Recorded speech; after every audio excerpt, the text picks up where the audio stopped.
Hello, hello, hello. Welcome all to Moose Frozen Fury.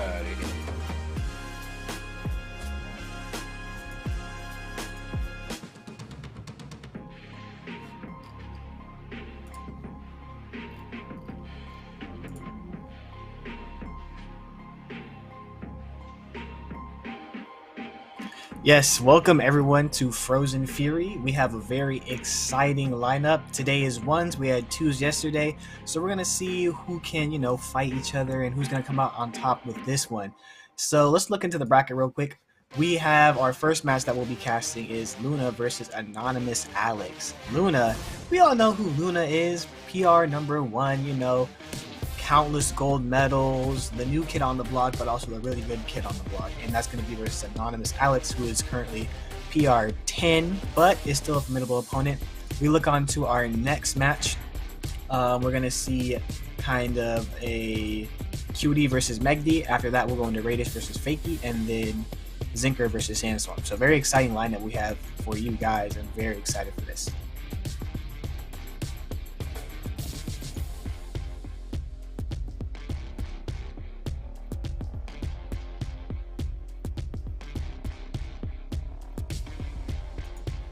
So as you see right now, we have a 3-0 lifetime score, which means, this match is really heavily in favor of Luna.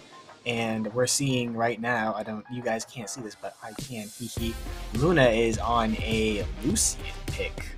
Very interesting. We got 43 levels on that Lucian, rocking the Omen Oasis Champion 22. And we have Anonymous on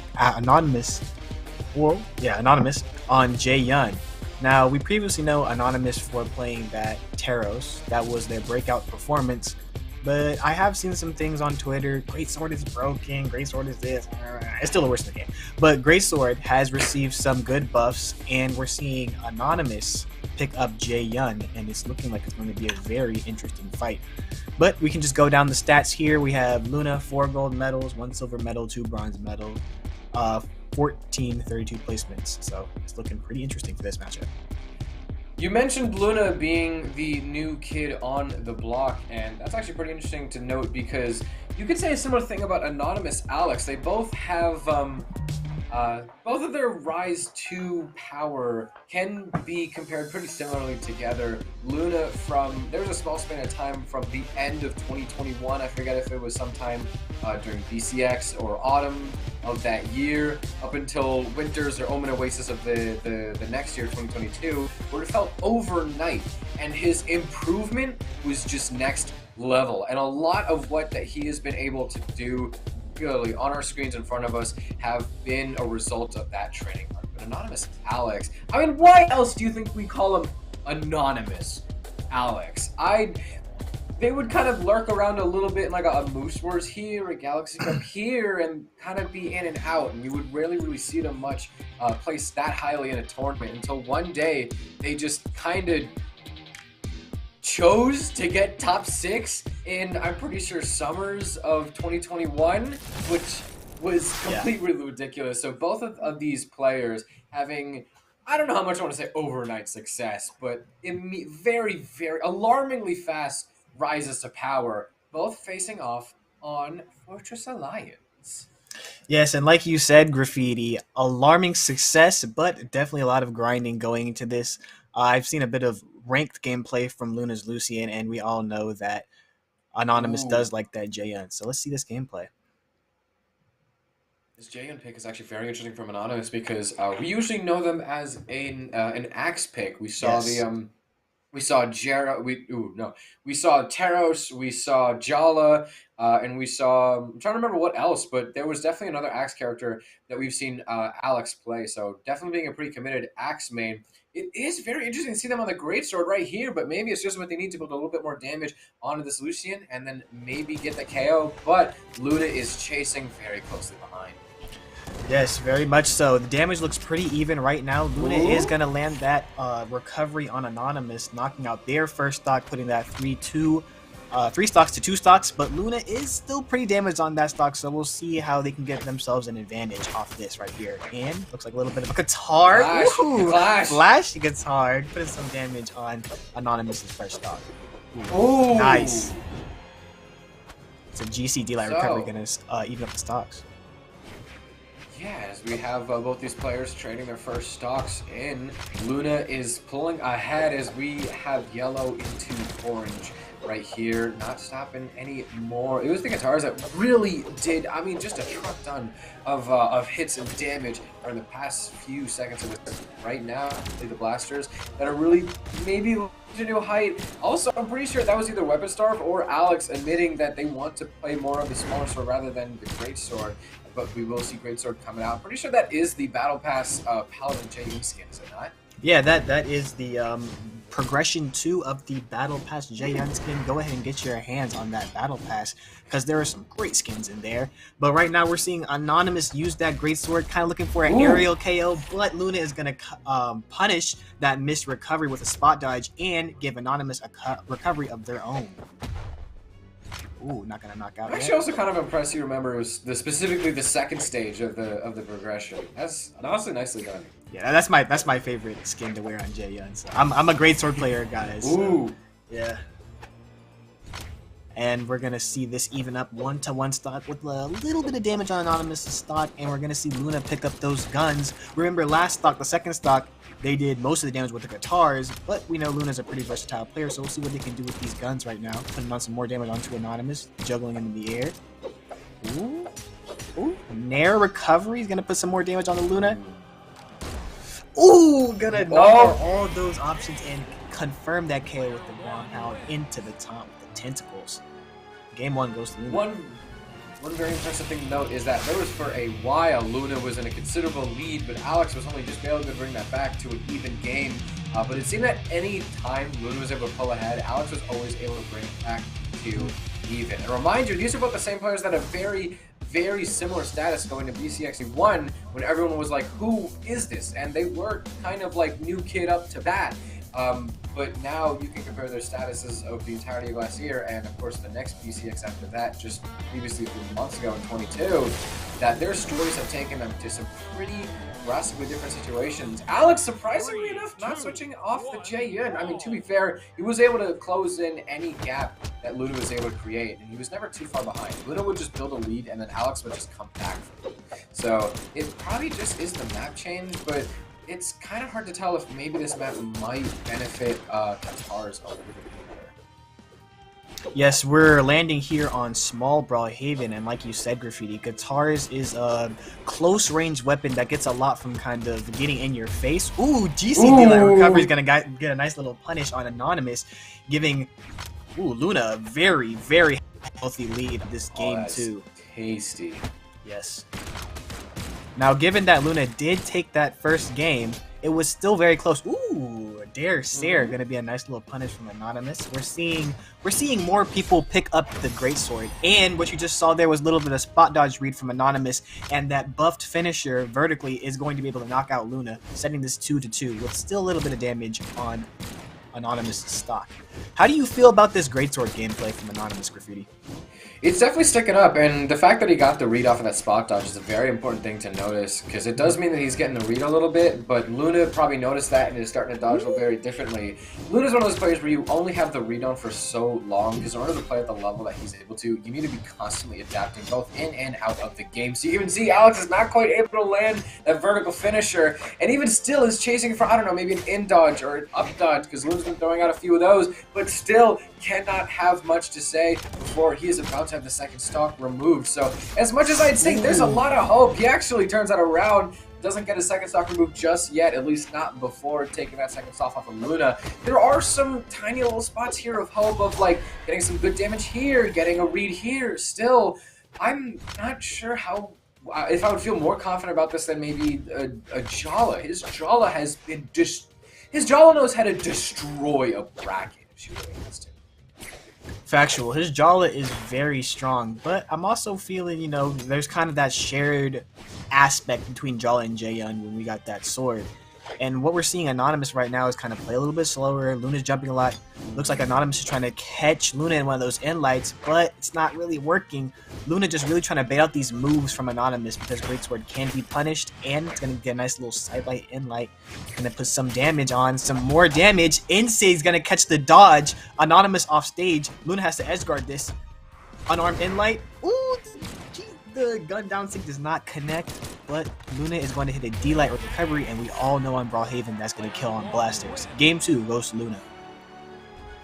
I'm looking at these players are looking, I mean, they immediately locked in their next characters, and they are already they're already done banning maps. They, Anonymous thinking that the setup for the first game is probably a little bit more reliable than the setup for the second game, as we are going right back, no character swaps, and just a map change. Going back to Mammoth, a fortress of lions of your fortress. Some lion stage. out of all of the stages in the game that have the name Fortress, this is one of them. Yes, indeed. We're returning back to Fortress of Lions just like we played on for Game 1. Same legends, same map. Well, kind of like the same map. We're returning to this Fortress of Lions.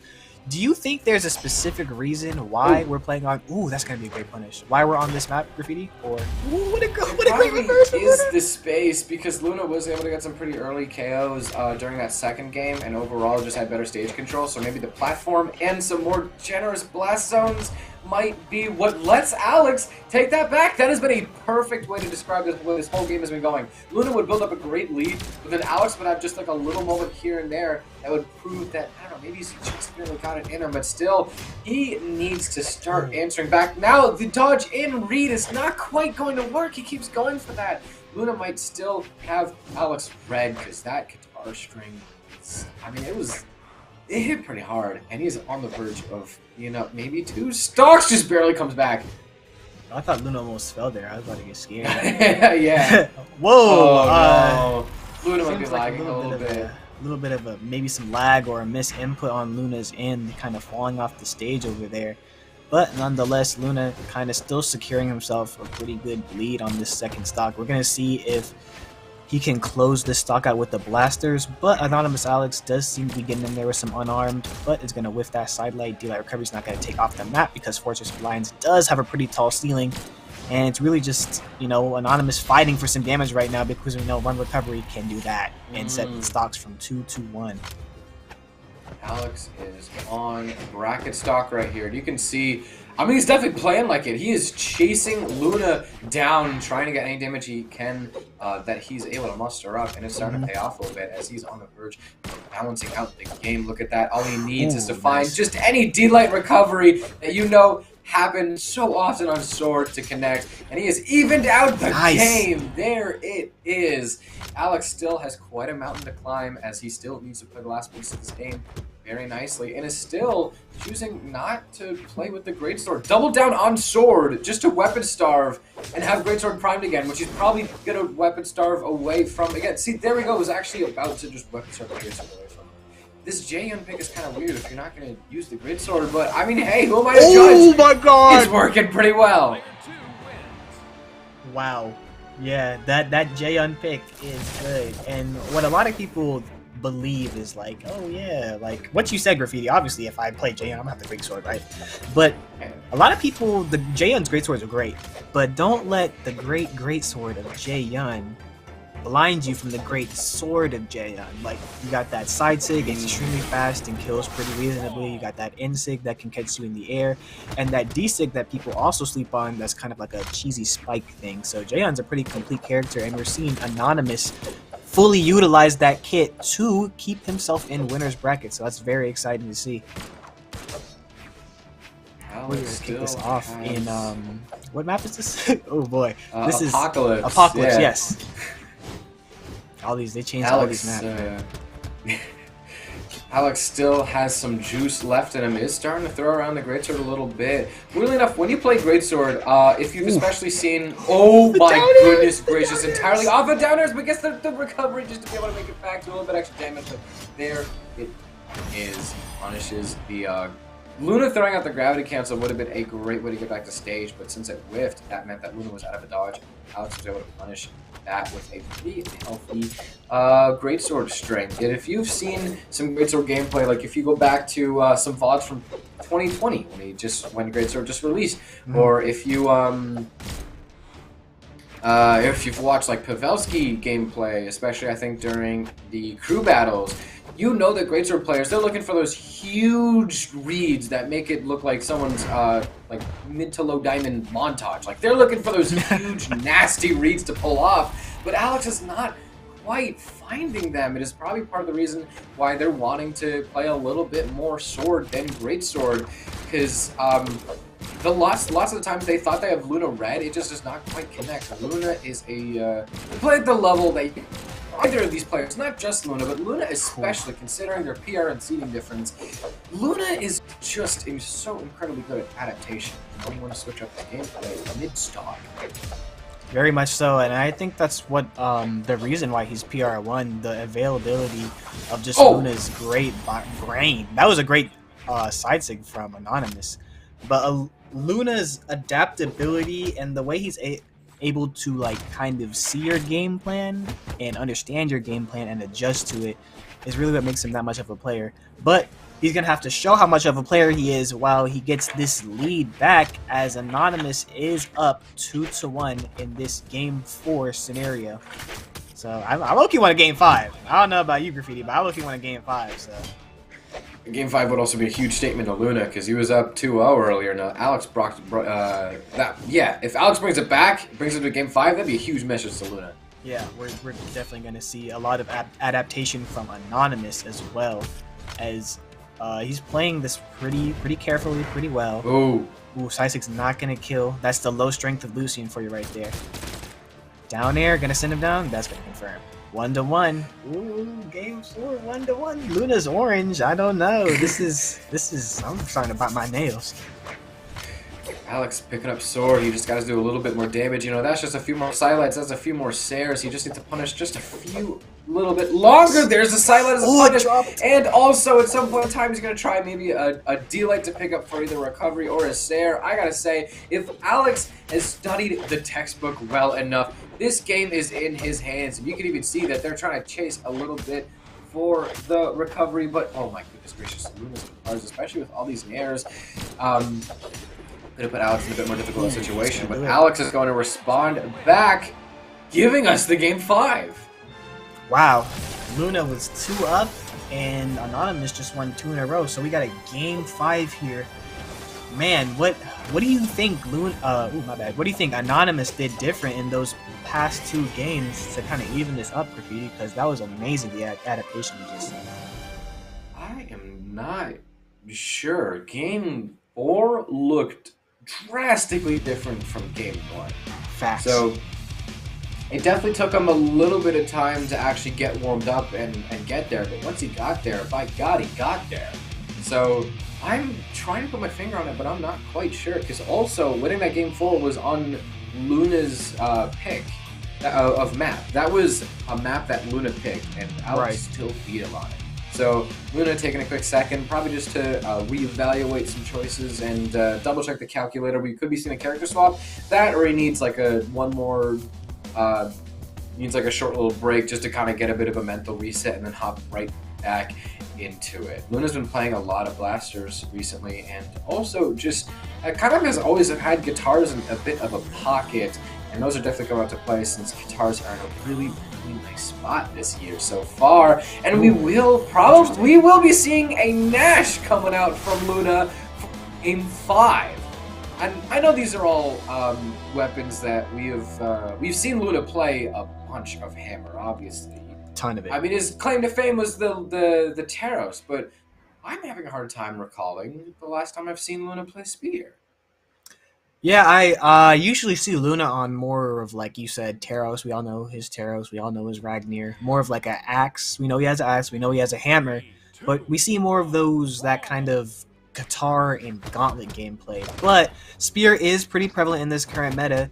And I do believe with the in-light and side light, it's pretty easy to punish Greatsword if the Greatsword player is throwing out some silly moves. So we'll see how Luna is able to use that range of the spear to kind of get Anonymous Alex away from him and prevent those Greatsword strings from happening. But it looks like Anonymous is kind of favoring the sword a bit, so we'll see how Luna's able to play that into an Anonymous sword as well. We're returning here to Fortress of Lions for the third time for our Game 5 set between Luna and Anonymous Alex. Alex is actually punishing some of these Nash signatures quite nicely. One of the reasons that Nash probably was a pretty good pick for really anybody is a bit of matchup inexperience. Not a lot of people play Nash, and so therefore not a lot of people might not know how to space out some signatures. Maybe a lot of people would willingly enter some threat ranges that they don't know only belong to Nash. He's got a very unique range on some of those heavy attacks, so there's a small chance Alex is actually already learned those quite nicely because he's been punishing some of these signatures quite well already, and Luna has actually been throwing out a lot less signatures now that we're starting to enter the second minute of this game. But it all, I mean, this could start going up in smoke. We could be seeing a Game 5 for this Anonymous Alex right here. I believe this is the Game 5. I mean, it reverse 3-0. It is the Game 5. A reverse 3-0 is, I mean, honestly, one hell of a thing to watch. Yeah, this could be a reverse 3-0. We're seeing Anonymous with that lead. Stompseer is going to even up the stocks, but not even up that damage. Luna is at orange, and Anonymous is at white. We're seeing Anonymous kind of use that greatsword, you know, use those aerials. They're pretty fast. Use that dare, use that Sayer.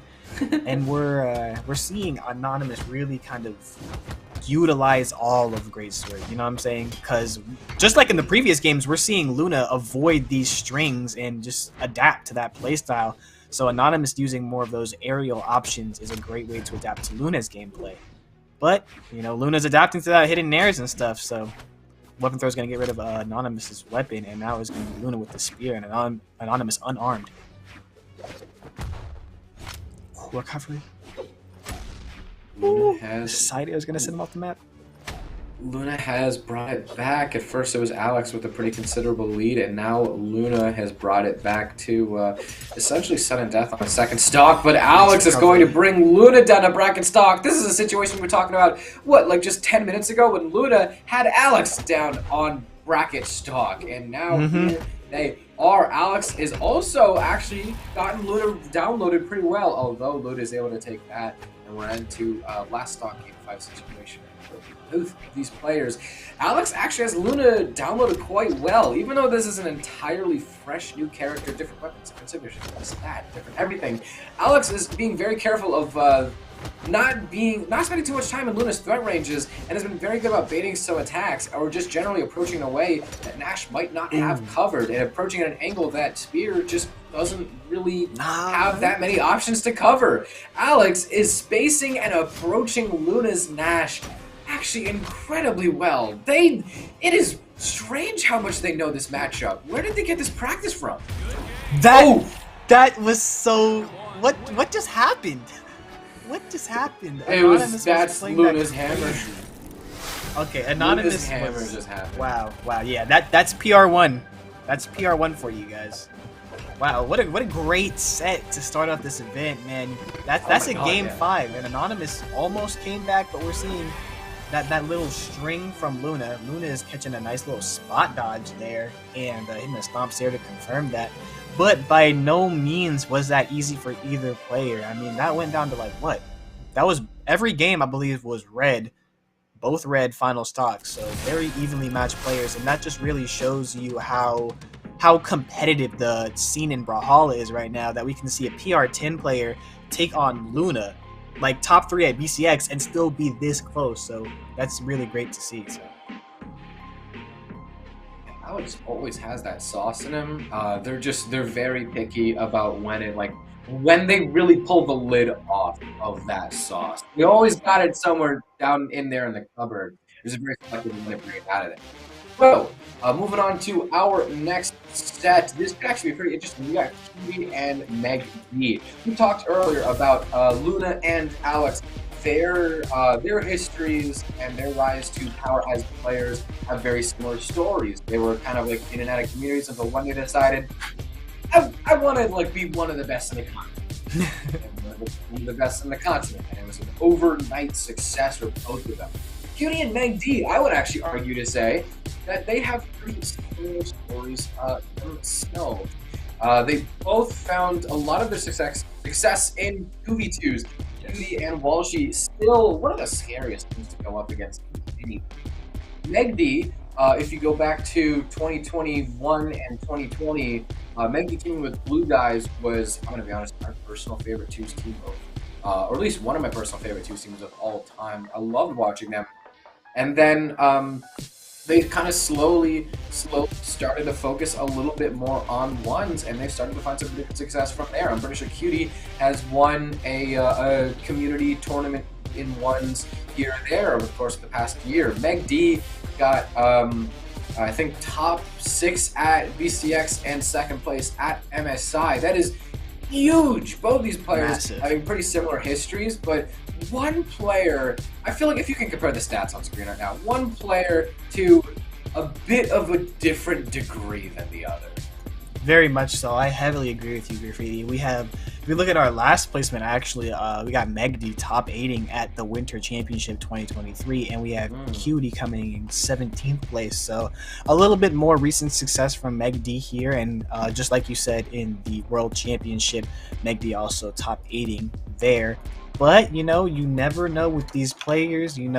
It's the beginning of the competitive season. We've got grinders, we've got rank nutters, so you never know what's going to happen or what's going to pull out here. And we're seeing MegD has been a pretty consistent player. If we look down their stats, it's consistent top 8s. Recently, they just won the Galaxy Cup Blizzard 1v1, so that is very, very interesting to see. So it seems like MegD's kind of coming off a little bit of a hot streak, a W in a community tournament and then a W in a tournament, like official tournament. That's very exciting. But right now we're seeing both players lock in. We're seeing MegD with that level 100 Val and Cutie on a 51 leveled Fate. And we're bandit maps. Small Brawlhaven is gone. Western Air Temple is gone. Miami Dome's gone. Small Enigma is gone. Apocalypse, Demon Island, and Small Fortress of Lions remain. Oh, and we're going to Small Fortress of Lions. Here we go. Cutie rocking that Valhalla, boy. Man, that looks so good. So we have PR18 going up against PR6. We do have, this is a little bit of an underdog story. That's a big enough separation to the point where you gotta say, like, yeah, they're probably seated pretty differently too, and their experiences have taken them to pretty different places.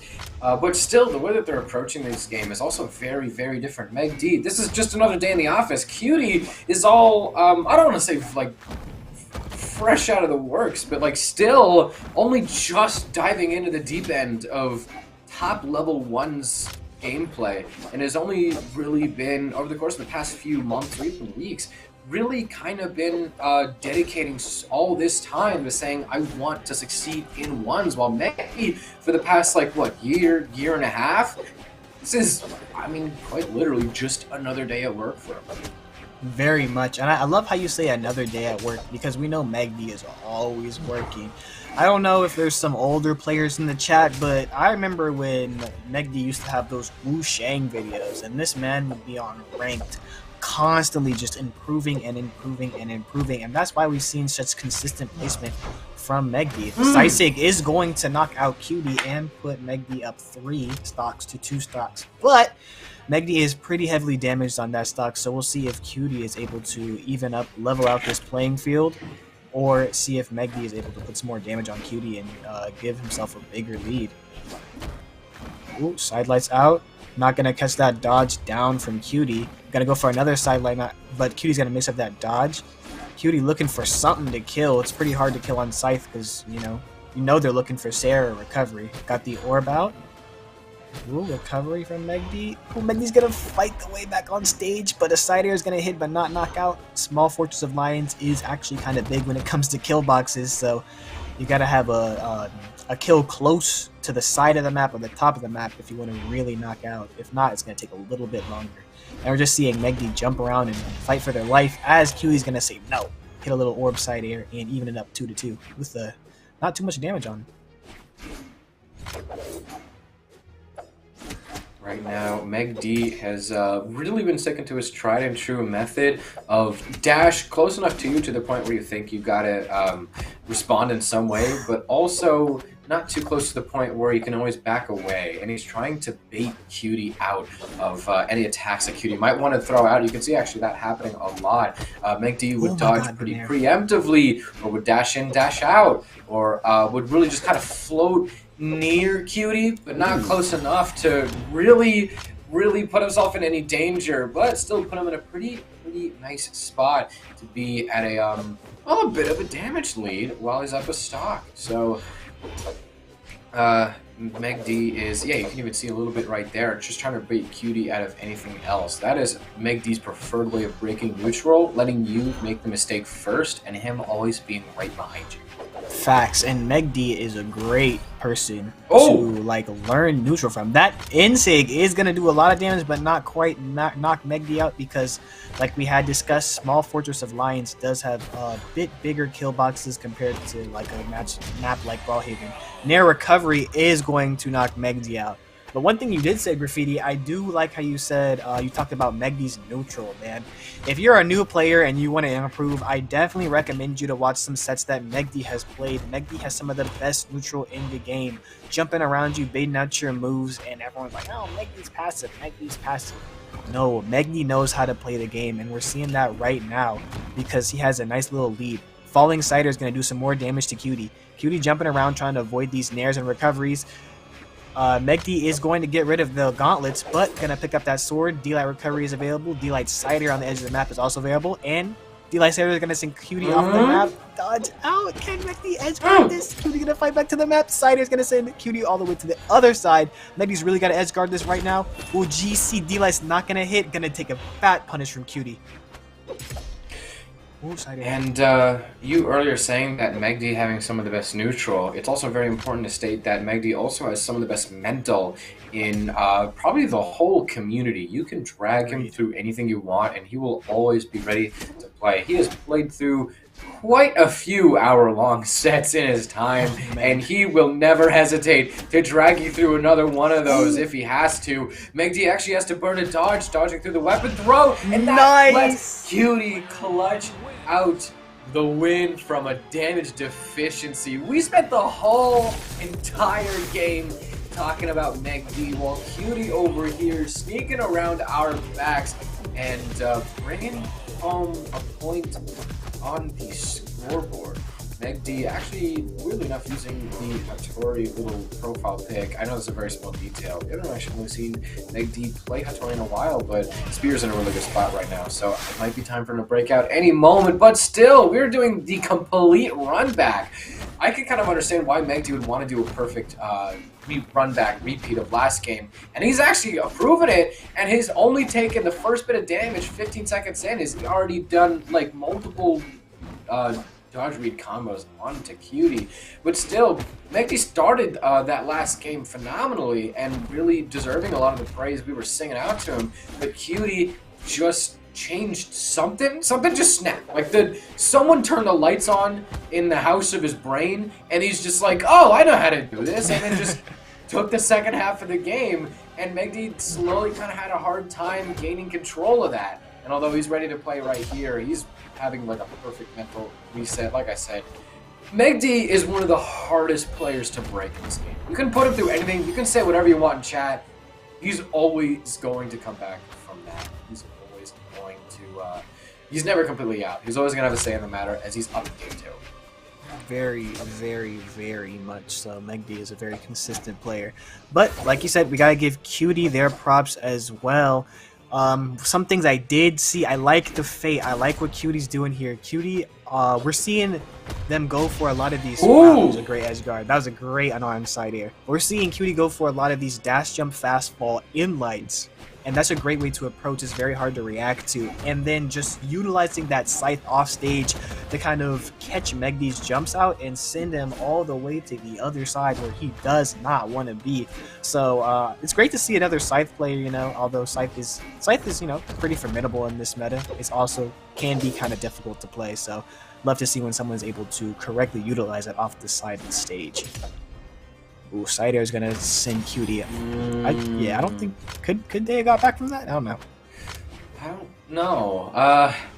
Still, Megdy is going to be ahead in this game. Cutie, although has been getting some very nice punishes, and maybe also starting to try and find his way to a read, and has also really kind of started to not step outside of his own lane. Megdy is really trying to push Cutie into like this little box, and Cutie is not really stepping too far out of that, and is not really getting too excited is what I'm trying to say. Right. It's not getting too hungry, not getting too aggressive, and MegD even using some dodges preemptively means that Cutie, like I said earlier, has actually been starting to get some pretty good punishes, although MegD has been very, his variation of the dodges, how he dodges, sometimes it's spot, sometimes it's up, sometimes it's out, has been pretty nice.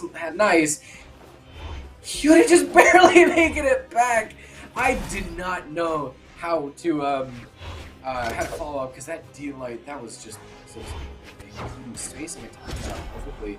Actually still has a chance to even out the stocks. Whether or not he's able to bring the game home after that would have been a completely different story. MegD responds 1-1. Wow, straight good neutral like we were saying last game, even though Cutie did take game 1, so that's going to leave the set at 1-1. Tied up, where Cutie's actually banning out Small Fortress of Lions, and looks like we're going to Miami Dome. Some good things I saw in that match. Some great neutrals, some great stage control, and Magdy kind of just, like you said, Graffiti, locking in, not breaking at all, and taking that game for himself. So we're landing here on Miami Dome. Same Legends again, gonna get the straight run back. I love to ask this question because I'm always curious. Why the stage change, do you think? Cutie had, I guess MegD just kind of learned the counter. Like, okay, I'm not really quite sure. I feel like the platforms definitely have a say in this matter. The platforms would benefit both Gauntlets and also probably Scythe a little bit too here. But it's kind of hard to say how the walls, and also the fact you can't recover below the stage, since there's that little stem blocking off both sides of the map. It's kind of hard to say who that might benefit to, but still, Cutie has an idea as to what they want to accomplish here, as we do some exclamation marks. Went out from MegD, yet to touch, feet to the ground, nice. Is finally able to do so. The Cutie immediately bringing them back. This is also part of the reason why I'm not really too surprised we're not seeing a character swap, because Cutie's Scythe knows how to put the work in, and is probably is about to connect. Still has to wait a little bit more to remove this first stock from MegD, but could happen any second. Yeah, that second is now. Yeah, we're seeing Cutie have actually a I wouldn't say healthy, but a pretty decent damage lead on MegD right now. And just like we saw Cutie ban out Small Fortress of Lions, opting to Miami Dome, there's definitely some cool things you can do on both weapons, especially if you're thinking about kind of doing that platform cancel on the top platform there. But we're going to see MegD kind of send Cutie off, weapon throw, go straight for the sword. It looks like MegD wants that because D-Light recovery does look like it'll kill now. D-Light going to whiff that D-Light, going to get a nice little punish from Cutie. Ooh, Sider's not going to kill. Cutie's fighting the way back to the stage.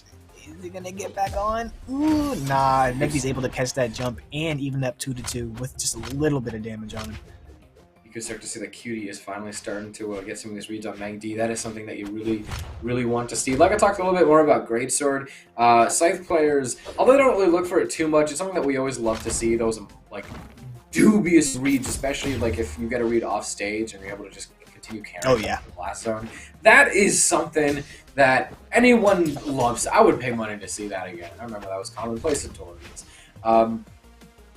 Cutie still not really sure how to approach. MegD trying to break a little bit of neutral with a weapon throw and maybe also space that out a little bit. Cutie finally would pick up a weapon. There we go. Now he's ready to clash again. Throw himself into the fray during a completely even 2-orange, 2-orange game. MegD is able to, you said, get that read and shift orange to red. Cutie is able to respond. Silent Sarah not quite going to send, but he's able to chase off stage. MegD recovers high and is almost able to get a reversal off of that. You can see the sweat beads coming out, and maybe also a potential clash. That would have been dangerous for MegD. Cutie is, I mean, Cutie's off stage orb could probably use a little bit of dusting, but still, it I mean, it needs to take the KO right here if he wants to bring this 2-1. Yeah, we're seeing both these players with consistent kill confirm weapons kind of work around each other's kill confirm, because we know that side air right there will knock out MegD. But if MegD was able to hit a D-Light recovery or a side air as well on sword, it would have done the same thing. So it's something interesting you see these top players when you're fighting around weapons and you're in the kill zone. Oh, I didn't think Inlight would kill there, but that's going to set the stocks 1-1. But when you're fighting around these weapons and you know how your opponent is trying to kill, that just adds a whole nother layer of kind of like it's like a different type of neutral when you're avoiding that KO. We're seeing both these players execute that at a very high level. Okay. That Inlight into Downsig was clean. Inlight's gonna take MegD off stage. Down air's not gonna connect. Insig's not gonna connect either. MegD kind of that kill. Yo, Cutie! I did not even expect that. For that entire last stock, just had beautiful stage control. I don't know how much of I don't know how much of it the replay is going to be able to capture, but there we go. If you look at this last stock right here, it just has complete control of the stage. MegD barely able to find his way in. So now he has to win 2 more games if he wants to go on to top 8 winner's side.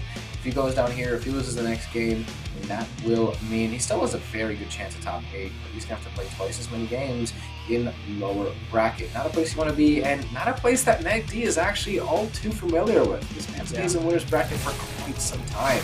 We are going to Demon Island, and look on your screen. Does anything seem different about this?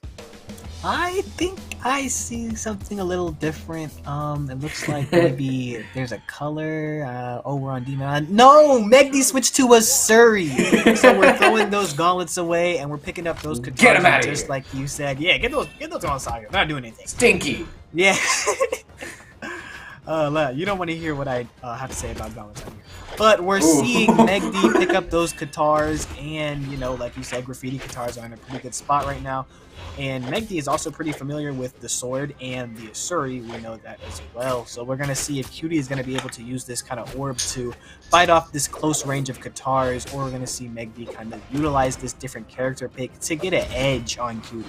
Because we've been seeing a lot of good it seems like a lot of movement reads that Cutie is able to get onto MegD. Just in last game, we saw Cutie hit a Nair recovery, and that was catching MegD actually go up into the sky, and Cutie was able to punish that. But MegD's able to punish some movement, a jump from Cutie, and is going to go to take the lead in this game, 3-2 stocks.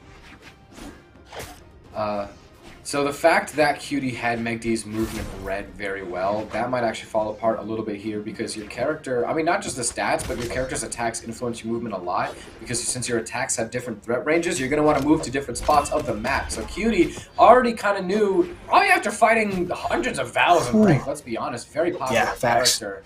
Probably already knew, like, oh, a Val player usually wants to position themselves here. MegD's probably going to want to position themselves here, is correct about that. And even still a little bit that carries over here with like the sword and just Asuri and Val, both being pretty agile characters.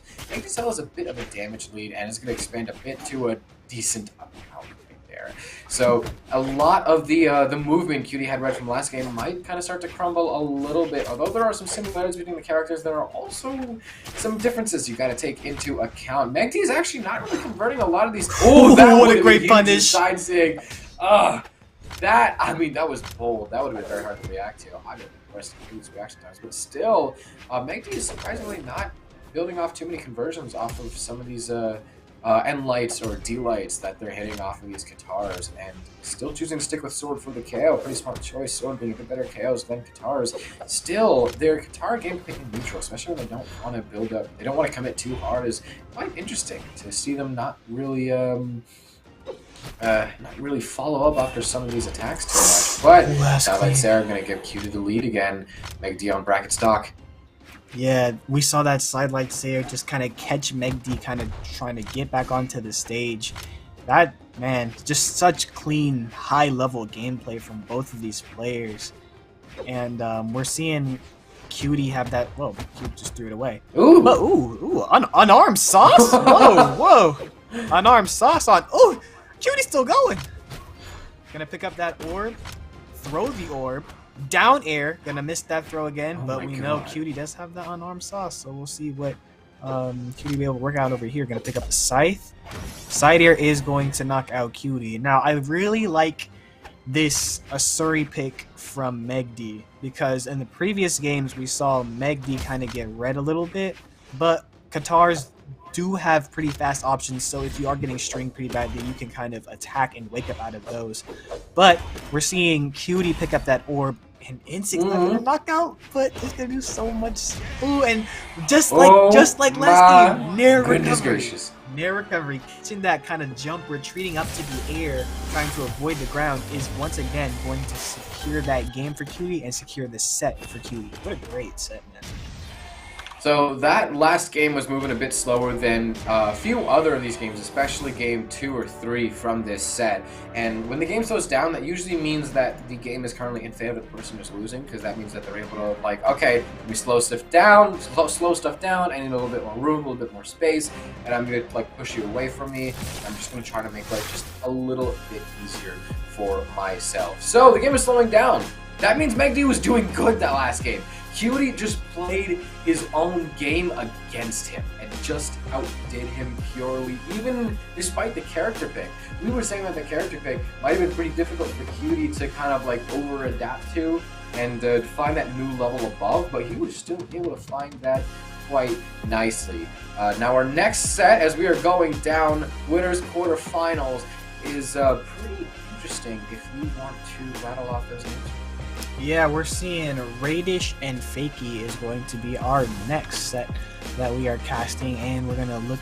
I'm gonna give you a little bit of stats on both of these players. Raydish, we all know, just won the most recent big tournament. Brawlhalla was hosting North American Winter Championships, coming out on first in that one, and we all know Raydish for that really tried and true Petra. I've seen Radish since he started playing, and since he started playing Petra, it's been Petra all the way, and all I see is just Petra every time. So we have that consistency from a player, and practice and consistency is their tools to make you the best, and we can see those placements in Radish's current and previous placings in tournaments. Now, if we're looking at Fakie, we have a 7th place in the Winter Championship, which is nothing to scoff at, and a little bit seems like Fakie's been playing a bit of Moonin, as both of our players have locked in. Radish has locked in that tried and true Petra, and we see Fakie on that Moonin. So we'll see how this kind of comes out. I know Orb and Gauntlets have seen some nerfs and buffs. Gauntlets noticeable in light nerf and side light nerf. But with Radish winning Winter Champs, it seems like he can work around that pretty well. And Bow being, pretty overall pretty strong weapon, and Scythe having those good offstage confirms and great punishes. There's a lot of tools for our players to use here, and whoever uses it the best is going to win. So I'm really excited to see how this is going to go down. We're seeing some bands come out. And we're going back to Small Fortress of Lions.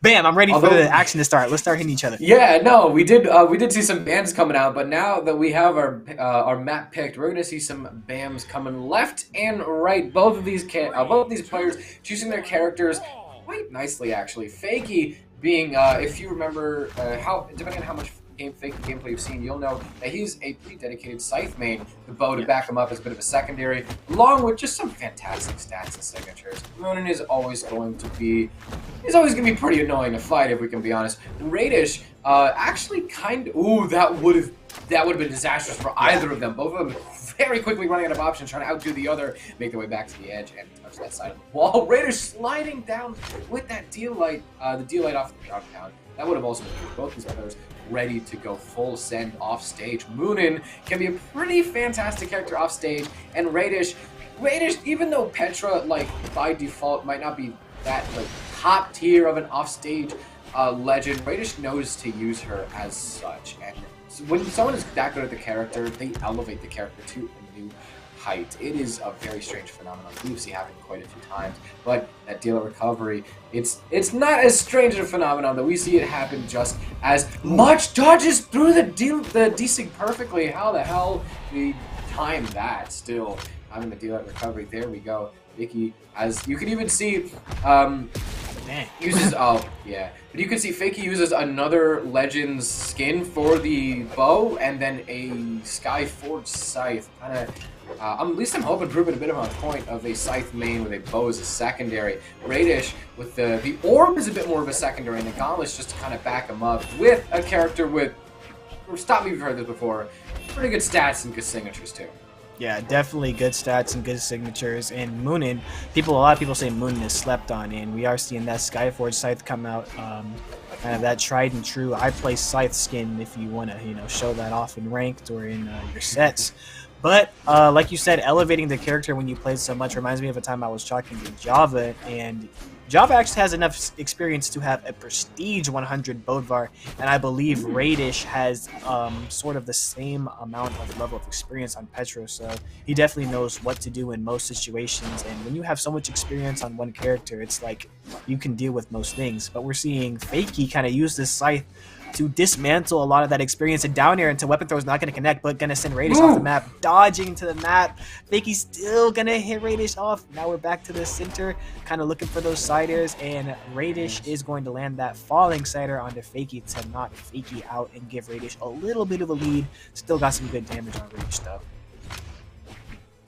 This is also going to be, just like the last set, a little bit of an underdog story, as we talked about Radish's accomplishments compared to Fakie's experience, and that Ensig is going to send quite nicely. But still, Radish's success compared to Fakie's experience makes this even bigger of an underdog story compared to last game. But still, Fakie very quickly on the rise. That 7th, nothing scoff out. That was not a fluke. That was just how much he has been grinding lately, and even still is willing to dance around and play a lot of this game completely stacked with Radish. Something that always makes me so stressed to watch. I hate watching stacked gameplay. It makes me so nervous. I'm surprised I didn't hit. Wow. Fakie maneuvering around that down sig, and a great down air from Radish on that orb. Wow, look at the movement of these players. It's actually insane how they're able to maneuver around each other, just like you're talking about how Fakie was able to play stacked around Radish when Radish weapons have pretty good stack options.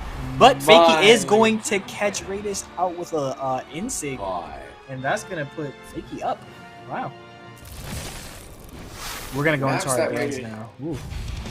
Yeah, the maps that Radish leaves are pretty important to know what the strategy might be. Radish immediately banned a lot of the maps with platforms, while Fakie went to, I think, one of the only maps with platforms that he left still, which will be Fortress of Lions yet again. However, that last match, it was basically sudden death. It was close enough up to the point where I don't really blame if Radish feels like, I just need to kind of bring this back a bit.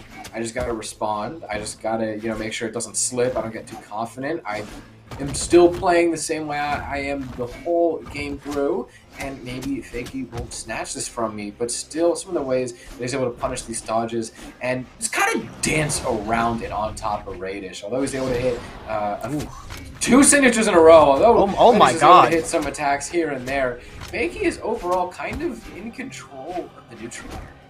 Yeah, we're seeing Fakie play really good neutral, but we have to be wary of those explosive moments Radish can have.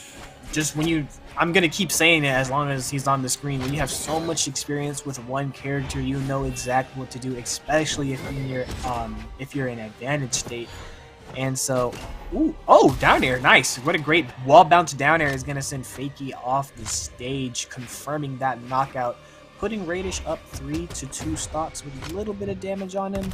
Fakie's looking for a recovery or a side air or a D-Light side air or something, trying to avoid this orb damage that Radish is currently putting on Fakie. Gonna dodge the side air. Recovery's not gonna kill because of the high ceiling of Small Fortress of Lions. Weapon throw is gonna do a little bit of damage. Fakie really trying to get this knockout, but Radish just moving around Fakie and putting more damage on him.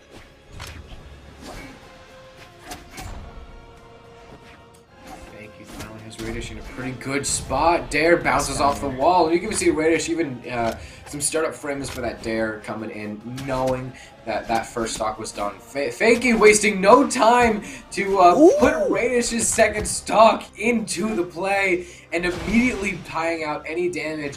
A very heavy signature from Radish will bring the lead just a little bit back. Still, Fakie has been so good with both dodge reads and dodge punishes, and has really, I don't know, I'm going to say it again, just been in complete control of the game sometimes. Know how to take stage control and center stage at that, because he is currently becoming the clip generator of this tournament so far. Clip master. Inlight into the Insig after like the falling there into the D-light. So good. Oh, he almost got that too. Man, okay. Radish is going to even it up, going to stop some of that momentum that Fakie was getting. Fakie, it seems like the reason Fakie's able to get a lot of control in these games is because he's able to gain a lot of momentum off of his scythe, and Fakie's just, conserving that momentum. Let's not get into physics now, but using that to kind of keep control in neutral and keep Raydish on his toes, because we all know what happens when Raydish gets in control. We're seeing a little of that happen here. Raydish continuously sending Fakie off the map with that tried and true orb that we're seeing. Sidelight, D-light, going to do a little bit of damage to Fakie. Not going to hit that sidelight Sair. Oh, okay. It's really just players looking for that hit right now. With these players knowing what's at stake, if Fakie drops this, it's 1-1. If Radish drops this, that means that they are on the verge of losing this set, and Fakie causing a pretty considerable upset. As we have Fakie putting a lot of offstage pressure. D-Sig, as try as he might, that is not quite gonna connect. Ooh. Fakie has been so good with these airs, catching a lot of movement options and also just dodges in general. And although Fakie actually has Radish downloaded a bit less, and Radish gets a read of his own to tie up the set. Most of that game was in control of Fakie, but that is a huge shining gleam of hope for all the Radish fans out there. Definitely. I feel like both of these players are super... I'm not discrediting anybody. They're great players, but it seems like when they get momentum, it's just you can't stop them. Like, these are heavily momentum-based players, and you saw that change in the last game. Like, Fakie did have a lot of stage control that whole game, but Radish just gets that small little burst of momentum, and he's unstoppable after it. But we're gonna see a complete run back again, back to small fortress. Oh Alliance. No, Fakie! It's gonna have a little mistake off stage and give Radish a massive lead. We'll see what Fakie can do to come back from this. Oh, it's heartbreaking, man.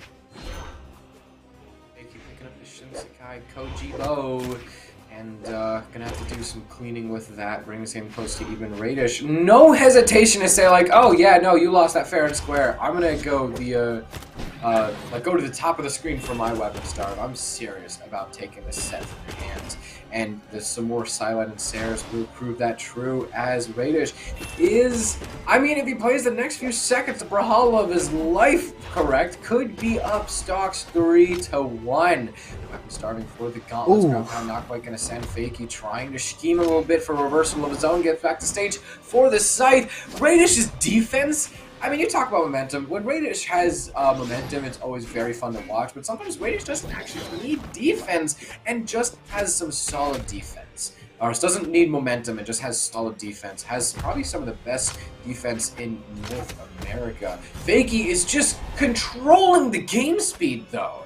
It's almost like as if Fakie's like, it's almost like as if Fakie's saying like, listen, I know you're good at neutral, but honestly, throw everything you know about neutral out the window because I am just running at you. Fakie is controlling the game speed, and whenever the game speed is in his control, we rarely reset to neutral. It is just hit after hit after hit after bam after bam after bam. Yeah, and we're seeing a lot of bams and hits both ways as we see Radish knock Fakie off down to this final stock of this game. I'm really excited to see how Radish kind of plays this and how Radish has adapted. You know, we saw in game one how Fakie, you know, is really good at kind of setting the pace and controlling the speed of the game. But Radish, taking Radish all the way up to the top of the stage. But seeing Radish kind of adapt to this, kind of being like, all right, I'm not going to let Fakie have this momentum or control the pace. And we're seeing this great ledge guard play coming off. Cider's not going to hit. Inlight's going to send Fakie back off the stage. Ooh, Fakie fighting their way back. Oh, Cider! Oh, okay, it's Sidelight!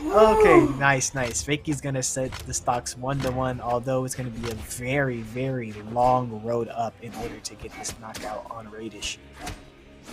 Defense wins games. Unique way. Fakie plays Scythe in such a unique way and still has these dodge punishes down pat.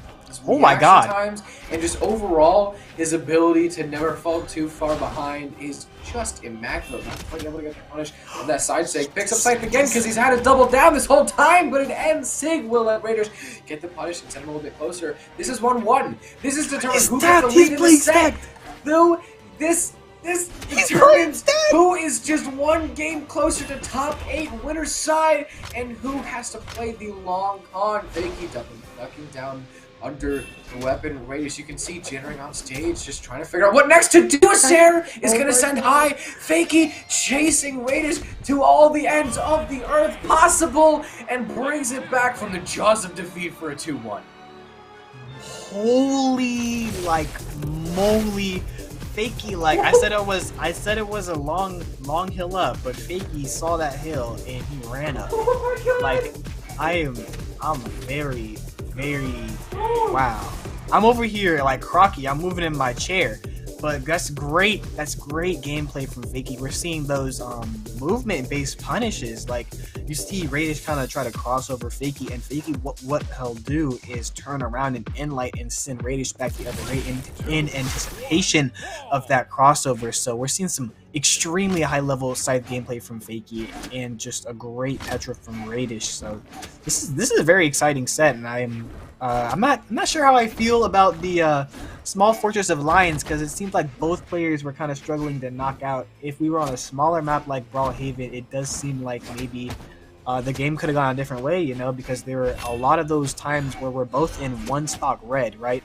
But since we're on Small Fortress of Lions and the kill zones are the knockout zones are a lot more larger, we're seeing, you know, a Cider that may kill on Brawlhaven may not kill here, and kind of give a second chance to players that would usually get knocked out on a smaller map.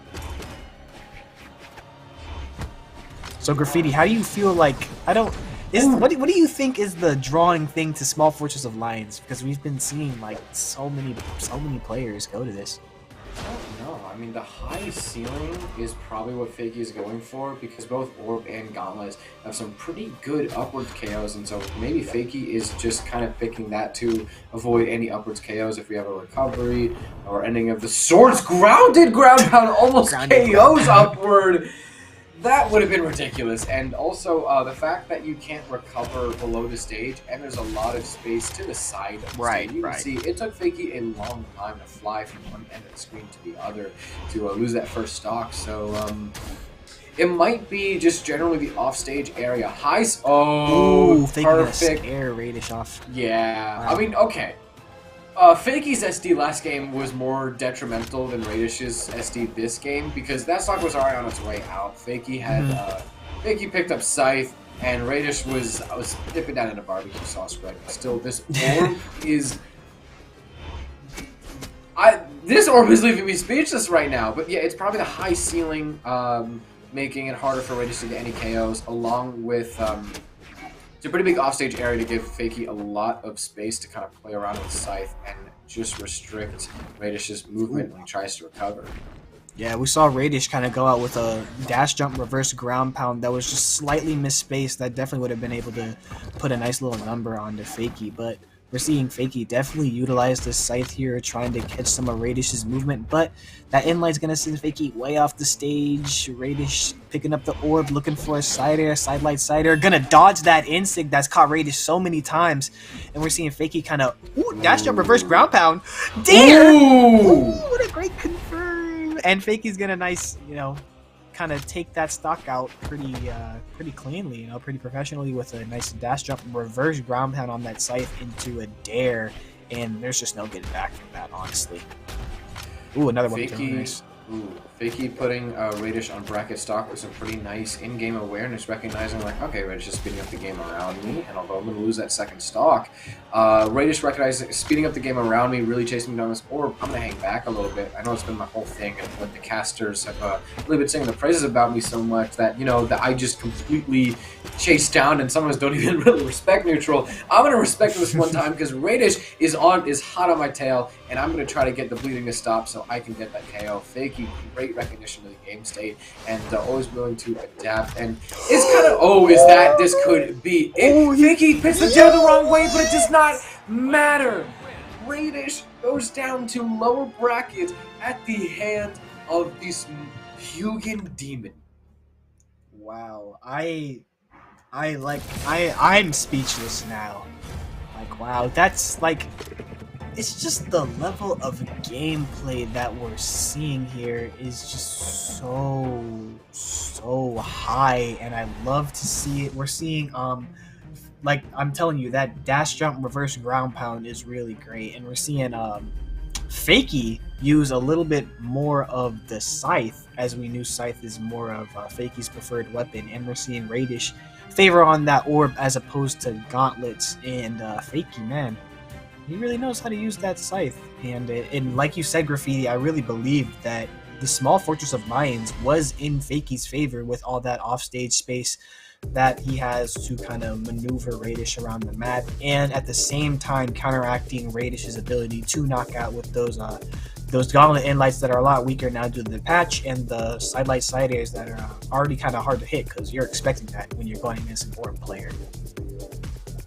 So, as we have been going through this tournament stream, we have had some very, very exciting sets. As a quick recap, Luna has to squash the reverse 3-0 from Anonymous Alex. Cutie takes a 3-1 against MegD. We just saw Fakie come close to a 3-0, but ended up having to be a 3-1 on Radish. And our next set, y'all, we saved the, when it comes to winners quarterfinals, because we got two more sets after this, me and Kraken here, but when it comes to winners quarterfinals, we saved the best for last, because the next set of players we got rolling into the lobby is a tried and true set. Two players that this would probably be, like winners semifinals or winners finals years ago. These are two players who have just monstrous stature in this scene. We have the mysterious Zinker, Orion's own, who is already locked into the lobby with a level 100 completely blank slate Koji. Like, no skins, no podium, no weapon skins, just Koji. Level 100, and of course, like I said, the man's legend. This is it right here, and going up against him, oh yeah, I'm surprised it took me this long to mention him. Going up against him is the one and only crowd favorite Sandstorm. The Sandstorm? Like the guy that plays Scythe? Sandstorm, the guy who revolutionized Scythe in Brawlhalla history and is one of the most successful and prestigious players of all time. The Sandstorm. And that's almost an understatement for what Sandstorm has done for the game. And let's not underestimate what my bad. See, Zinker and Koji are so like aligned with each other. I almost called Zinker Koji. But let's not underestimate I do that too. Yeah, exactly. Like it's crazy. They're the same person at this point. But how Zinker has cultivated Koji. So we got masters of their crafts on both sides of the screen, on both sides of the bracket. So we're very excited to see how this is going to unfold. Obviously, Sandstorm, we all know Sandstorm. He's the reason you play Skyforge, Fenrir, and Mordex with the Scythe, and why you beat me every day. But we're seeing Sandstorm get, You and Chad in particular, we know that you use the Skyforge, Fenrir, Mordex. We know, okay? I'm not getting clipped again. You're not clipping me again. I won't dodge in next time, okay? I'm not doing it. But we're seeing Sandstorm with a nice, cool 5th place at a Winter Championship. Our most recent Winter Championship, which is pretty good given the curse that Sandstorm has, the Winter Championship curse. And Zinker getting a nice, top 25, coming in 25th place, which is nothing to scoff at because keep in mind, these official Brawlhalla tournaments are stacked. So, yeah, it's going to be really exciting. We're seeing Sandstorm coming in at PR 27 and Zinker coming at PR 46. So a little bit of space between the two players, but, like we've seen in our previous sets, it doesn't seem to mean much when both players are at such a high caliber of playing. What stage do you think we're going to go to this time, Graffiti? Who knows? It might be Fortress Alliance for the Scythe. Oh, that's bad. Sandstorm actually bans out. He bans as soon as you say it. I guess. But still, Sandstorm's pick of the Mirage. We talked about Zinker like hand in hand. Sometimes you try to say one and you mean the other. Sometimes I try to say Zinker's name and I'm saying like, "Hey, did you see Koji's set last night?" So, but Sandstorm's pick of the Mirage is kind of interesting because if you go back a little bit on his Twitter, I feel like I remember him saying like, "Oh, Mirage is disgusting and you guys are not ready for the damage this woman can unleash upon the community." And I think for a while I was saying like, you do not want me to play her in a tournament. I think the seal is finally broken and we're seeing the just how terrifying this character can be. And honestly, I believe it. Scythe, very hard to punish, especially when you put, I mean, let's just say it, probably the best Scythe player ever, or at least the person who revolutionized it. I mean, I'm going to quote one of the official casters here. How do you read the person who wrote the book? Oh, that's hard. In a fantastic spot right here. Spear's in a fantastic spot right here. Incredibly rewarding. Nice. But that D-Sig, I mean, Mirage also got some pretty good D-Sigs and just signatures overall and some matchup inexperience. Not a lot of people play Mirage, so those signatures, you can get away with murder with some of those. Trust me, that Scythe side sig, we're going to be seeing that KO at some point in time. I love it so much. Yeah, very much. Mirage is a criminally underrated character. I know because I main her. Those D-Sigs are very strong, and the Scythe almost caught that dodge down. We know Sandstorm's a god off stage, so we'll see how he's able kind of to deal with Zinker. Zinker is able to recover back. Sidelight, D-Light recovery is going to set the stocks 2-2, but Mirage, a really good character. Kind of, there is some matchup inexperience because not many people play her. You have to be wary of that down sig. And something people forget is her strength. She has extremely high strength, and with 8 strength Scythe, you knock out very, very quickly, especially when you take into account the force that some of those SIGs have. But Koji, also a pretty good character, always pretty prevalent. The dex makes it kind of hard to react to a lot of those combos, a lot of those attacks that Koji players love to throw out, like the Sidelight, D-Light. Ooh, GC side sig is very cheeky from Zinker, but not going to connect to Sandstorm. Sandstorm, wow, in a blink of an eye. I told you, off stage, man. It's off stage crazy. All right, I'm out. Just taking Zinker off the stage and off the side of the map was just like almost seamless. Well, game 1's gonna go to Sandstorm. So watching how fast Zinker fell was, I mean, just okay. Here it is. Bye bye. He knew it was doomed. He knew it was doomed. It's like, yeah. Back to Brawl. Go next, indeed. Yeah, go next, indeed. We're going right back to the same map. Yeah, these players are a lot of the times I see pro players just like, okay, well, that's one game. Time for game 2. You know what I'm saying? So it's kind of cool to see like the thrill and excitement that these players have. They're so eager to get back in the game every time. So we're seeing Sandstorm kind of use that spear I watched a little bit of the Winter Championship, and Sandstorm, man, what he's doing with that spear, I have never seen before. And like I said, I'm a spear main, so I'm taking my notes. Oh, get down there. But we do have Zinker giving some notes for all the Bow and Koji players out there to write down little notepads and focus on. You get to see Sandstorm had Zinker red, maybe not entirely, but a considerable amount of the last game. Side sig is going to come out, but it's not going to quite hit. It's going to be being a different finisher to punish the dodge that Zinker put out to avoid that side sig. A Sarah from Zinker, Sandstorm. Spot dare not quite gonna send a recovery, clashes against the recovery, but another recovery from Sandstorm will send Zinker down to second stock, but the damage is already been done. Zinker just needs a D-Light recovery to completely even out the game. 70 seconds in. Yeah, what a clean knockout confirmed to kind of hit on Sandstorm to even up these stocks here. And we're just seeing, you know, the master of the blade work that blade on the Sandstorm, putting more damage, gonna catch that dodge down with a down air, chasing Sandstorm up into the air, and we're seeing Sandstorm kind of like, all right, now let's get some of this footing. Gonna catch that jump with a dash D-Light Sair, sending Zinker off stage. Dash jump reverse dare is going to send Zinker way down, and that dare with all the Mirage, with all the strength that Mirage has, is going to put Zinker down. But Zinker's going to fight his way back to the corner. Man, it's just a battle off stage right now. It's a battle for the wall with that.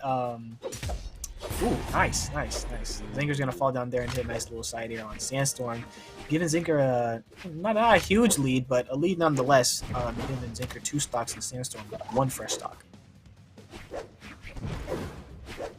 And although we sung our praises about how good Sandstorm is off stage, and it's definitely very deserved, some of Sandstorm's best clips have just been, honestly, tap dancing on people off stage, but still, Zinker is squaring up to this mid-air combat quite nicely. You can even see Sandstorm hesitant to some leads that are almost about to connect, but not quite. A lot of the KOs that Sandstorm has gotten this set, especially this game, have actually not really been leads, and you can tell that he is still digging deep for them. Sandstorm actually not playing too much of the spear. Really rarely see him play a bit of spear. A little bit of luck with the starting weapons, because that's random. That's but still a very good job of the weapon starting too, making sure that he always has Scythe, and that also means Zinker has less options if Sandstorm is always weapon starving and doubling down at that. And like recovery not quite gonna KO. Oh, switches to spear to maybe try and get the KO here. A GCD-Light? GCD-Light will do it. GCD-Light Sair kind of just randomly. I know it's definitely calculated those Sandstorms, but kind of just thrown out there, catching Zinker in the air. GCD-Light Sair is going to give set the score 2-0 in Sandstorm's favor. What a flawless knockout. Going back to Biden. Yeah, that GCD-Light is something that I wish I saw more people do. I remember you don't see that. I remember one time I used that against a friend, and they were like, I have never seen. I thought that was common, because there was a point in time I did that a lot in my gameplay. So it made me kind of sad to hear that, like, am I really one of the only ones doing that? That made me actually see it even goes for it again. I want to see that more. Yeah, GCD-Light is definitely a slept-on option, and I don't know. I can just never hit it, so I never do it. But I love to see, like, Sandstorm is just such a creative player, and Zinker is such a consistent player like that. Wow, catching that jump from Sandstorm is going to send Sandstorm down and off the map, giving Zinker a pretty suitable lead on Koji. And lights out, weapon throw, nice. Playing some good neutral here. Yeah. Ooh. Sandstorm actually putting the spear to good use. I mean, maybe the first game was just a little bit too close. Or maybe he's trying to keep Zinker on his toes. I don't know. Maybe he kind of finally started to catch on. Like, okay, Zinker started to really fight his way around my Scythe. Can't let him completely learn. I gotta, you know, like, didn't expect that, did you, Goober? Ha! Just out the spear for a little bit. I don't know. But now we're back on this. A lot of his set so far has been Scythe into Sword. Still, Zinker has been able to get some pretty good punishes and has always been able to blast Sandstorm. When it comes to actually like messaging first, and Sandstorm has really been kind of maintaining the speed of the conversation. And Zinker has really been doing a lot of those like shortened replies, while Sandstorm is never willing to try to like extend his sentences, and maybe not quite paragraphs as used to seeing him type out back in the day. He is still. I mean, those fingers are moving fast. Yeah, and what a great analogy, by the way. In literal sense too, Sandstorm does have some pretty fast fingers enabled for him. In order for him to input those movements and attacks he's doing. And I love to see Sandstorm kind of, you know, everyone loves Sandstorm for that like sporadic, crazy Scythe read gameplay, but what people don't notice is Sandstorm has incredibly good movement and is not only able to read his opponent on Scythe, but also kind of, you know, chip away at them is what we're seeing mostly on this game. Like, we haven't seen any huge reads like we kind of did see in that first game where Sandstorm took Zinker off the edge, but we're seeing Sandstorm slowly chip away at Zinker. But a GCD-Light ground pound is a great way to confirm a knockout on the Sandstorm, saying the stock's 1-1, but Zinker is kind of bleeding out a little bit. It's looking, it's red now, you know, it's only going to get redder, and the redder it gets, wow, it's dodge and breed, nice. I mean, hey, you called it earlier. You dodge in? That's it. Yeah, it's wraps. Don't dodge in against Sandstorm, especially. Yeah, and just in case some people in chat might not be aware, there are some weapons that you should probably just not dodge in against. Scythe is definitely one of them. Spear is occasionally one of them. Lord, yeah. You should almost never dodge in against Scythe. That is, I mean, I'm sorry, at that point, like, that's as effective as dropping the control and hoping you still win after that. But still, dang. I know that's harsh, but like, still, there are people who would say that in much more harsh and mean ways than I have just now. Dodging in against Scythe is, there are better ways to hope for success during your gameplay. But still, that said, you know, is it really kind of sad? Because the past few sets we've had, we were saying like, oh, this could be interesting, and they end up being complete movies of sets. And this one we went and saying like, all right, this one better be good. All the ones we got, they were really, really nice to watch. And we got two really big names coming up. And one of them just kind of cleans the whole thing out and says, oh, okay, you know, we can end this soon. Like we can go home now. And now I don't really know where to go from that, other than winners semifinals. Although we will be letting lower bracket catch up, which I can update you on. We saw Luna versus Anonymous Alex. Alex actually lost to Balloon Boy, who will be making it into top 8 lower side. We also saw Cutie and MegD, and I'm trying to find MegD in this bracket. I'm actually having a hard time finding MegD here. That is actually quite curious.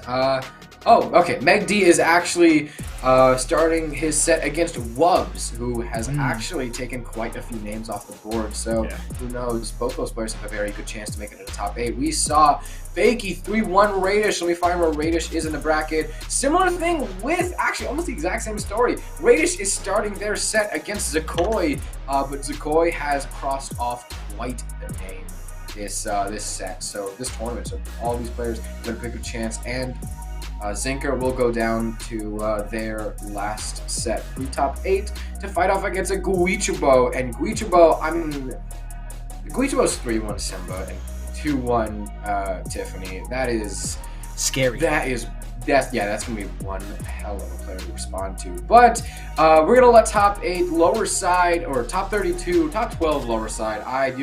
You can tell I almost failed math multiple times. We're going to let top 12 lower side catch up while we will be moving forward into top 8 winners side. We're going to be jumping up the bracket a little bit. My good man, sir, my boy, my guy.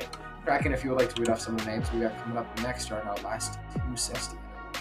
So these last 2 sets that we're going to commentate for y'all, we have Luna and Cutie coming up first, and after that we'll see Fakie Sandstorm. But the one coming up very soon, as they're both in the lobby right now, we have Luna versus Cutie. And man, we have seen Cutie on that Scythe, on that Fate specifically, and we've seen Luna kind of hop around a little bit. We've seen definitely a lot of Lucian coming from Luna, and we know Luna has other picks like that Nash that me personally, I'd say that's a pocket pick. You know, that was a great pocket pick that he whipped out in the last set.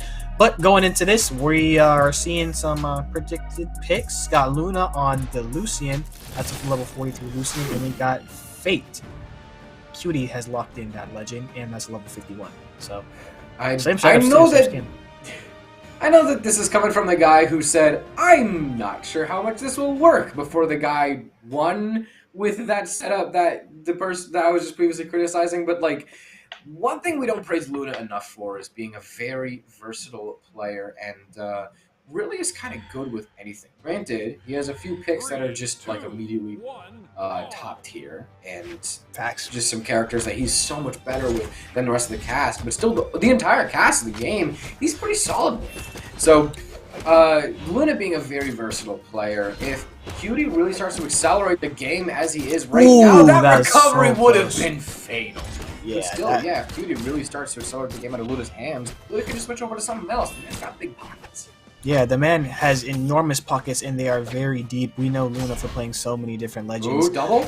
Oh, down air, gonna send Cutie on the bottom of the map, but just like Brawlhaven, Brawlhaven doesn't have that little pillar underneath, so it's a lot easier to recover when you get devastating edge guards like that. So it's not completely over, but Luna is doing a really good job kind of fighting Cutie off the stage and maintaining stage control. As I say that, Cutie pushes Luna to the other side of the stage. But Luna is going to get hit by that Cider, not quite going to die yet. Scythe in hand for Cutie. We're seeing that dash jump fastball in light. Reverse side light comes out from Cutie. Cutie just looking to kind of get this stock. But Luna, as he's recovering to the map, also hits Cutie. And we know Blash's recovery on Small Brawlhaven is devastating. Luna, you can see, not even quite getting the dodge read. The moment that he knew Cutie had time to dodge, immediately backs off with the weapon star, making it so Cutie has to wait a little bit more longer to grab that orb.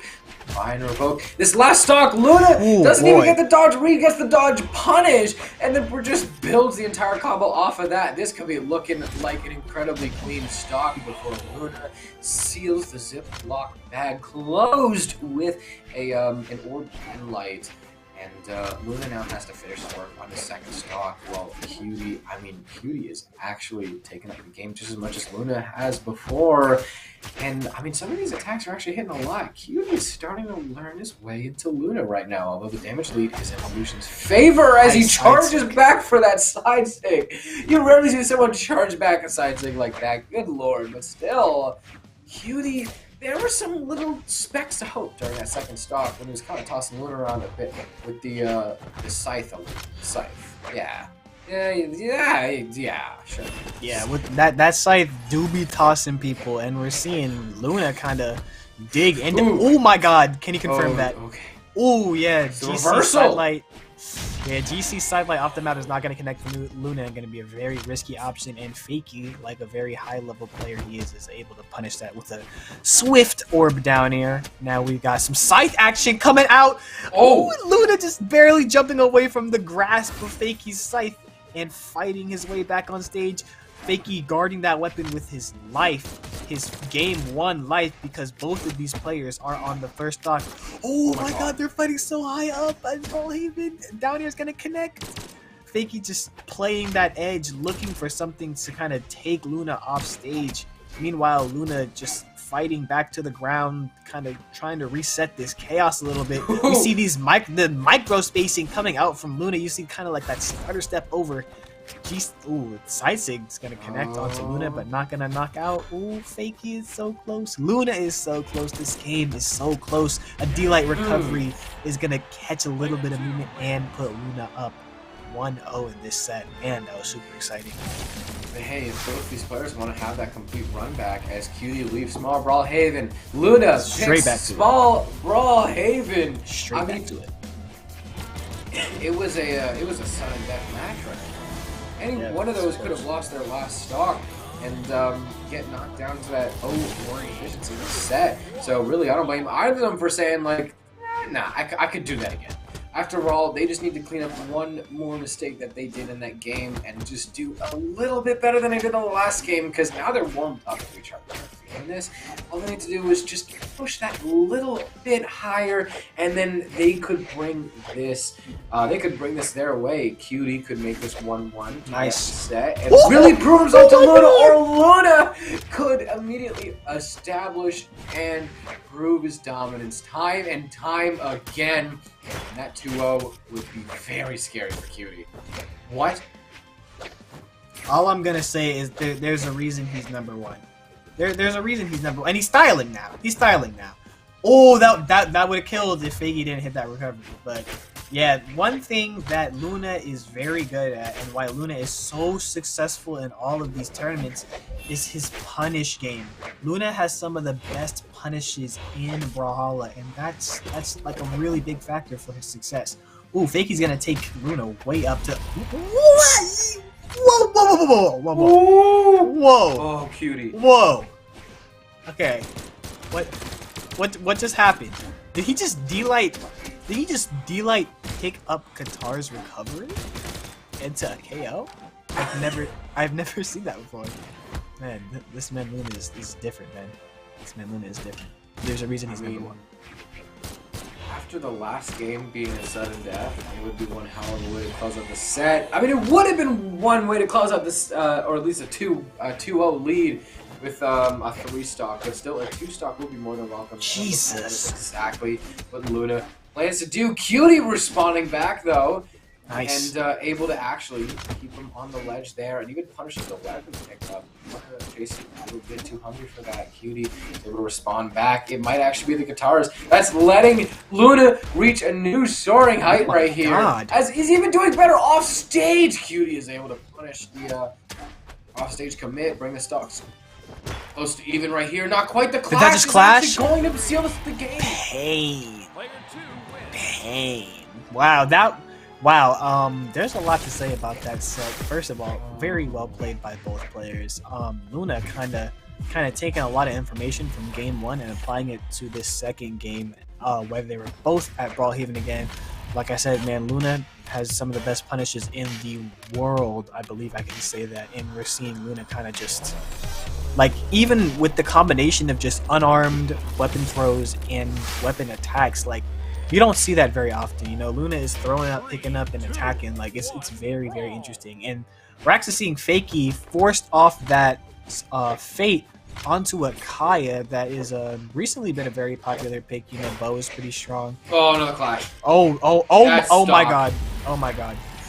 It's, wow. Oh, that's a 0 death. Goodness gracious. Okay, This is cool. the same Cutie that 3-1'd MegD.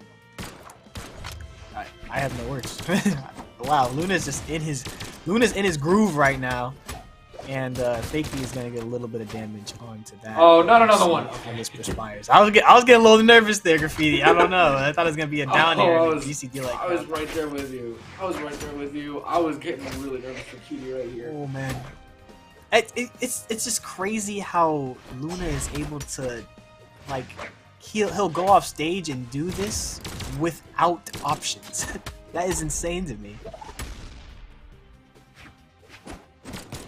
As Cutie loses that second stock, and Luna is up 3-1. Granted, Cutie was in this spot before, and they were able to bring it to even stocks. Last game, still, Luna is trying to, I guess, trying to close out the set as soon as possible. This is so weird, seeing that Cutie 3-1's MegD and then has a sudden death even game with Luna, and then now look at the state of the game right now.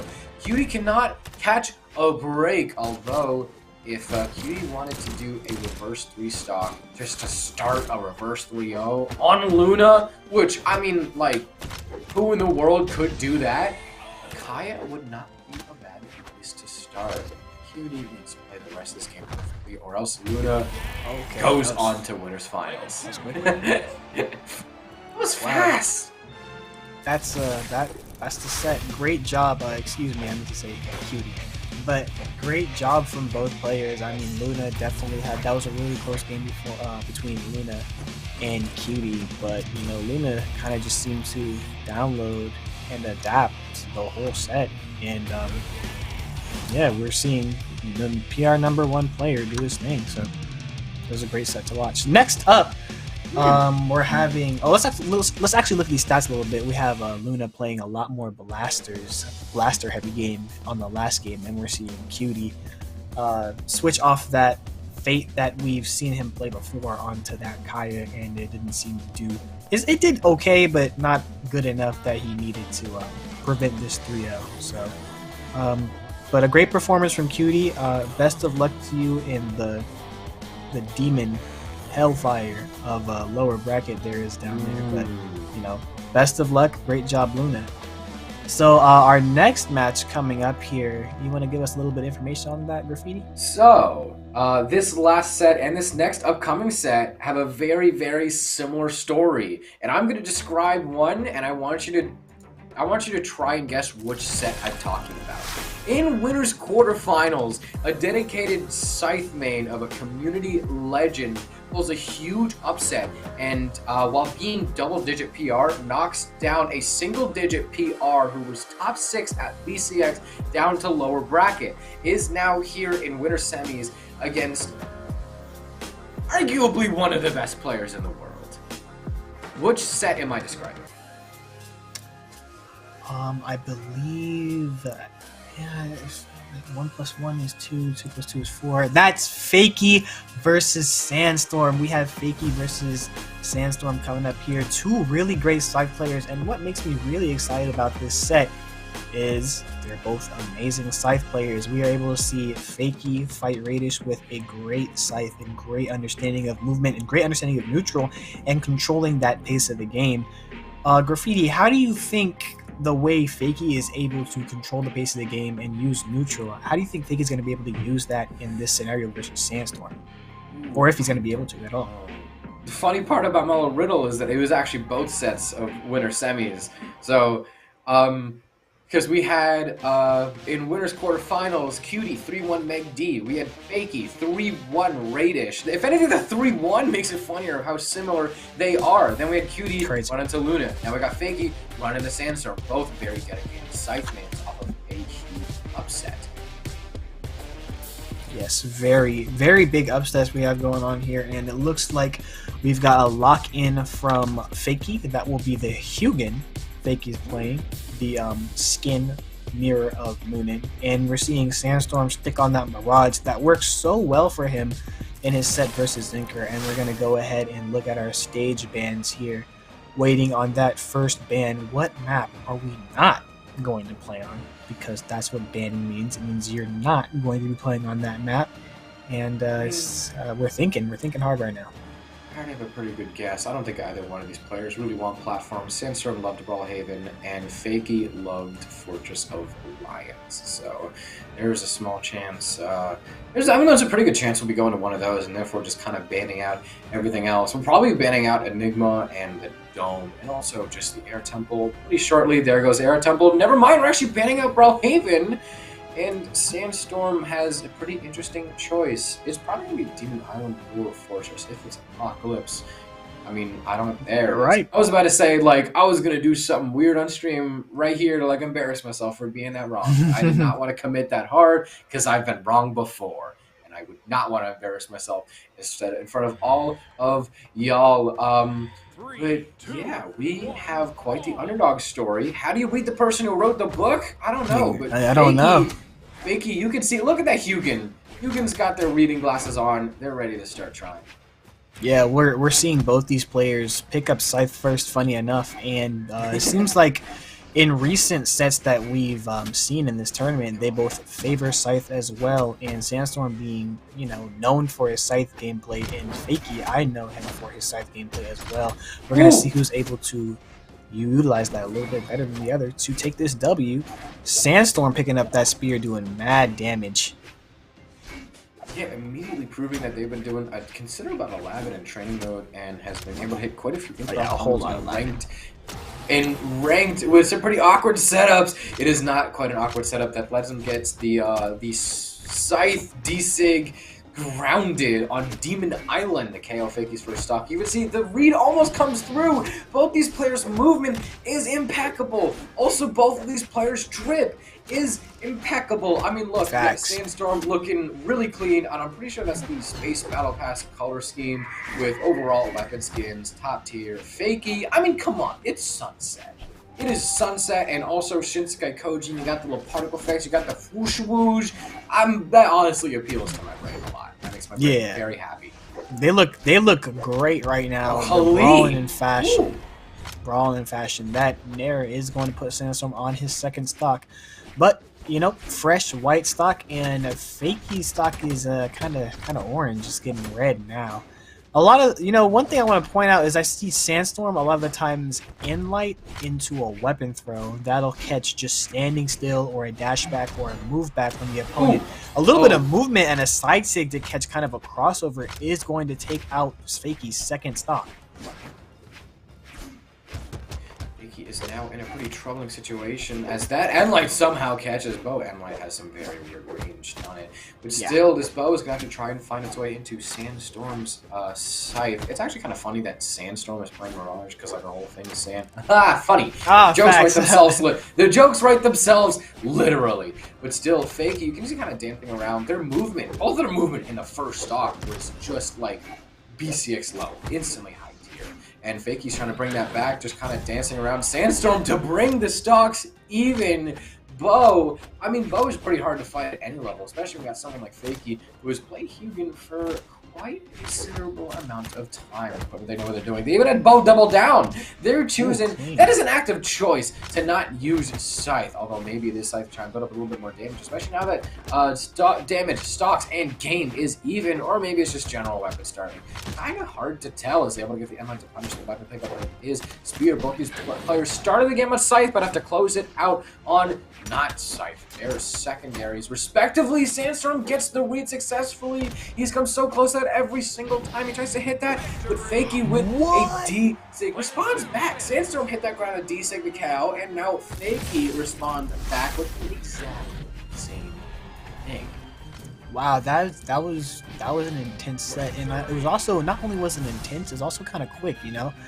Players definitely throwing out hits left and right, like they're really serious about getting to this action, and we're seeing Fakie play very well around Sandstorm, just like Fakie played very well around Raydish. One thing I see Fakie do a lot is kind of play stacked, ban out your options, and punish you for it, which is a really, really, really great way to approach a lot of these top tier players. Sandstorm going to pick up that spear and going to get some stage control. Now, people often say that Bow has a pretty good matchup into spear because of that range, you know.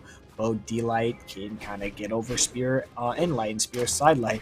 But, you know, Sandstorm noticeably is able to kind of use some weapon throws to kind of mitigate that much of a range difference that those weapons have. So we're seeing this spear bow matchup, and we're going to see how Sandstorm's able to deal with a weapon that kind of has a bit more range than his does. D-Light Sayer is going to take off Fakie's first stock.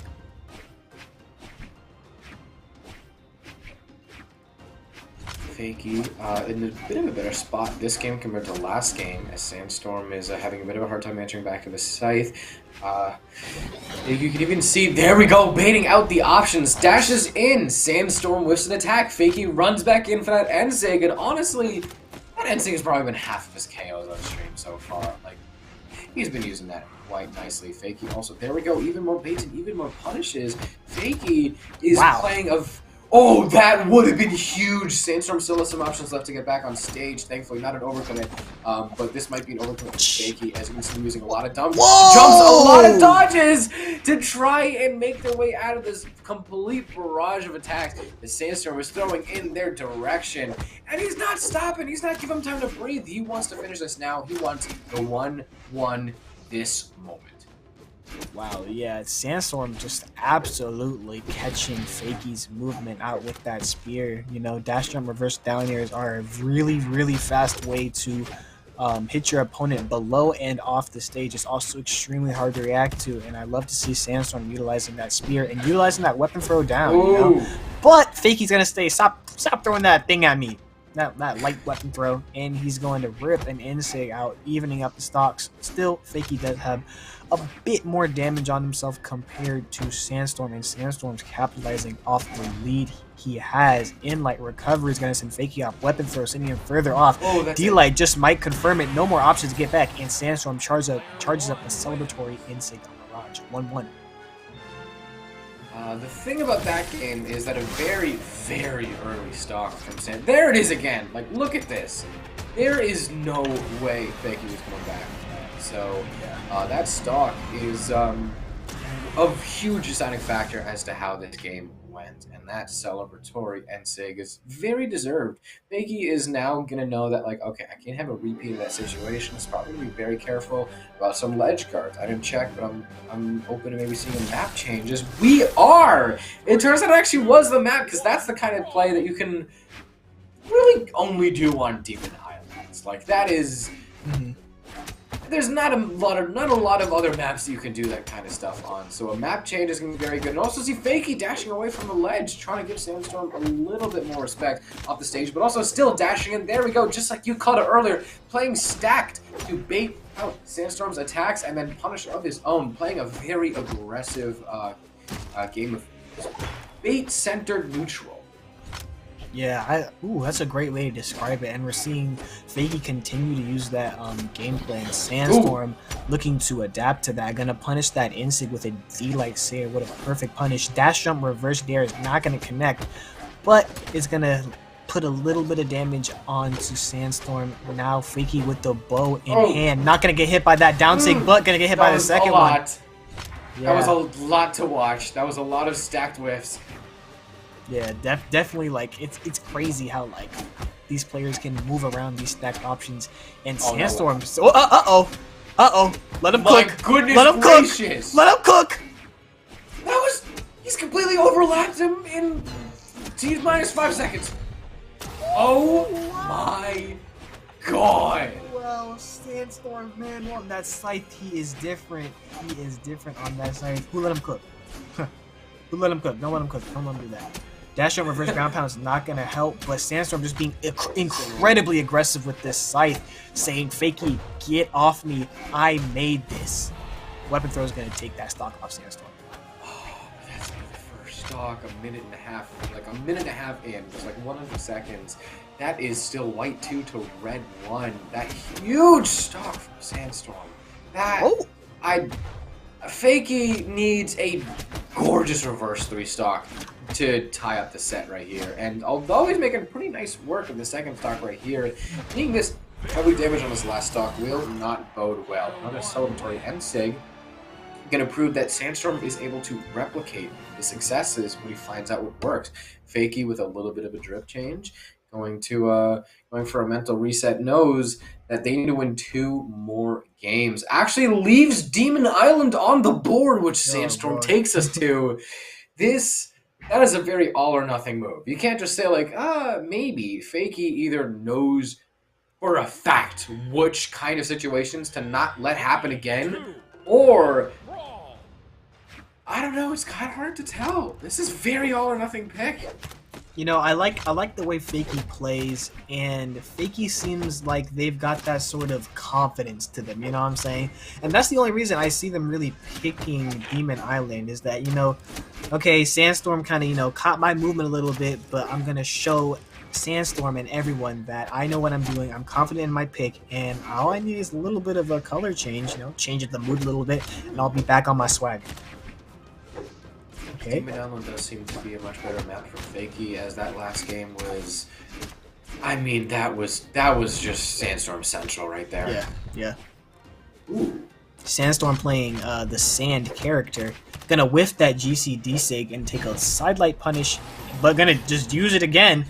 But Mirage's D-Sig is gonna connect there while Hugin's does not, putting Sandstorm up. And Sandstorm really, it seems like last game Sandstorm was able to get a kind of Fakie's number when it comes to movement and using the scythe, because we're seeing Sandstorm use the scythe a lot more, and not only use the scythe a lot more, but confirm a lot more hits into each other. Just as you see that read right there into the down air, Fakie desperately hitting Sandstorm away and then confirming that knockout on the edge with a jump there. Very well done. That's part of the reason why Sandstorm gameplay is so entertaining to watch, is he always has the read, and he's also so super aggressive about it. He always charges you down. He knows exactly how you're going to react to that, and the rest of the stock just kind of takes itself from there. As that DC will not bode well for Fakie, follows it up with the recovery. Fakie is now on bracket stock. Currently needs to build up a little bit more damage to take this second stock without taking too much damage on their own last, in order to even out the game. And then not just for a chance at a chance, because then they would need to win the next game, and they're having a hard time evening out this game right here while they're on the back wall. Their back is against the wall, rather. Yes, very much. Backs are pressed against the wall. Postures are really good now, but that's none less to say Sandstorm. Oh, is that it? Oh, off stage options. Chase dodge. Okay.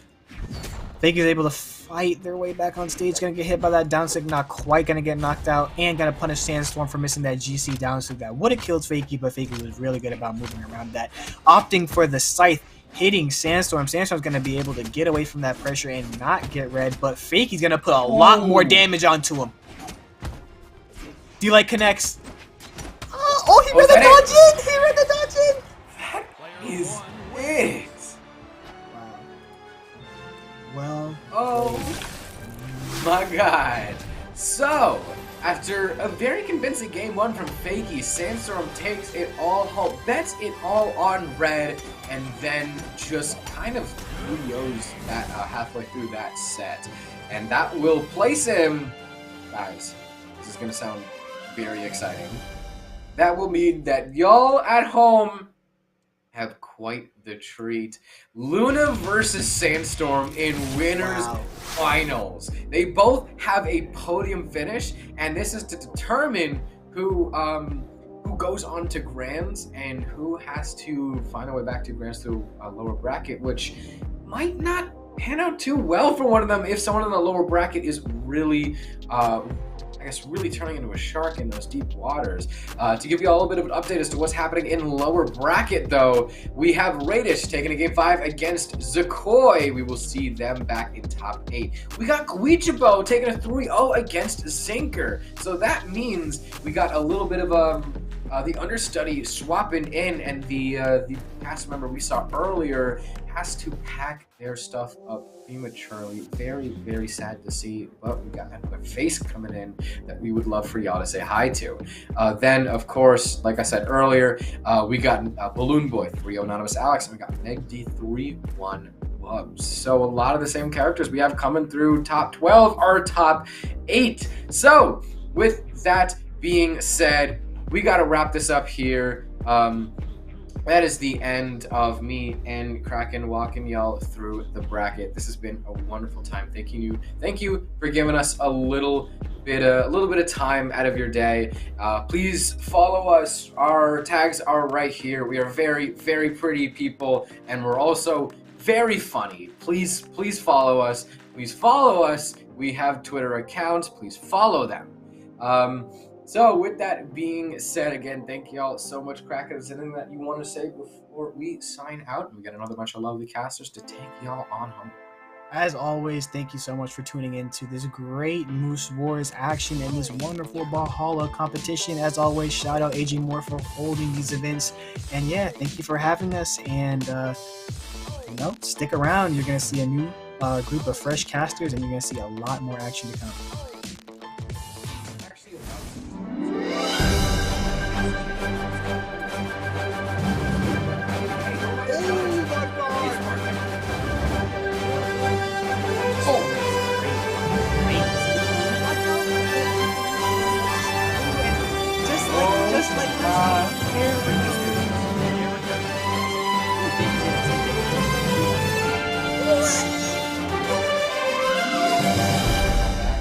Dancing around Sandstorm to bring the stock.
Hello, hello, hello, Brawlhalla lovers. Everyone out there right now tuning in to Frozen Fury. Thank you guys so much for joining us tonight. My name is Parapod, and with me tonight I have Clem. Clem, how you doing? I'm doing well, man. I'm really excited to get into Losers Top 8 Round 1. I'm gonna be watching Balloon Boy versus Magdy, a Canadian clash. It's gonna be a classic. So I'm excited to watch, I'm very excited to watch because we have some big names in this bracket, and of course you and I will be doing losers round 1 and of course losers quarters final. So we'll see a bunch of good matches, but of course that winners finals right now, Luna and Sandstorm, that is going to be an amazing battle. Make sure to keep tuning on in to watch that later. But right now, just like you said, Canadian clash, what are your predictions here with this upcoming battle? So it's gonna be interesting because Balloon Boy is on a tear right now. I think he's on 3 sets in a row where he has just been looking very, very strong. However, Megdy is one of those players, consistent. You can never really count him out. So I'm really, really excited to just see, I think Balloon Boy might take it out, but Megdy, he's got that clutch and he will just, he'll play to win. So I'm excited to see what happens. I am very excited to see as well. And then as this progresses out, both Balloon Boy and MegD looks like they were taken out in that winner side by Cutie. And then Cutie right now being on the other side of that losers bracket. There'll definitely be hopefully a comeback later on, but before that they have Fakie in losers quarters final. So as this tournament progresses, we are going to see some very close matches. So I'm very excited to get started. But Clem, I mean, tell me about Brawlhalla. How do you think the state of Brawlhalla is right now? Well, right now, it's a lot of neutral and just being able to get those good punishes, right? Advantage state is very, very important. So, getting that hit and then continuing to follow up, making sure you have the space to work with, all the little niche things are just so refined at this level, is that it's, it's going to be interesting to see. We've got 2 players that both, will be trying to create space and trying to force mistakes by creating pressure through movement. So it's like you're going to see a lot of fast movement, a lot of precise movement, and it's going to be whoever makes the first mistake, whoever bites first, or whoever misspaces first will really be in for a rough time. Oh yeah, and then we just got that preview balance. We just got to see it, what's coming up next. So as we progress through 2023, we are going to see a lot of different changes in the meta, but those top players continue to adapt, and we see them time and time again. I mean, and then it also depends on the region right now. You look at South America and you see a lot of Tesca being played in these top community tournaments. So I'm very excited to see how it evolves throughout 2023. Right. I mean, it's amazing to see how far the game has been getting pushed in the last few years. And watching Brazil play, they have some very, very high skill cap movement stuff that they do. Everyone is very, flexible. There's a lot of counter picks in Brazil. That's really awesome to watch. In NA, it's a bit different because people are really good at just sticking to their one character, figuring out everything they can and then applying that in the tournament. So we have Balloon Boy, for example, who's a level 100 on Diana, right? He is the Diana player right now. And Magdy, he switches on and off a bunch of picks, but he normally sticks around the sword gauntlets, and he has a lot of experience on those weapons. Yeah. Oh yeah, 100% agree with you. But I'm very excited to see what kind of picks we're going to see this game one. The beautiful thing about community tournaments is you see these top level players really try to test things out as we progress into the competitive season, because when it comes to that next major, they're going to want to use those different things that they've been practicing, especially with this meta continuing to evolve. But here we go. We are going to go into game number 1. Very good picks right now. Can't really call it one way or another. So definitely excited to see how it turns out. Yeah.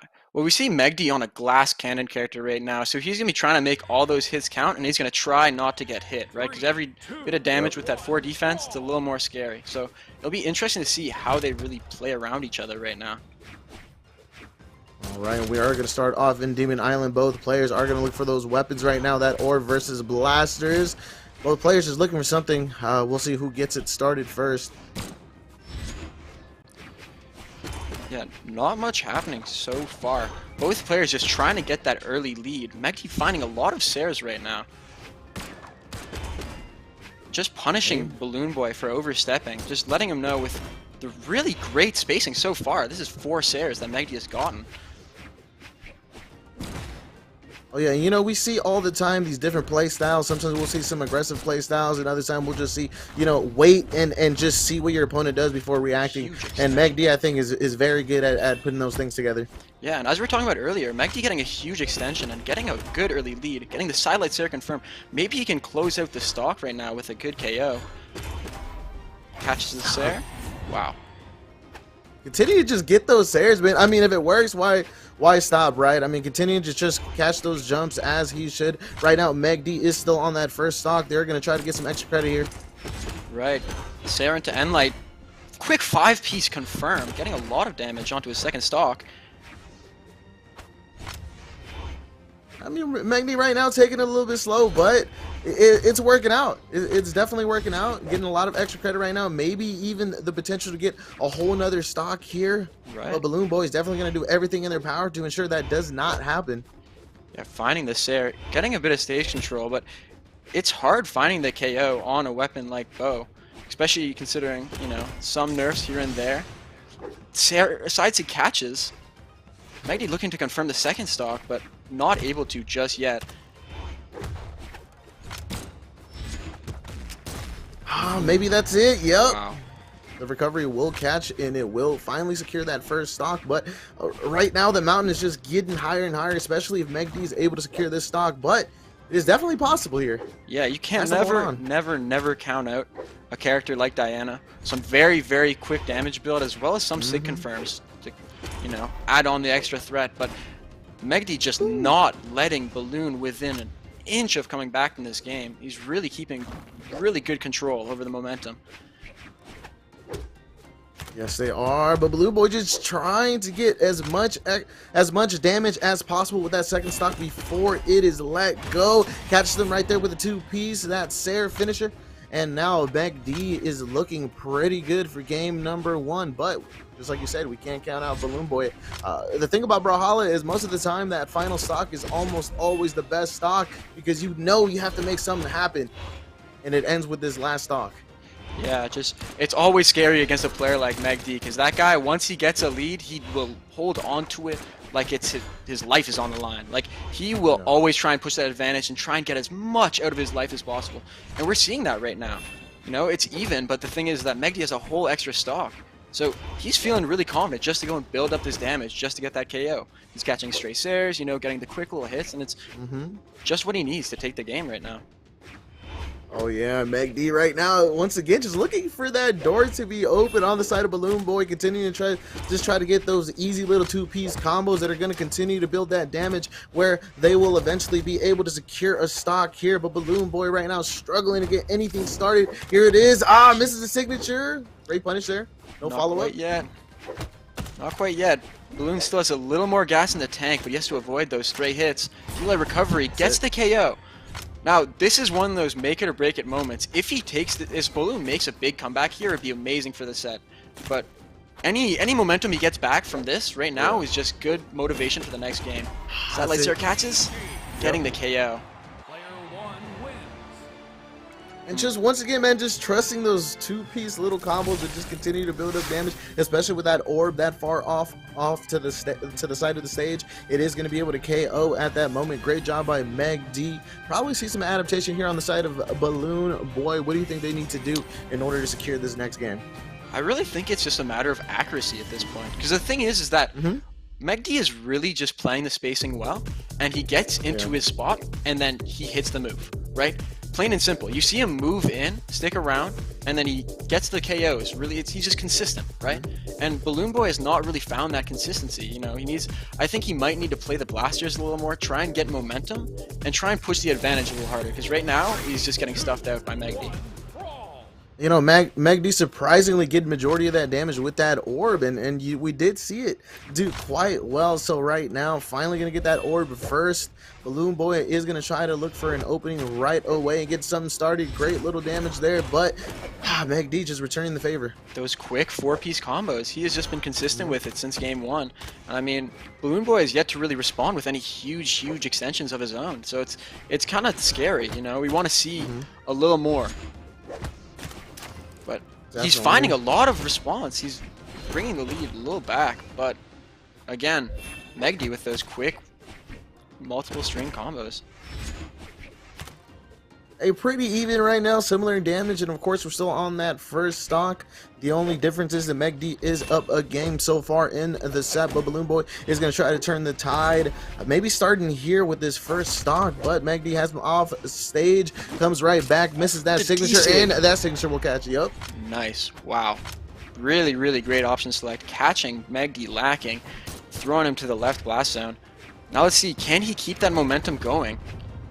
It's really going to be a big sign of what's to come in the set. You know, how Balloon can extend his lead is going to really mean a lot in these future games. You're so correct right now, Clem. He has to hold on, milk the stock for all it's worth, but right now it is looking dire. Off stage, gets that recovery. But he's not able to touch though. Burn chase dodge, one of those things. Goes for the extra damage. I mean, he got a good about 43, 44 damage off of that, so it's not terrible, but you know, don't really want to let the stock go just like that, so it's a little unfortunate. Okay, but I mean, slight damage lead right now. Definitely winnable, definitely possible. Balloon Boy doing a lot better here. A lot closer game. Yeah, he's really pushing the advantage, but then again, just as I say that, MegD with that 4-piece on the high force orb, and he just brings it back. Balloon is really trying for these like little reads. He's trying to get into MegD's mind. He catches him with a D-Sig. This is looking really good for Balloon. Catches him with the Sair. Another Sair, pushing him off stage. Gonna try and confirm it right here. Another Sair! Just what you like to see. Hey, perfect spacing, man, and that's exactly what you need there. 3 in a row. Finally being able to secure that stock. The lead is looking good. And now on the side of Balloon Boy, if they're able to once again secure this game, that's going to be a 1-1 in the set. I mean, right now, once again, though, on that second stock, though, they got to hold on to it as long as possible. Exactly. I was about to say it. You see, he's looking very healthy, though, on his second stock. And in previous sets that I've watched from Balloon Boy today, he's been very good at, once he pushes that lead, he can two-stock a lot of people if he feels confident. It's just, MegD is a little different of a beast than the people he's been running into. He's not used to seeing someone this, you know, consistently just like a wall. He's just here to stop momentum. Catches the dare, and I mean, MegD's got the weapon starve right now. He's looking very, very in a solid spot, you know? Can't really complain. But Balloon Boy is looking to close out this game too. And I mean, pretty good damage right now that Balloon Boy has put on MegD's final stock. So, but once again, can't get overzealous here. They have to be able to just trust their skill, their knowledge, and continue to just rack up that damage and eventually possibly get this stock. But they have to slow down. Can't get overly aggressive here. Right on. Can't make the big mistake. And I mean, MegD is back on the orb, but he is getting those Sairs. You know, that move has a very, very good hitboxing, and he's just sidelight Sair, it's just his go-to. It's back, man. It's tied up, and right now I think MegD has the damage advantage, but slightly. It is still winnable for any single player, but MegD was behind. Right, and I mean, the weapon starve is finally over, but MegD really putting a lot of pressure on the Balloon Boy. This is a very, very tense last stock situation. Balloon Boy getting away with a whiffed Sig, but Sidelight not getting anything just yet. Both players just trying to find that one hit. Just trying to get this knockout here. Either player can knock out, but who's going to get it first here? MegD maybe with the Sair? Nope. Sidelight. Nair, not killing just yet. 2 more maybe. Sidelight Sair, and that's gonna KO! That's game 2. Wow. Again! Again and again. You know, something can be said. Sidelight, Sair. MegD's just doing what he wants with those side-hitting moves, and he's really just reaping the reward. His orb, 472 damage in the last game, right? Exactly. Not really picking up the gauntlets that much, but it's just, exactly. It's all Sair. It's all Sair. You know, it's crazy. And you know what? This is exactly how last game was. The majority of the damage was done with that orb, and once again, if it's going to continue to work for them, why switch it up? And it's working. But Balloon Boy, I feel like they're starting to unlock something, especially that game 2 looks completely different than game number 1. So I expect even more adaptation. I expect maybe Balloon Boy to even take this game, but it was looking good. It was definitely looking good. Balloon Boy had set himself up in a position to win the game. Unfortunately, he just wasn't able to close it quite out. If he can get the same momentum and this time close it out, no problem, right? But MegD starting off explosive, not quite getting the edge guard, but getting a lot of damage onto Balloon Boy. But Balloon Boy trying to find that quick response because he does not want to go out of this tournament just quite yet. Oh no, and you know what? That is a very good reminder. We are doing, all these matches are on the loser side, so this is make it or break it. They're either going to continue in the bracket or that is it for them. Wow. And MegD taking a stock 30 seconds in. That is a very, very quick stock taking. Oh, And yeah. I mean, very, very scary spot to be for Balloon Boy. But then again, nothing's really quite over till it's over. But MegD is looking very set up and very poised to win this set. Oh yeah. MegD is looking healthy right now. They're looking like they're going to be able to get a lot of extra credit here, regardless of how much damage they get. Okay, they're continuing to be aggressive though, either way, and that's exactly what they need to do right now. They need to lock this up because one more win will secure them another match in this tournament. Right. MegD catching the read with a nair, but not getting quite anything off it. I mean, MegD has just been pushing advantage. Like, Balloon has had several spots where he just has not been able to find an attack to respond, right? But then again, Balloon Boy looking very, very good to try and get the second stock, but not quite there just yet. Still looking for that Sair, maybe a D-Light, but recovery killing. And, I mean, a quick string or a huge offstage interaction could really bring this game back, but then again, it is against MegD, so who knows what's going to happen, right? I mean, right now, if I'm Balloon Boy, I'm trying to get as much damage as possible right now. At least the orange is going to put me in a good position to continue to possibly win this game in that final stock, but they can't give this second stock up just yet. I mean, he's making a case that he should still be in this tournament. You know, he's trying to hold on with his life. And I mean, it's a mountain to climb, but it's not insurmountable, right? Like, I have seen Balloon Boy come back from things like this before.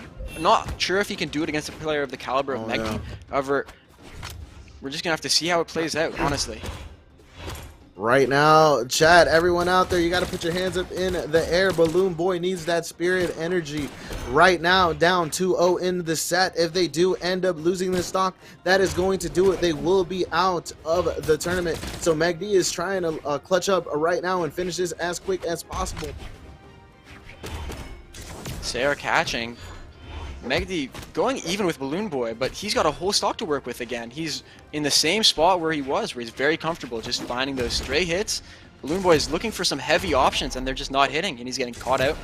The Sairs again. Looking like a very scary spot to be in. Delay recovery. That is going to kill. Winnable? Winnable. Balloon Boy is on his tournament stock. He needs to clutch this up right now. Do or die scenario. Or, well, do or eliminated more so, but... Hey, they got to watch the Sair right here. I think they'll survive one more Sair. I don't think they'll survive two, but one more. Ooh! Silent Sair dropping! Sair catches, though. It's still not enough to kill. Not one more. You were dead right on that, but... Unfortunately... Sair's... Okay. Quick 3-hit. This is... Balloon Boy gets it. caught by the Silent Sair, and that takes it.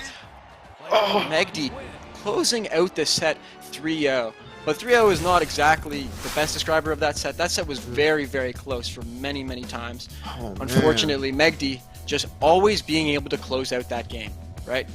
Just... Yeah. And then, hey, man, once again, that orb damage, 453 on the side of MegD with that orb, only 129 with that gauntlet. But on the other side, I think, you know, Balloon Boy definitely very close games, just like you mentioned. I think it was 100% possible. I loved seeing that kind of brawlhalla because these are the games that we are here for. I am definitely very excited for our next match if this is exactly how we start off with our commentary block. Right on. And I mean, Balloon Boy is one of those players that as time progresses, we are probably only going to be seeing more of him. You know, it's just a start. He's still a very, very new player. Well, not new player in terms of how long he's been around, but he's new to PC, right? So he hasn't been on computer a good PC setup for a while. And so, you know, as time progresses, I think we're going to be able to see him bloom into a very solid top 8 player. He just needs that time. And unfortunately, right now, he ran into one of the solid, concrete top 8 players of North America, Magdy, who is just not quite willing to give up the throne just yet.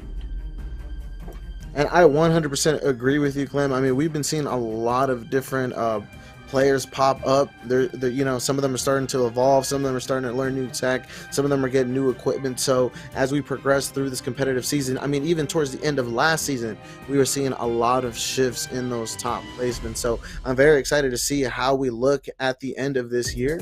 I mean, even last year's BCX was amazing. Nobody expected that to happen, and that's just exactly what I want to see in this scene. Everyone continuing to push each other to be better, and you know that top placement continuing to shift, because it's no fun when there's one player continuously winning, but when we see everyone start training up, it's amazing to see. Right on. And I mean, going into our next set, we're going to be talking about one of our new up-and-coming winners with Raydish, who has taken the Summer Championship for 1v1 in 2022, and then he took the Winter Championship, the previous tournament, convincingly for both times. So he's always, been a very, very good player online, and he's going up against a new player, Cutie, who I think had his first breakout performance in Springs of 2022, and he is the Lin Fei. So it's this is, again, two players who are pretty dead set on their mains, where it's, Petra, level 100 versus, I was going to say Sakura, Lin Fei, same difference, 9 Dex Katars at level 100. And I mean, both of these players have learned a lot about their characters. Both of them are fantastic. And I mean, I'm very excited to see how this goes, but from previous experience, we have seen that Radish does beat Cutie. So we're going to really have to see how this plays out. Right now in the tournament, Raydish has only lost to Fakie, and that loss was 1-3 in that winner's bracket. And then on the winner's bracket, Cutie lost to MegD 1-2. So both of them, once again, they want to continue to win. They want to continue to advance in this bracket.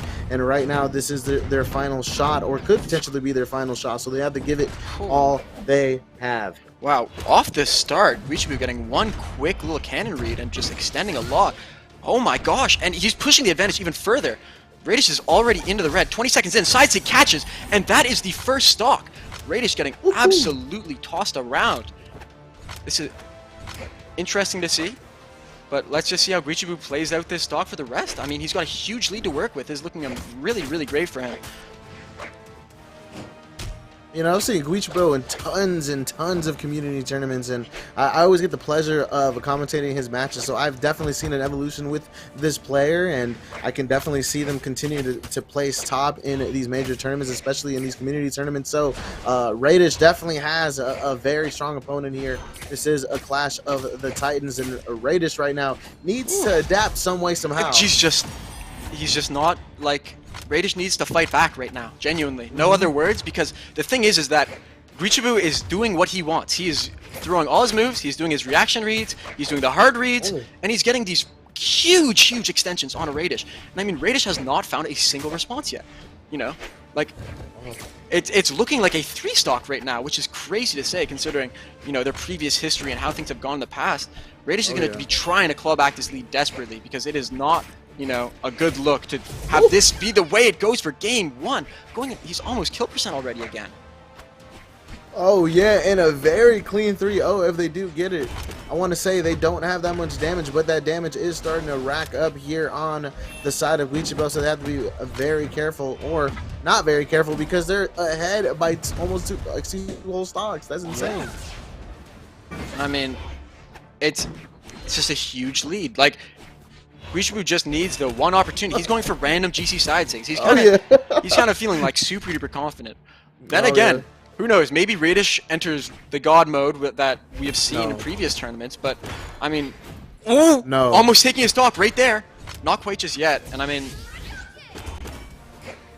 okay, Cutie. All right, there it is. Yeah, there it is. Yep. Pretty quick game 1. 2 minutes and 30 seconds. And I mean, those first 2 stocks were fast. Very, very fast. That is just a show of what 9 Dex Katars can do on hit. You catch a dodge with those 9 Dex Katars, and boom, you're getting hit with like 6 to 7 one-frame combos that you just have to watch yourself get hit by like it's a cutscene. And so, we're gonna have to see if Radish can really avoid getting put into disadvantage like that, because you know we didn't really see much out of him for that first like those first 2 stocks, right? Yeah, 248 damage total on the side of Raydish, so definitely didn't have enough time to do much. But I mean, you never know. Maybe there was a little bit of issues at game 1. You never know what somebody's going through. So let's go ahead and give him the benefit of the doubt, and maybe this game will be a whole lot better on the side of Raydish. But Wichebo was looking super clean, especially with all those guitar moves.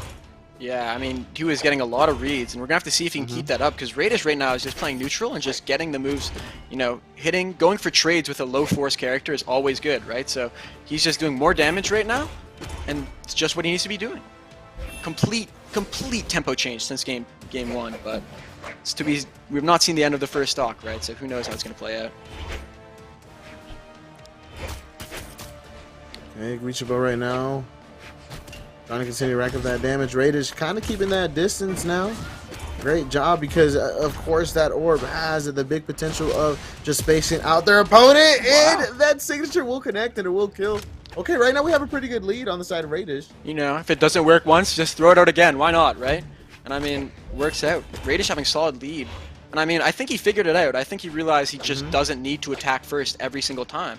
And I mean, it's been working, right? He's been catching punishes, and he's been forcing Wichebo in uncomfortable positions. But again, Lin Fei is a very, very explosive character, so the game is never really the weapon throw stopping the NSYNC momentum.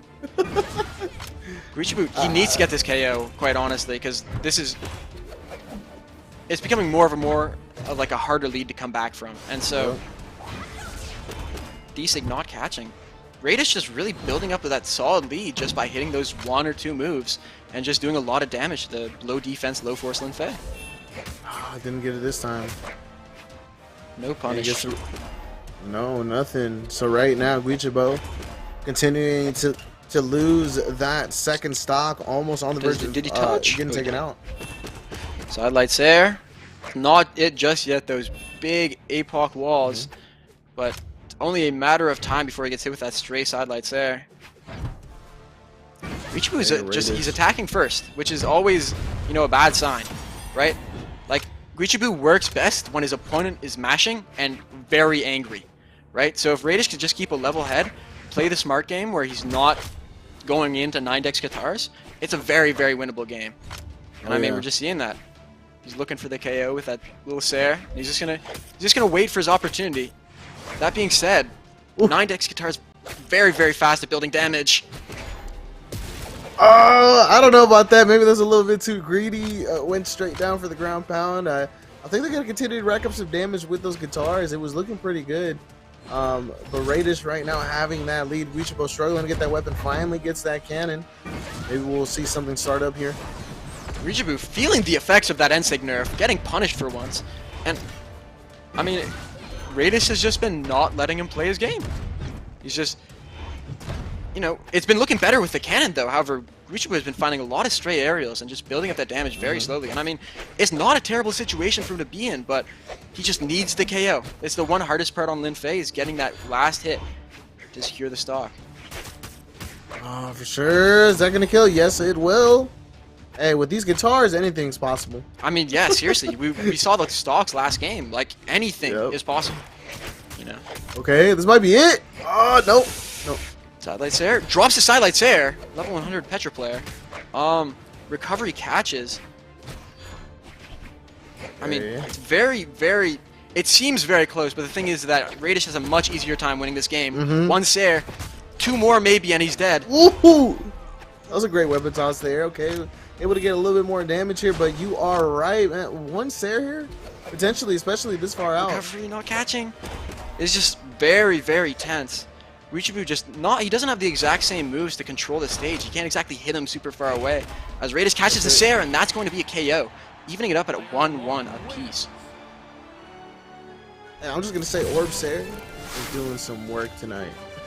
We're seeing some work tonight. And look at Raydish on the side of Raydish, 557 damage. Yeah, and I mean, Raydish and MegD are both teammates. Maybe there's something to say that they've been in their DMs, you know, cooking it up about Orb Sair, but these guys are Orb Sair magnets. Like, they will just hit you. Like, it's very, very interesting to see.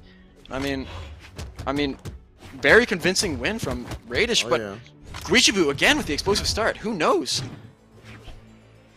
You know, this set seems like a very intricate tug-of-war where it's like Radish is holding on, but Guichibu just randomly tugs really hard and then just catches you by surprise. And it's like, you know, who knows? There's a chance that Guichibu can really just squeak out the win, but Radish has the consistency with him. Oh man, both players doing pretty good, but right now Guichibu having a slight damage advantage, but Raydish, one of those players that is very good at closing the gap, and they're doing just that. Wow. The quick damage coming out from the Petra Orb. Both had orange, but Radish is much closer to killing or knocking out Gui than Ser. Not quite enough. Oh! Decent catching! Wow, and another solid lead going into game 3 second stock. Oh yeah, that orb power. Radish's orb is just so clean right now, and once again, last game doing all of their damage with that orb, and it's working out. I mean, they're able to continue to get these Sairs, these two-piece combos, and once again, those just gnarly signatures that just come out here and there. He's just finding all the hits that he needs to do, and he's building that damage, you know, getting that lead so that he can really have a much more comfortable time going into like the later game scenario.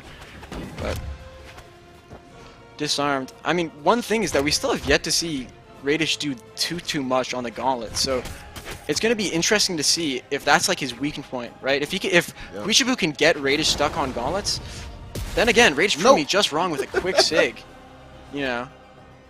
Of course, switching back to the orb, because you know that weapon is very fine-tuned.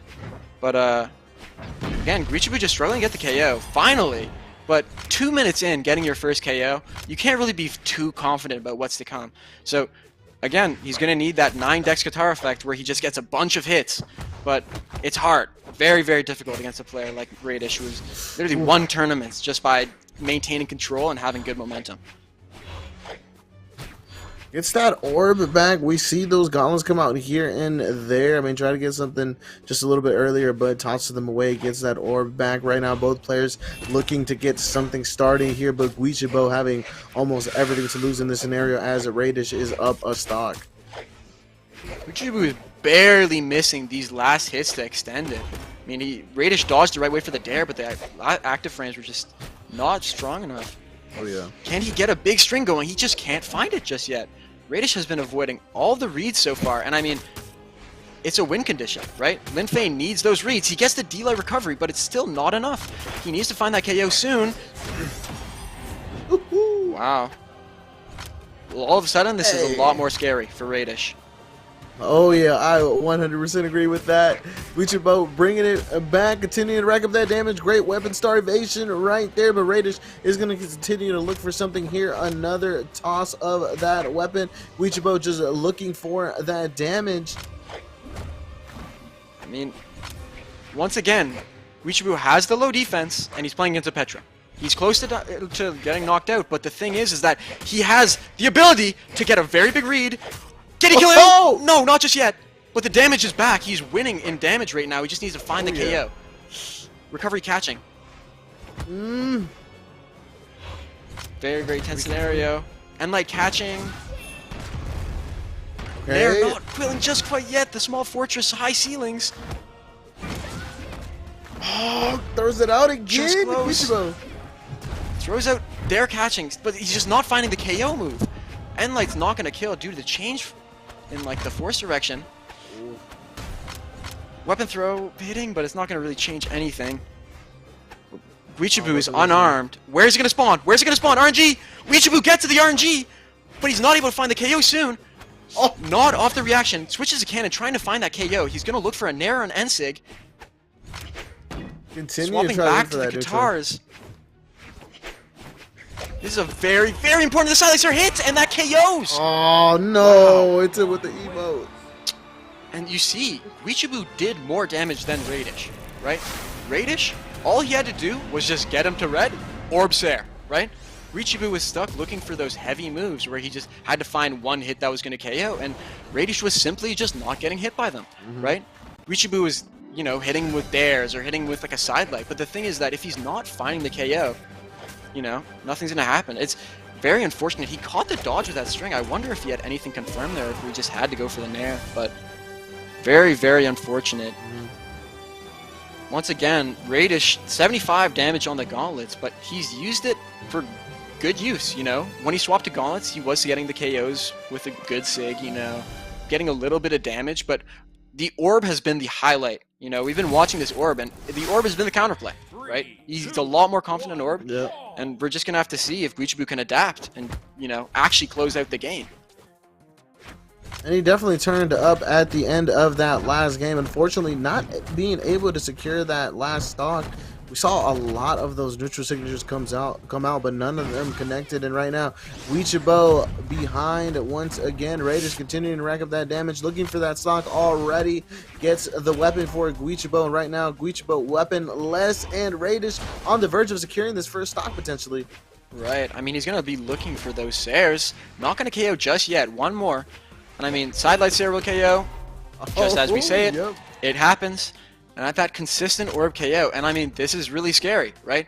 Guichibu did bring it back last game, but he didn't close it out. So, once again, we're going to have to see a Herculean effort from Guichibu. And Raydish, no options, but Guichibu, unfortunately, can't confirm the edge guard, and, you know, gets the ground pound, can't confirm it again. Unfortunately, Radish is just refusing to go down in a very easy fashion. He just fights back, you know? Yeah, but right now, Guichibu finding themselves behind once again, and Radish staying alive, continuing to get all the extra credit they need. Guichibu lost everything there, but was able to make it back. Radish, Guichibu, both of them going toe to toe, but Radish is looking like they're going to be coming out on top right now. Once again, it is 2-1 in the set, so Guichibu definitely still having a shot. Oh my here. gosh, that was an absolutely amazing use of a crossover sig right there, just letting him know that he has no idea what move that was. And I mean, it's just one of those things where really great use of crossover skins, you know, really great ability to lock in that skin. And I mean, just finding that extension, not able to get the KO, but holy, like, it's very, we should be looking scary right now, confident on the crossover. Can he bring it fully back? We're gonna have to see. Oh, we saw something turn on in Guichibu at the end of that last game. They almost secured the win, and right now continuing to produce that in this game as well. Guichibu definitely having the potential to secure this second stock here, potentially take the lead, but Radish with the two-piece continue to get that sidelight into Sare. Those it's just always ending with that orb Sare. Like, it's crazy. Yeah. I don't know. Maybe that move is very, very good and people don't talk about it enough, but that move, you know, we've just been seeing it so much tonight. This crossover sig again! Wow, really letting him know that he spent money on the game and that he looks amazing. Doing it in style. Ground pound, raw. This is a dead even game right now, and Guichibu's feeling himself. This is a more confident Guichibu than we've seen in the last few games, and it's very scary. And right now, we're either going to see a game 5, or we're going to see Raydish move on in this bracket. Guichibu is going to turn up here, having that damage advantage. The damage build! Can he catch the... Why? Recovering nothing! Oh my gosh, very tense scenario. He needs to find the KO that he hasn't been able to find those last few games, but can he do it? Finding all the damage he needs, but not the recovery. Recovery kills! And that is a game 5. Wow. Showing him just the difference that he has just by on the Sakura. It's just the Sakura difference, you know? Calculated. Those side sigs were just, they won him that game. In a scenario where he has not been able to find KOs, he was able to pull out the invisible tornado special on him and just catch the KOs. Really inspirational stuff coming out from Guichibu, I think. That weapon toss, guys! Was that calculated? It's simple math. Simple math. Guichibu just, you know, what inspirational stuff coming out from him there, you know. Able to avoid the Canadian curse of getting owned by sidelight Sares today, because both Balloon and Guichibu, up-and-coming Canadian players, getting torn up by Orb Sare. So we're going to really have to see if he can avoid the Orb Sares going into this next game. But hey, that last game was fantastic from Guichibu. He found the reads that he needed. He got the KOs. This is a very, very neck-and-neck game 5. Oh my gosh, man! A game 5. Think about that. Is Guichibo going to be able to do something great here that we're going to talk about for days to come? Is he going to be able to upset Raydish here, or is Raydish going to continue on in this? Great gameplay we're seeing already on both sides. Right, and I mean, it's one of those things. Again, Guichibo needs the reads, so he got a read going into this first stock, and I mean that's a great sign. But then again, Radish is still there, just waiting with his consistent orb damage, applying pressure, getting those 3-hit combos. And I mean, this game is going to be really decided by, I think, their last stock. Because this first stock has been important the last few games, but how someone plays on their last stock in a game 5 really impacts what's going to happen. And I mean, oof. They've just have not been able to find the kill just yet. It's been a minute so far. Very slow. Very slow right now, and I mean this is a game 5, so we're gonna try to make no mistakes here. Right. I mean, game 5, losers, you just don't want to go out. You don't want to get KO'd early. Guichibo. You get wall slip. Oh my gosh, man! Ooh. The mistake was made. He clung to the wall way too long. Hands got sticky, and then all of a sudden, no options for him. Quick sidelight there, and he's gone. The extension for Radish. What's going on? Is Guichibo okay? I don't know. It's looking scary. Recovery not going to KO just yet. I think 2 more of those before it KOs. So he's got a little bit of a hill to climb unless he gets a good read or a sig. Nothing quite yet. Oh my gosh! Radish misinputting and then Guichibo going into it. Really great stuff. No options from Guichibo, but he lands on the platform, getting all his options back. And the Sair, oof. Killing with Qatar Sair is not always a promising sign going into the next stock, but one can only hope. Double you know what? Not too far off in damage. There it is! There's that weapon again! The quick extension. You know, that's the thing. At low HP against that 9 dex, a lot of stuff is true. You're going to get hit once, and then you're going to have to eat maybe 2 to 3 hits just for free. And I mean, Guichibo is really letting Radish know that he's not welcome out of hit stun. He wants to be in that string non-stop. Radish is just trying to bring it back in the sidelight recovery on the platform, catching out Guichibo when he had no options and getting the KO very early. Tournament stock here on the side of Guichibo, though. They gotta make something happen here. Yeah, we're gonna have to see the same type of comeback that he made on the last game, where either he doesn't take that much damage and he gets the KO, or he just makes a huge comeback on a last hit red situation. But I'm sure he's looking to find the KO right here and have as much room to work with on his last stock in a game 5. You know, right now, actually surviving quite well. Hasn't taken damage in quite a bit, and they're able to secure this stock. So right now, it is. Oh my god! It's so even, and I mean he has the weapon starve, and he's on 9 dex guitars. It's never mind. All the advantage is gone, and I mean now it's much more scary for Guichibo. Not on the guitars. He's gonna the read. Oh. I'm like Guichibo can play Guichibo well. I see some gnarly stuff for this cannon. He is. I really should have had more faith in his cannon right there, because he has made a lot of damage. He got the read. Weapon throw not connecting, but he's looking very good in this last hit scenario. He just needs to find the KO. Yes, it! KOs! He did it! Wow. Wow. Just wow. Great stuff coming out from Guichibo. Finds the KO with the Sig. The stuff that he was struggling with, finding the KO, finally found the solution to in the last 2 games, and it ended up serving him well. He got the Game 5 win against Radish, previous Winter Championship 2023 winner. You know, very great stuff coming up from Guichibo's canning at the end there. That was just, wow. Oh yeah.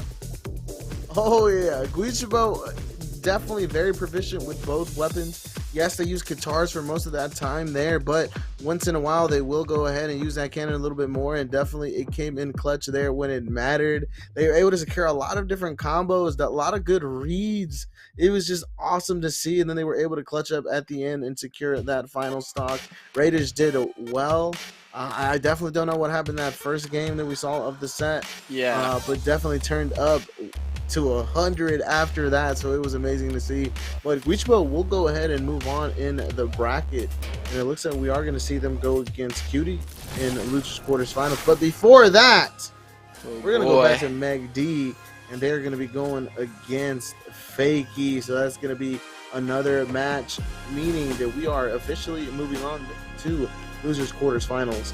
Any predictions here? How you feeling, Clem? Ooh, this is an interesting one because here we have like two very, very great players, but very different. Like, I cannot understate how different these players play, because Fakie is like, if we thought watching Guichbo play was pretty explosive on like guitars, Fakie is almost on the similar level on the Munin, where with Scythe he will just absolutely just like take you off stage, he will own you, he will take all your options, and it will just be sad.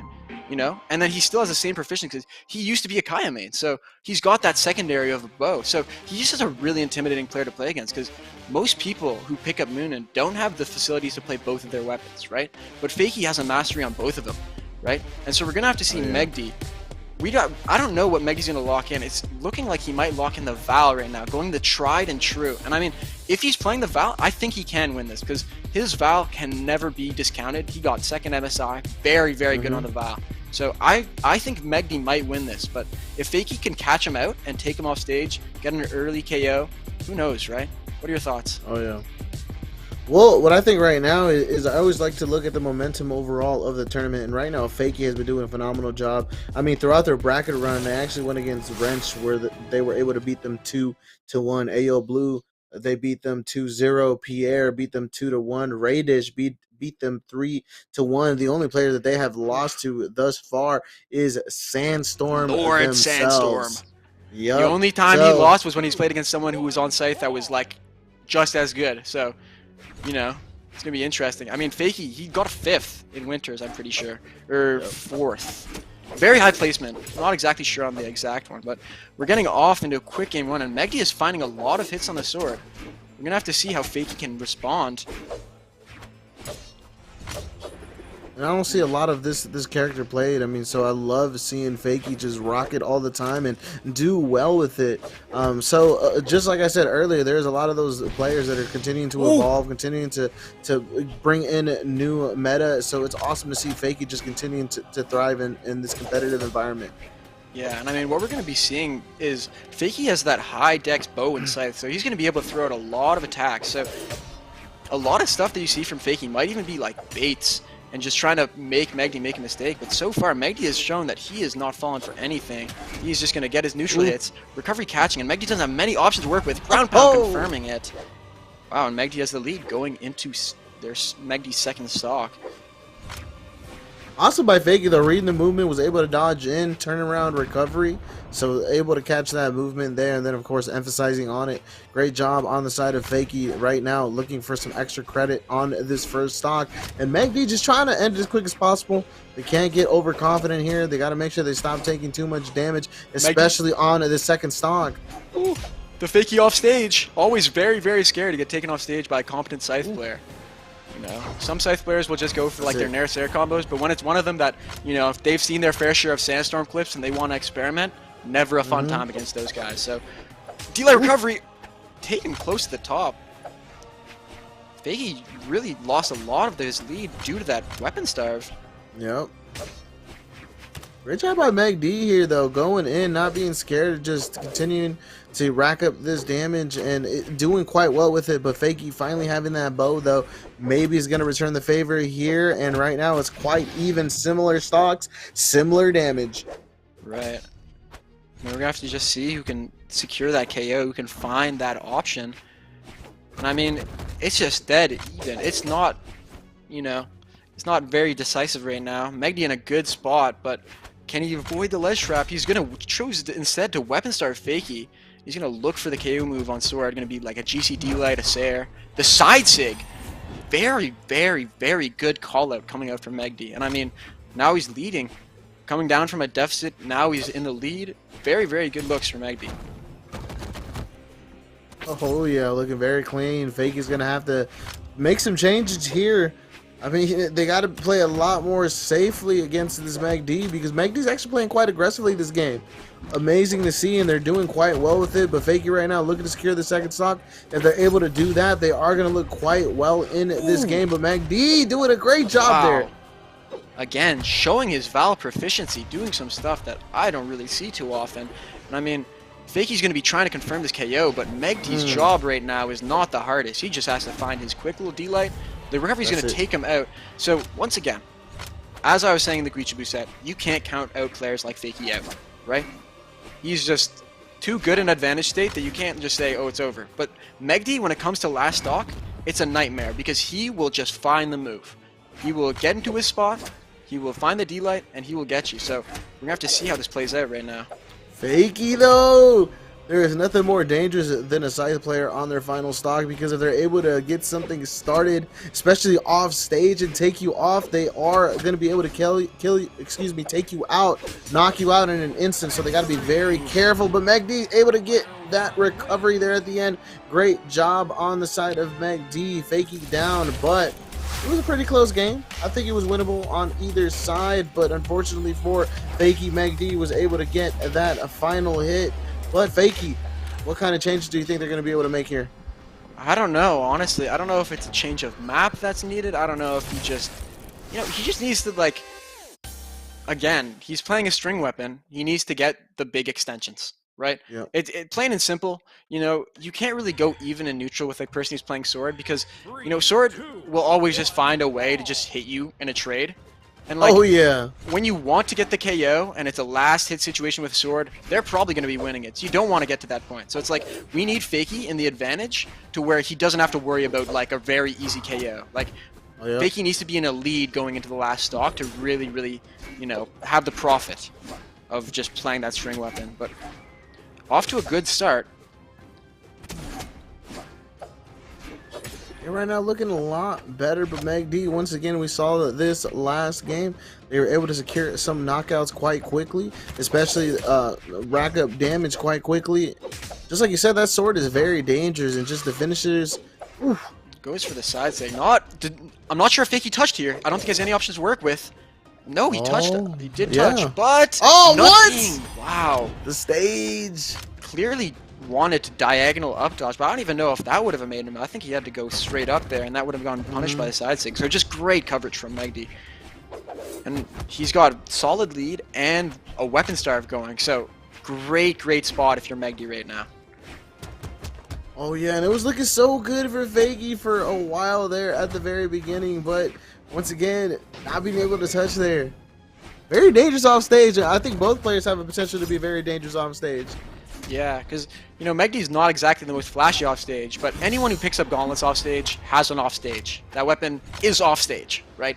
Because all their moves send down, it's just a great move. So it's like, it's pretty even off stage. Just Fakie has a slight advantage just because he can choose where he gets to throw him.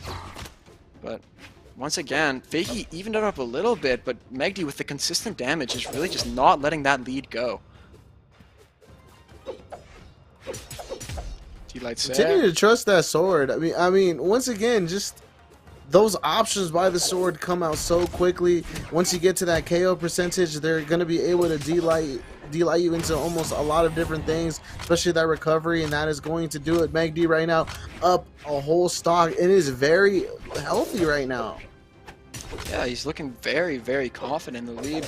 I mean, Fakie just has not been able to find those huge extensions that we've seen him get on other players. I mean, it's one of those things where MegD is just very good at stuffing out the momentum of other players. He doesn't let them get that inch they need to break back into the game. And so they're trading, they're going even. But MegD, again, he has the cushion of that last stock. So pushing an offstage scenario, he's just getting consistent damage. Wow. What? Oof. Just, you see someone take a Val player to Demon Island, and then they get side-sigged on the closed walls, and you look at them and you say, you know what? You kind of deserve it at that point if you're locking in on small, like, it's just, Demon Island is not exactly the wisest decision against a character who has a sig like that. I guess he maybe thought the Immune and D-sig would also be good, but I don't know. Against Rayman, Val, those sort of characters, picking Demon Island is very risky. I mean, Oh yeah. Fakie did like not enough damage. Just very, very low damage numbers and not getting the KO. It's just he needs to break free. He's getting boxed. He's getting like boxed like a fish by Magdy. Like he's literally getting put into a cube and like thrown around. He just needs to break out and then do the Fakie stuff that we know that he can do. Right? Yep, has to show some confidence here as we go into this next game. Right now, Fakie is down 2-0. This could be it for MegD if they're able to secure this last game here, or potentially last game. They are going to be moving on in the bracket and looking pretty good. But Fakie, of course, hey, we'll don't count out Fakie. Don't count out Fakie. Yep. He's got, you know, he is a very, very talented player. Like, cannot be understated. Just one of those things where MegD is just. Ooh, sides and catches, and that's going to be the KO. Yep. Wow, and once again, catches him early stock. Very, very good looks for Fakie. Can he keep it up? That is the main question. Can he, you know, get a big string? Can he get a read? Can he find something to just make the bleed a little more meaningful? I think we're seeing the different, you know, color change on the side of Fakie. I believe that's a different scythe color. Don't you know, quote me on that. I think he changed. He changed. Final form. He changed to Skyforged. Maybe. Final form. I mean, and he switched his scythe too. That's strange. Very, very strange. Yeah.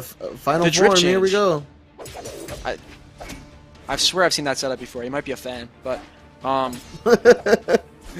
again, it's dead even right now. Fakie trying to get his, you know, his mark in the set, trying to get that first game, but Magdy just really not letting him make any progress.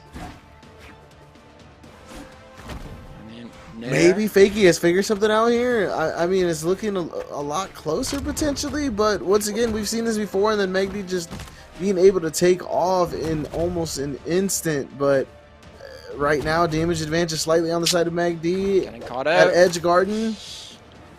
Not able to avoid the bow recovery, but still, Magdy, good spot, even in the damage. And I mean, Fakie's probably going to be looking for a Sig to KO regardless, so delay recovery, not KOing just yet. Another one will.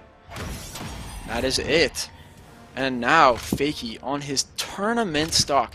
Can he make an effort to do the comeback, or is it going to be another 3-0 for Magdy in his loser's run? And Magdy just looking so clean right now. Just like you said, just looking like they're playing quite patiently. Yo, nah, Magdy is like owning right now. He's feeling very confident, and he's hitting all his moves that he needs to.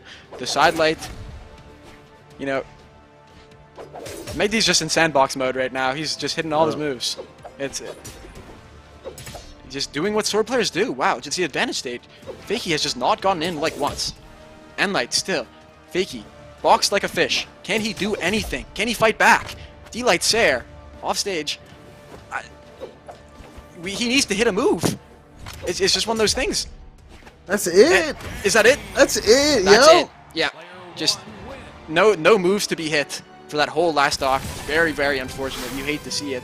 But I mean, something to be said. MegD, another 3-0 in losers.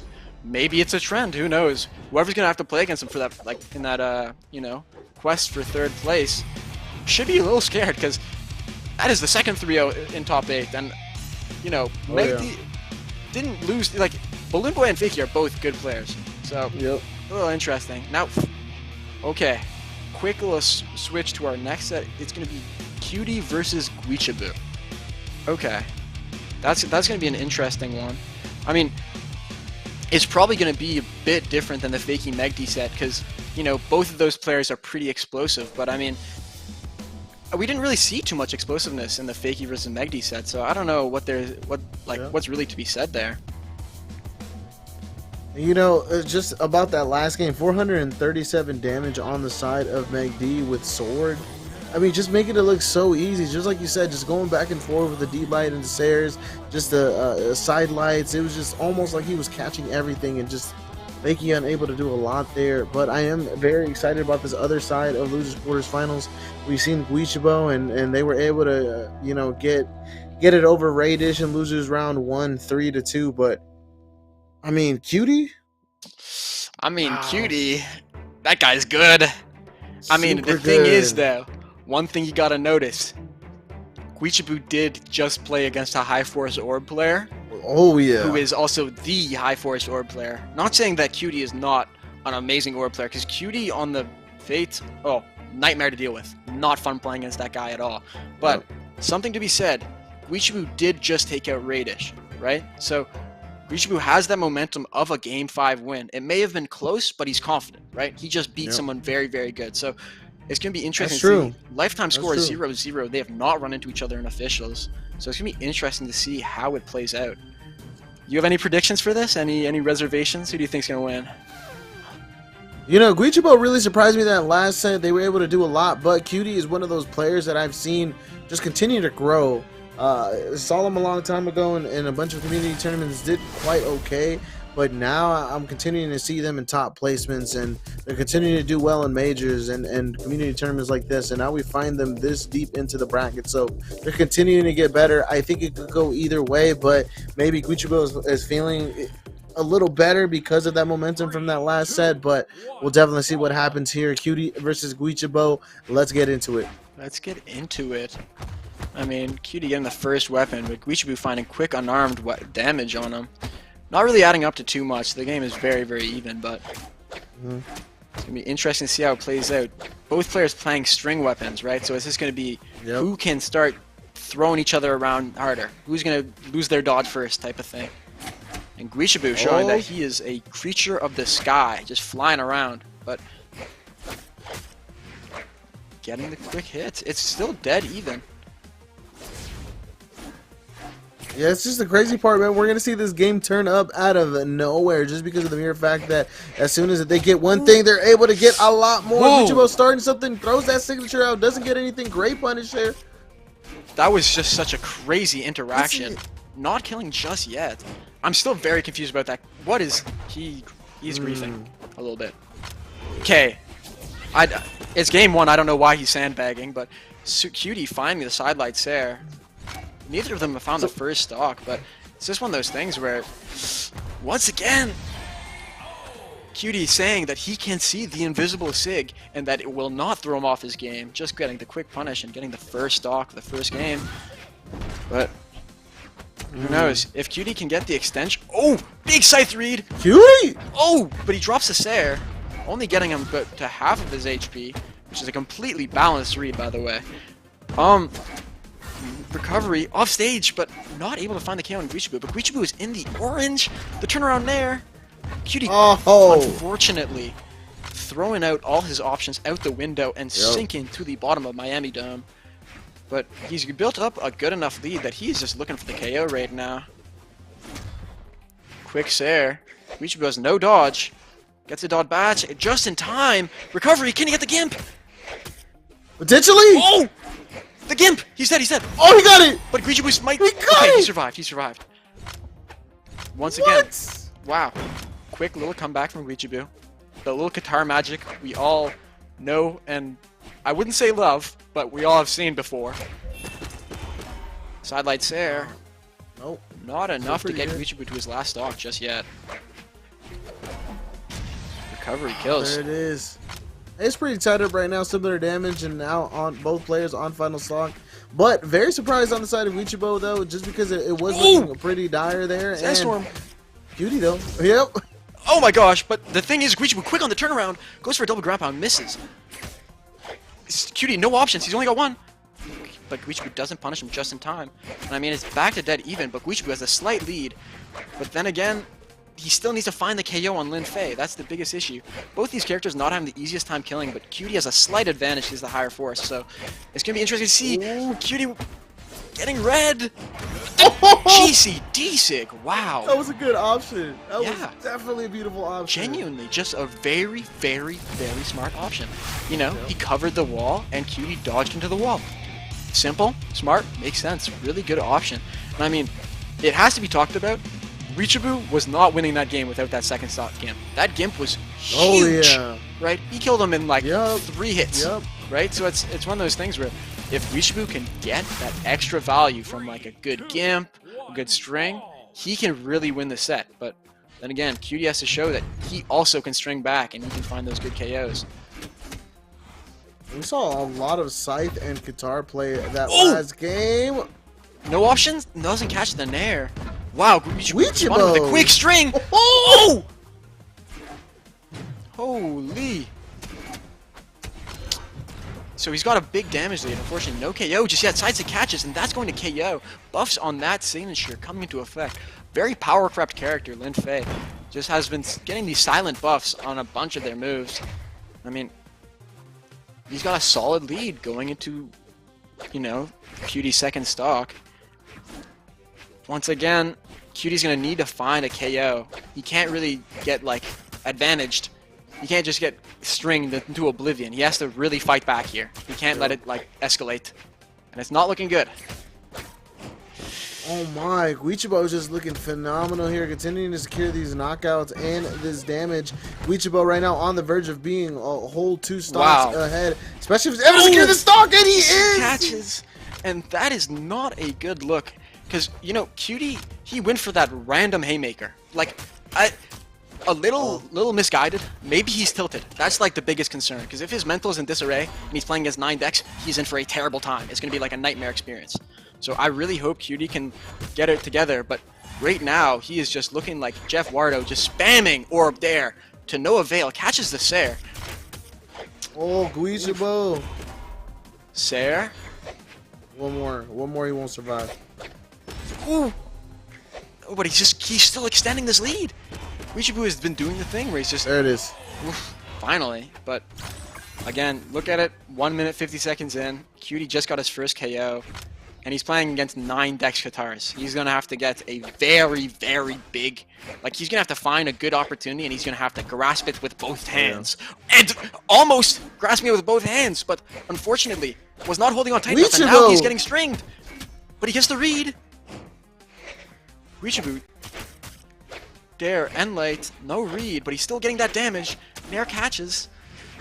Dare into Sair. Cutie is close to finding that KO, but is it too little, too late? The side sig.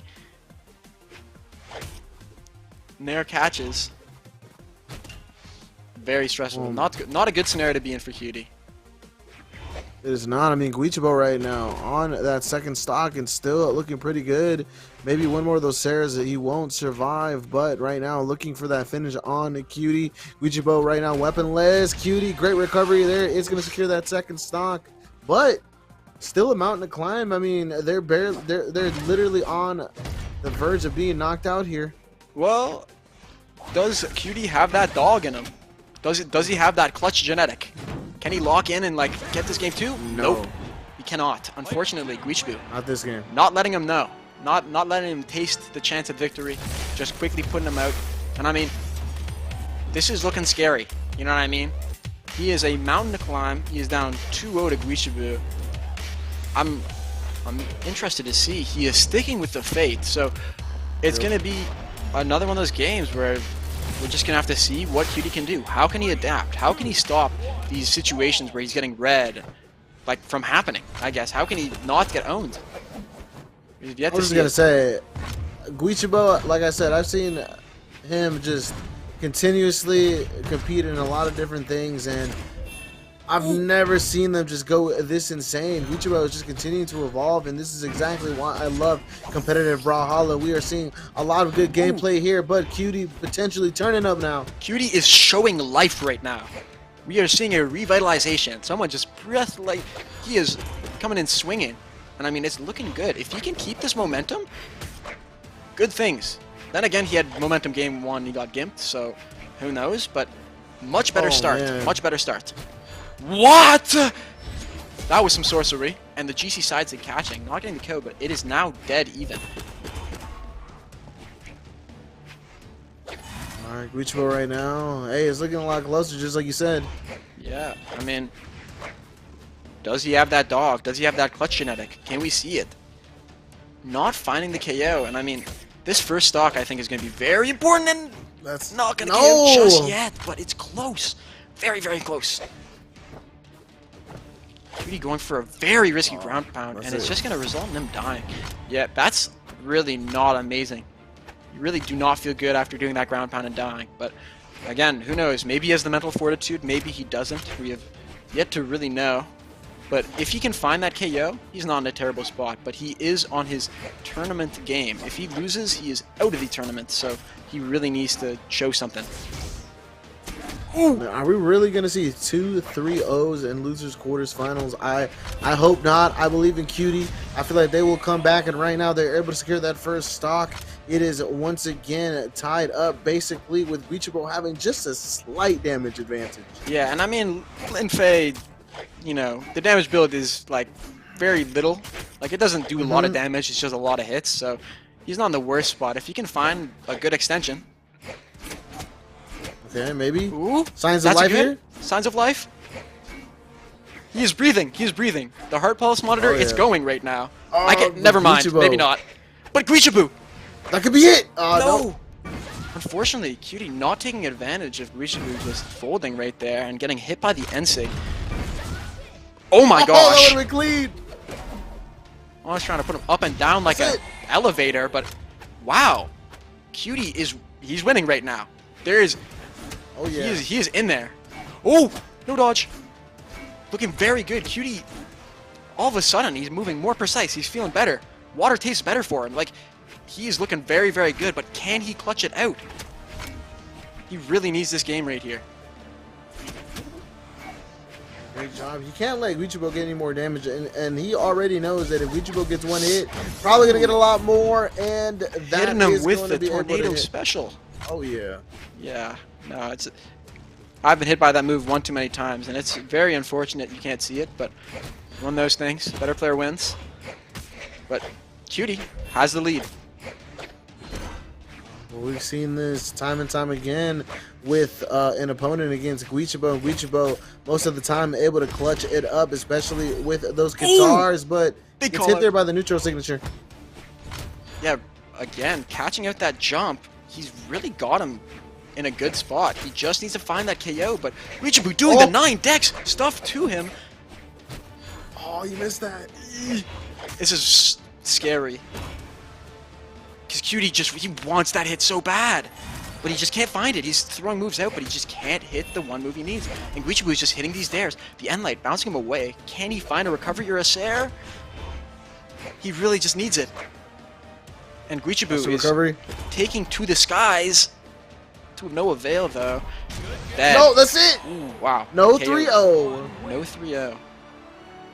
And so, wow. Yeah. Cutie just getting that KO, confirming it with the ground pound. Really good stuff. Someone like, I don't, maybe he talked to someone after game 2, or he just talked to himself. He figured something out, right? That was a much better game because, you know, there was like activity. He showed what he could do. He put it out on the table. He said, "Look, I can win this." So who knows? Going in this game 4, I mean, I think Cutie can win this.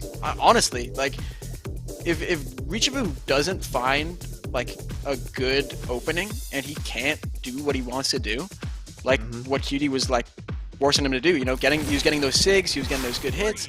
Like, I don't know, Cutie's looking good right now. Yeah, Cutie's looking good, and I think what I really did see that last game was a lot more patience on the side of Cutie. I think just waiting for the right moments to strike and continuing to extend any damages they were able to find. But Guichabo right now starting aggressive as always. Trying to just boom him off stage, get a quick early KO, but Cutie not folding just yet. However, the damage has been built almost in the red. Cutie not having much response for Guichabo's cannon right now. The read though. That's it, yep. Ooh, recovery. Very, very solid KO from Guichabo, and that's a very scary lead to have. Yep, you got to be careful with those guitars. If you're up high and they haven't used that recovery and you dodge, as soon as they see that dodge, they're going to take advantage and potentially it's going to kill, especially if you're that high up. And I mean, Guichabo's going to be looking to extend this lead. Hopefully he can. I mean, 1 minute in, Cutie needs to bring this back. It's just, you know, he has not found what he needs to yet. And Guichabo's cannon in these scenarios where he really wants to win have just been working. Like, people in these high-pressure scenarios are just getting hit by his cannon moves. And look again. Guichabo almost got Cutie to that last stock. Cutie with the response, 3 hit. Not able to hit the KO just yet. Looks for the Ensig. just not able to find the KO on a Guichibo. Recovery That's gonna it. kill. Oof. Oh my gosh, Guichibo just in disbelief that they lost that last game, coming into this next game just with this aggressiveness like no other, and it's amazing to see. And I mean, oh no, oh no, please, not like this. Okay, Oh, there we that's a go. stock. There we go. Not bad. Yeah, Cutie probably a little upset that recovery did not kill out of the side leg, but while it is a mountain to climb, who knows? You know, Cutie might have climbing boots. Maybe he has some ice. He has an ice pick. Oh, decent catches. Maybe he has nothing and he's just getting packed up. Recovery. Look there, saving his life. But he dares the wrong way, and then he still gets his dodge. Oh my gosh, Cutie towing the line of KO and not KO. Ensign catches, not KOing just yet, but he's so close. Yeah. It's the second one. That's it. That's it. That's just really it. That's just how it goes. Well, Richiba showing that he is locking in Sakura like a boss, and honestly, some really inspirational stuff. You know, like a lot of 9-dex activity. Yeah. Not really much more to be said. I mean, his cannon though, crazy good cannon, very inspirational stuff. Right. That was just amazing to see. We saw some phenomenal Brawlhalla these last couple of sets. I mean, we were able to do losers round 1 as well as losers quarters finals. You guys are watching once again Moves Wars Frozen Fury. Woo. This tournament is amazing, and you know what? I cannot wait to see how it turns out, because I mean, don't forget winners finals. We still have Luna versus Sandstorm, so that's going to be an amazing game. And then the loser of that will fall down to losers finals, and we still have that loser semifinals match, which will now be MegD versus Guichibo. So you don't want to miss it. The best of the best matches are coming up next. Clem, before we sign on out, what would you like to say to everyone before we sign on out? Yo, guys, lock in crossovers, okay? Like, that stuff's broken, and Orb Sair needs to go. That's my takes from just watching this gameplay alone. Too much Orb Sair going on. Some scary activity, you know what I mean? I just don't like to see it. Any lasting thoughts from you, Parapod? I just want to say that, man, you know, shout out to everybody that is here, that is competing, that is just, you know, making this possible. Everyone behind the scenes that runs the tournament, the graphic makers, you know, all those people that just make this possible. Thank you guys so much. It's been a pleasure commentating up here with Clem. Yeah. You know, thank you guys so much for the invite. Of course, these are our Twitter handles right below our names. Make sure to drop us a follow if you want, of course. Oh yeah. No. But it's been a pleasure. It's been awesome. So thank you so much to everyone that is here, that is making this possible. All the viewers, of course. Then, of course, AJ behind the scenes that has continued to keep this going. It's just always a pleasure and a lot of fun. So inspirational. All right.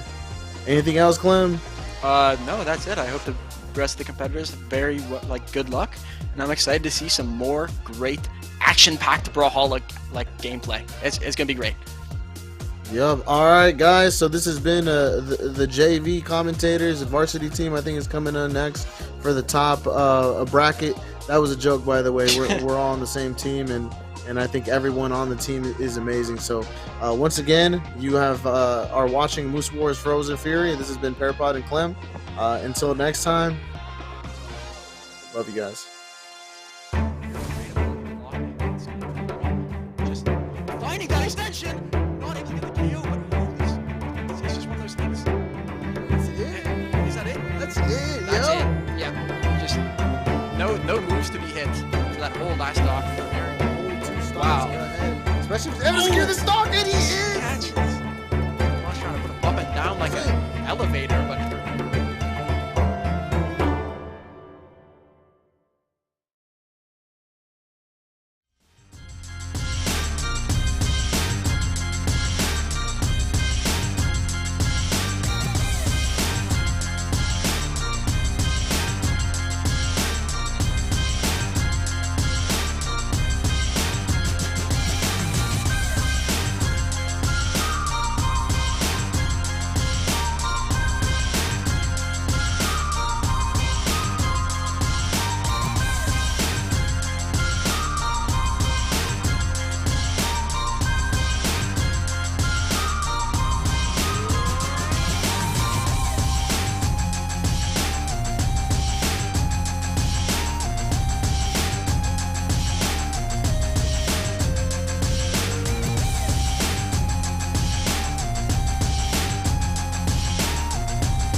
Alrighty, ladies and gentlemen, welcome on into Moose Wars Frozen Fury 1v1, sponsored by Brawlhalla. I'm MegD More 2000. Today I'm going to be casting with my good friend A-Surge. And A-Surge, how you feeling out there, my man? I'm feeling phenomenal. I got the dream top 4 to cast Luna Sandstorm and MegD. I think this is going to be probably some of the best top 4 that I've seen of any community tournament or tournament in general. I think this is going to be amazing. I'm very excited for especially this upcoming set that we have. We have Sandstorm and Luna, something that has, you would think between the former best player and the current best player, right, that would be constantly playing each other over and over again, but they've only played a few times, which is surprising, and what makes it so exciting every time they do, because this is it, right? This is like as good as it gets. I'm very excited. I think this is going to be a phenomenal set. Yeah, absolutely. And realistically, Luna and Sandstorm have not faced each other in a Brawlhalla tournament literally since the BCX of the Winter Championships of 2022. I mean, this has literally been like a yearish going on. They have not faced each other in tournament. They didn't even face each other in the Brawlhalla World Championship of 2022 as well. So it's definitely interesting to kind of see them here, to kind of show their gameplay. And it's going to be some fantastic gameplay here for you guys in the Twitch chat. Former PR #1 Luna versus former #1 PR Sandstorm, and it's gonna be fantastic. Yeah, this is gonna be a phenomenal set.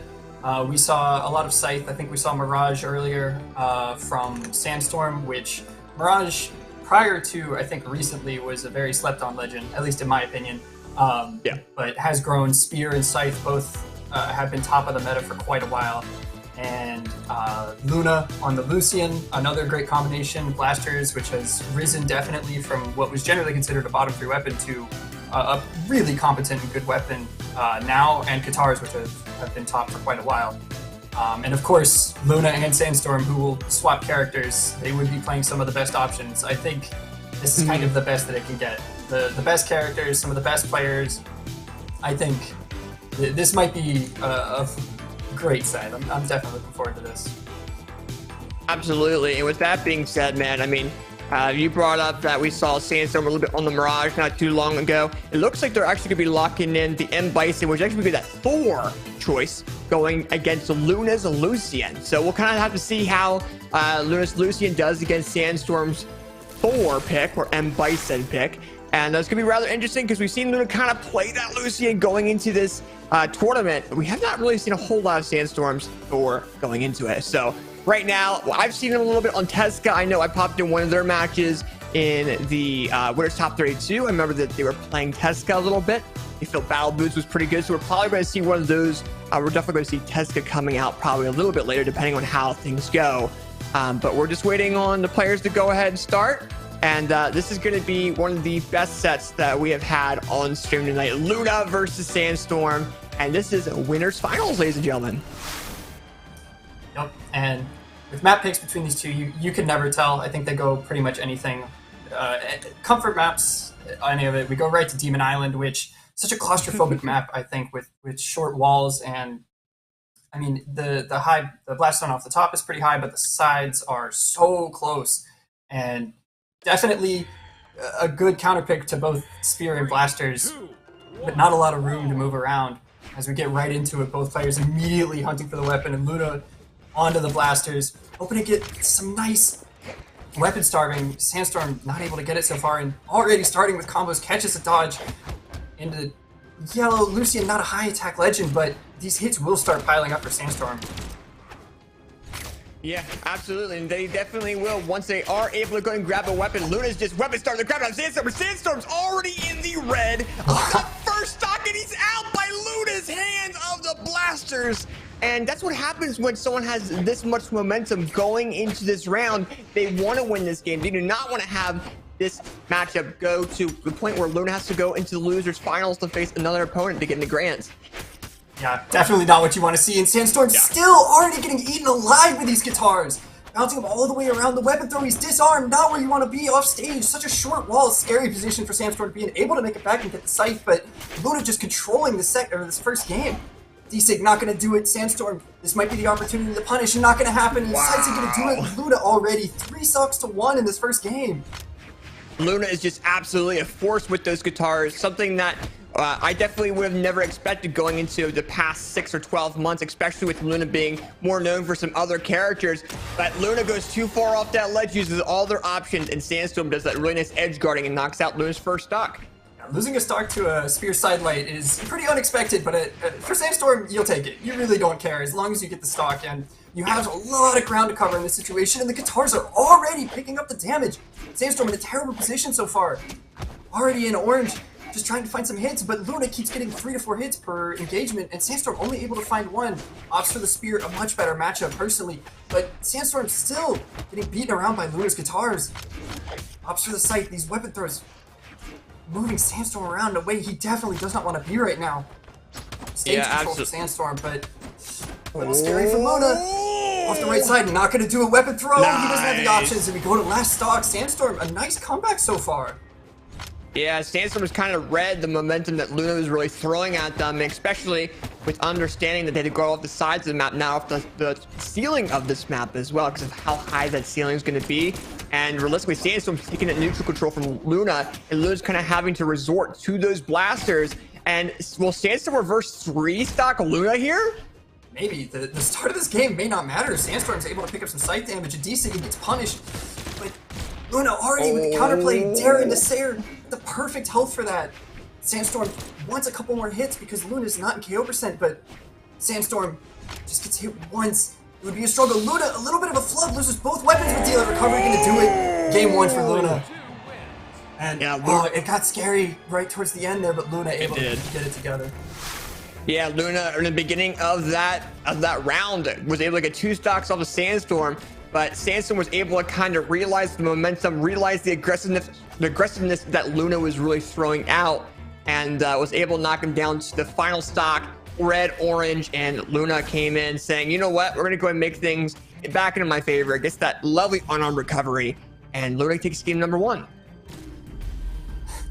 The players are stuck on weapon select right now, but trying to find the right drip, which honestly, I can't blame them.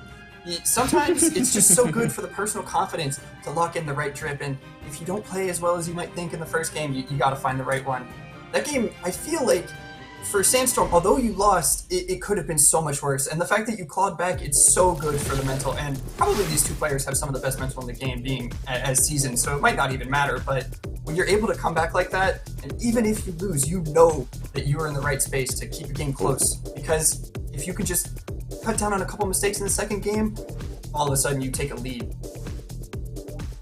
Yeah, for sure, and this is something that is going to be very interesting here going into round number 2. We'll kind of have to see what each team kind of pulls out, but we're sticking on the same characters here. Sandstorm still in that Mirage, we still have Luna on that Lucian, and Demon Island has just been the choice for these players so far, and I gotta kind of figure out, it's like, what's Sandstorm going to do in the beginning of this round to kind of make things more back in their advantage compared to round number 1? I mean, hey, it might have done it already. Some weapon throw, nice combos from the Spear. There's Luna in the scary position to start, but both players really opting to go for weapon throws to follow up. It's just such a safe option compared to throwing out something that might be a little risky. Sandstorm disarmed by Nair. Oh man, Shizzy D-Light picks up the guitars. Sandstorm in so much trouble right now. Luna hunting, you know he wants a D-Light or a Sayer on the blasters. D-Light, Sayer not gonna do it. Since on the right side, these blast are so close, just not close enough for Luna so far. Ground pound not gonna do it, the punish. Not be able to KO him, but Luna hunting for this first stock. Yeah, Sandstorm's movement is definitely outplacing Luna's, and as I say that, Luna's like, you know what, let's go in for this blaster sider, and Sandstorm runs right into it as we get a minute in. Right now, though, compared to round number 1, this is looking a lot more better in Sandstorm's eyes. He's not going to get 2 stocked disadvantage on this round here, so we're definitely going to have to see what happens. Sandstorm picks up that spear as Luna off the ledge. Luna's being pretty aggressive here. Sandstorm can kind of wait things out, in which they do. They go ahead and get that first stock knockoff out of Luna. Yeah, committing to the end late recovery, Sandstorm with the quick punish off of a dodge, and Sandstorm, if he's able to get some nice weapon stars, not going to do it, but just a few hits from Mirage, quite a high attack legend, will make this an even game. And probably some of the most important stocks where you want to take the lead back from Luna, who has barely been touched so far on the second stock, able to get a weapon star just a few frames off probably. And Luna just trying to push Sandstorm away so he doesn't get a weapon. Able to pick one up, but Luna with the edge guard. Dare not going to do it. Sandstorm barely makes it back on stage. Dodges the Sayer on Luna. Luna dealing recovery is going to do it. Demon Island, high ceiling, but not high enough for Sandstorm. Absolutely, but Luna had a very, very nice dodge read on Sandstorm as well. As soon as Sandstorm kind of realized that, he was like, uh-oh, and tried to get out of the way of it, but Luna was able to go ahead and get that knockout. But now he's going with his guitars onto Sandstorm. Sandstorm now in a yellow final stock here. Will Luna go ahead and take game number 2, or Sandstorm reverse this? Sandstorm building up so much damage. All of this is just extra credit for him. Oh. Luna building up, and Luna able to get the touch. Not what you want to see if you're Sandstorm. Not able to connect on the insane recovery, gonna do it, but Sandstorm took so much damage on that final stock. A couple straight hits from Lucian could turn this into a very rough situation for Sandstorm. Able to get weapon starved, picks up the scythe, and knocking Luna around. No D-Light Sayer, but still, these hits are connecting for too much damage for Luna right now. It's a weapon, Sandstorm disarmed for the moment. GC D-Light dodges the unarmed end-light, D-Light recovery not gonna do it. But Luna sticks to the blasters, hoping for a KO potential. Sandstorm barely dodges with the only option he has left. So close there for Sandstorm. Luna just trying to find this KO. Sandstorm wants to build up damage, not gonna do it. Dare Sayer gonna connect, and Luna takes another game. Yeah, Luna in both of the rounds that they've had on stream against Sandstorm, they have both had Luna basically go down to the final stock against Sandstorm, and Luna just prevails on prioritizing these knockout options against Sandstorm. So Luna doing very, very well. Also having 268 damage both on guitars and both on blasters, and being very well diverse with that character. As we go into game number 3, Sandstorm needs to pull something out of their back pocket in regards to strategy if they want to go and win game number 3. Yeah, in a down 2-0, I think the easiest game to win is this one because your opponent hasn't yet thought to make an adjustment, but this is where Luna needs to get it, or Sandstorm needs to get it started to make this into a complete set because it would be so brutal for him. Sandstorm already quite damaged. Luna, who is playing from the corner, feels like they're getting much more damage on each engagement. Just little Sayers and airs, NC gonna do it. Luna not touched much on this first stock. Sandstorm respawning, but Luna has been weapon starving for so long. Dodges, and getting edge guard. Oh, nice read coming out of Sandstorm there. Basically saying, you know what, I'm going to go and punish you to be able to come back to this platform and not get my second stock knocked out. Luna is in the same mindset that they were in round number 1, trying to get this double knockout. Sandstorm realizes Luna has no more options, and Luna goes down to that second stock. And as we're a minute in, Sandstorm's on that site. Will be able to take neutral control from Luna, be able to get the lead. Weapon start from Sandstorm is so consistent. Luna finally able to make it back to center stage, but the weapon spawn not what he wants to see. Able to pick it up anyways. Sandstorm just slides off a little bit. And like, no follow-up, and both players brawling at the moment, pretty much even in this third game. But for Luna, this is more or less what you want to see, up 2-0. Started to take a little bit of damage though. Sandstorm connecting more hits than he has been previously. Nice. Side sig, just a raw side sig from center stage. Weapon throw, Luna burns his recovery. Able to make it back though, gets everything off of the wall. Luna tearing him in the corner. Sandstorm trying to play out of it. His weapon throws, each player just hitting each other tit for tat. Finally, Luna takes a stock deal at recovery up off the top, which has been so solid for him in the set so far. Opts to stick to the blasters, and Sandstorm just really wants to pick up a weapon right now. Yeah, and here's the thing though, I mean, Sandstorm's throwing out all these attacks and they're not landing, which allows for Luna to go ahead and get these follow-up options. They are able to go ahead and land a downlight side knockout on the Luna, but Sandstorm needs to change something very quickly to go ahead and knock out Luna here if they want to take game number 3. And it's going to involve that scythe, and it's going to involve the movement and the read ability of Luna going here. As we go into it, we're seeing kind of Luna going with unarmed, and Sandstorm's just trying to find some type of way of getting some type of combo. We know Sandstorm can build up so much damage quickly, so this deficit, I mean, it's a lot for Sandstorm, but we know with this scythe what he can do. The classic Sandstorm weapon could build it up, but no options left, doesn't get the touch. Luna with the 3-0 in the most brutal fashion for Sandstorm. And Sandstorm drops into the elimination bracket. Luna moves on to Grand Finals winner's side. Indeed they do, and that is just such an unfortunate way to get knocked out there in game number 3 for Sandstorm there. And it came down to that Mirage options off the ledge, and Luna just had the overall control going into the winner's final here and got that 3-0 against Luna. And Luna did 443 damage on those blasters that final game, and kind of changing playstyles from the guitars that we saw in round number 1 into the blasters that we saw in game number 3. So very nice job by Luna advancing into the grand finals, and we'll be seeing Sandstorm a little bit later in the losers finals, for the elimination finals of this tournament. And fairly dominant set, which is not what we were expecting before it started, but hopefully this next one is not nearly as dominant. I have been waiting for this matchup for so long. I personally a fan of Goichibu and MegD, watching MegD at MSI with that strong run to second place in Goichibu, who has been a very fun player to watch for a long time. And there's so much history between these two, dating all the way back to, I believe, Autumn Championships, where MegD beat Goichibu with a 3-0. Losers of top 32, and Goichibu didn't feel like it was well deserved, and since then they've been taking sets of each other in community tournaments, back and forth and back and forth. So anyone could win the set, and I think it's going to go the distance between these two with very different playstyles. We know Goichibu very aggressive on those guitars, and MegD just likes to slow it down a little bit, play center stage, stage control, and weapon starving, particularly on Demon Island, which personally I know from talking to MegD is the comfort pick always for MegD. So I'm very excited for this set.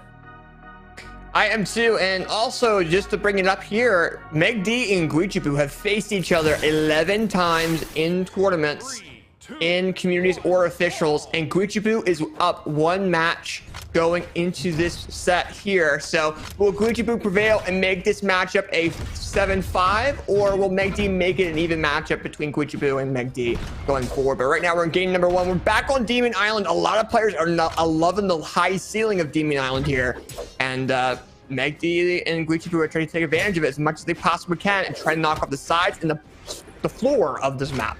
Yeah, Demon Island seemed to be the comfort pick for everyone. Lots of it so far in top 4. Goichibu just getting a lot of these hits so far on the cannon and guitars, both switching back and forth, and just 1 hit turns into 4 and 5 with Goichibu. That's why it's such a dream to cast his matches. It's so fun to watch, and MegD playing these sword end lights, just pushing away, playing a lot of center stage and stage control, and fairly even so are MegD, although already in KO percent. Goichibu whiffs on the side sig, and MegD hoping for some kind of punish. Each of these hits not able to connect on too much damage. Goichibu finds the side sig. MegD loses the first stock in the set. Yeah, and Goichibu just has this control over the entire platform so far. MegD's trying to go in for some of these couple attacks here and there with gauntlets and just wasn't able to approach. And now Goichibu is kind of pressuring MegD, trying to make sure he does not pick up a weapon. MegD still does, though, picks up sword, and we'll have to see if MegD can kind of change things around into their favor. Goichibu says no, gets a down signature into side there. MegD is able to, on the opposing side of this map, tries to do something here, but MegD and Goichibu are just trading that neutral control at the moment. Goichibu, this is kind of what you want in this situation, to be trading when you're up a full stock right now. As MegD in orange and nearly red, these hits are connecting, and it's not what you want to see if you're MegD. Just hoping to play center stage. Dash jumps in and then dodges away is exactly what MegD wants to do to try to bait out an option, but Goichibu not biting on any of it. A lot of the same options picked for both players, but no connections. And MegD finally, a D-Light Sarah is going to do it, just poking a little bit too high up off the edge of Demon Island. Yeah, for sure. And another thing as well is, MegD is so low on that second stock already, with Goichibu having a half a stock, 3/4 of a stock lead. This is something where MegD needs to go ahead and make amends now, because, I mean, they go too much farther with this disadvantage. Goichibu is going to really punish on it, and Goichibu is doing that right now with phenomenal guitar gameplay and gets the recovery knockout on MegD's second stock. I can't believe that got him. Particularly, I mean, even on this map, on Lin Fei, who is very low attack, I'm very surprised at that KO. Already building up so much damage, CCD like there. None of this is going to KO off the top, but it's all so much damage. It's exactly what Goichibu wants. MegD struggling right now on this final stock.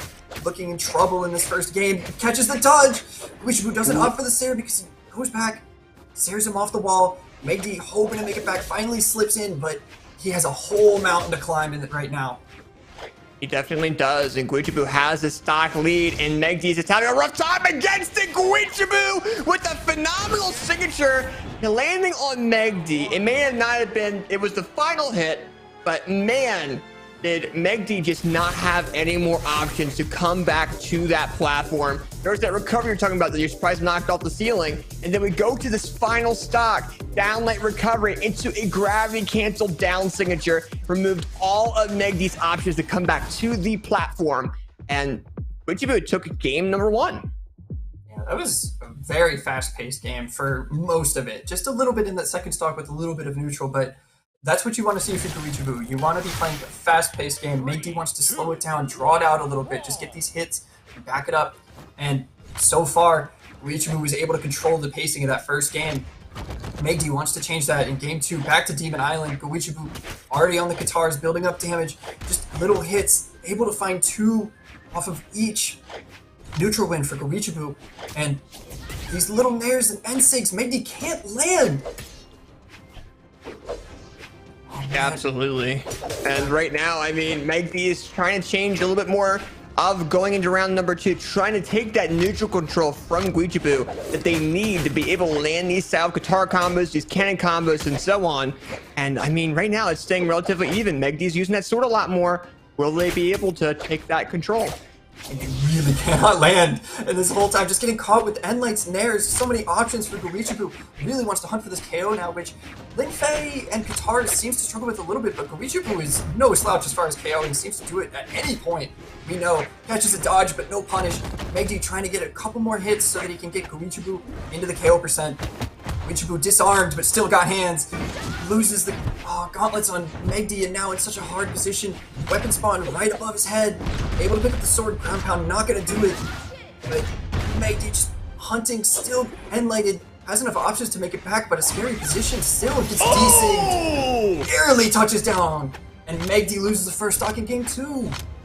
And I know for a fact that MegD's feeling the pain of that signature right in his head. He's trying to take some amends with that with gauntlets, and they are able to do so with a phenomenal weapon throw finish, make things even in this 1:45 second round so far. And Cutie is just trying to pick up a weapon. MegD realizes if they get them a weapon, it may be a rough time on that platform. So they're trying to weapon starve as much as they possibly can. That weapon throw lands. Cutie is trying to do some unarmed gameplay. But now Cutie has that cannon. We'll see what type of style of gameplay we see from that cannon from Cutie.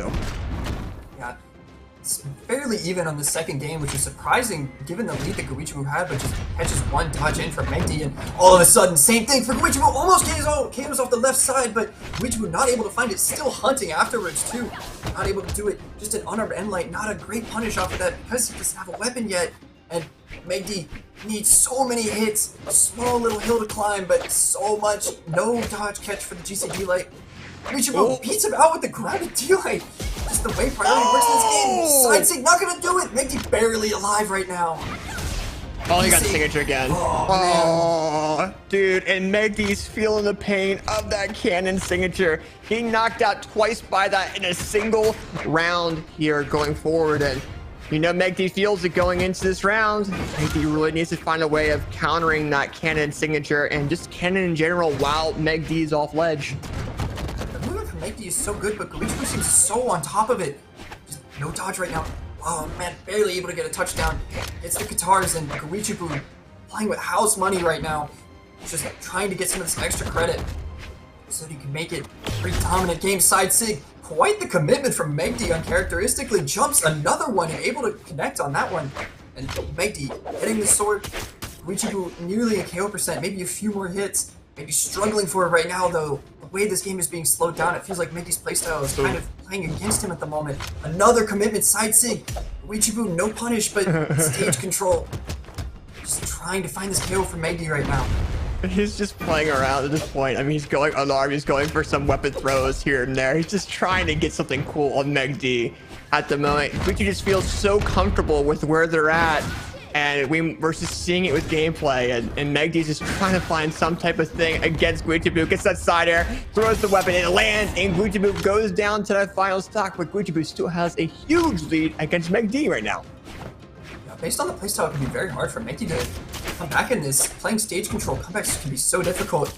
Cutie getting so many hits too, catches a dodge, dash in, D-light, and recovery. And yeah, you said it. Cutie feeling so comfortable in both of these games. feels like MegD can't take him out of his comfort zone yet.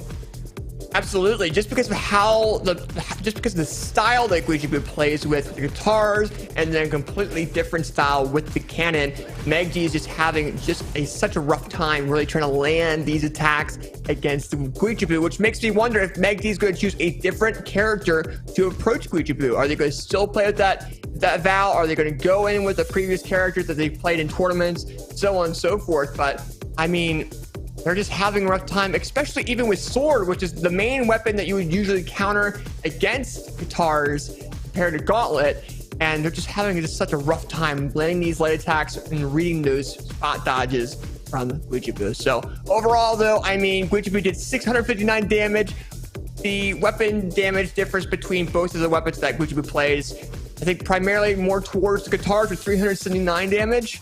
But overall, though, I mean, Guijibu really showed who was boss, and they are up 2 games over MegD. MegD needs to pull that back pocket character or that back pocket weapon play style here, and we'll have to see what happens as we go into the lobby. And we're not seeing Demon Island striked out yet. MegD looks like he's still playing that Caspian here.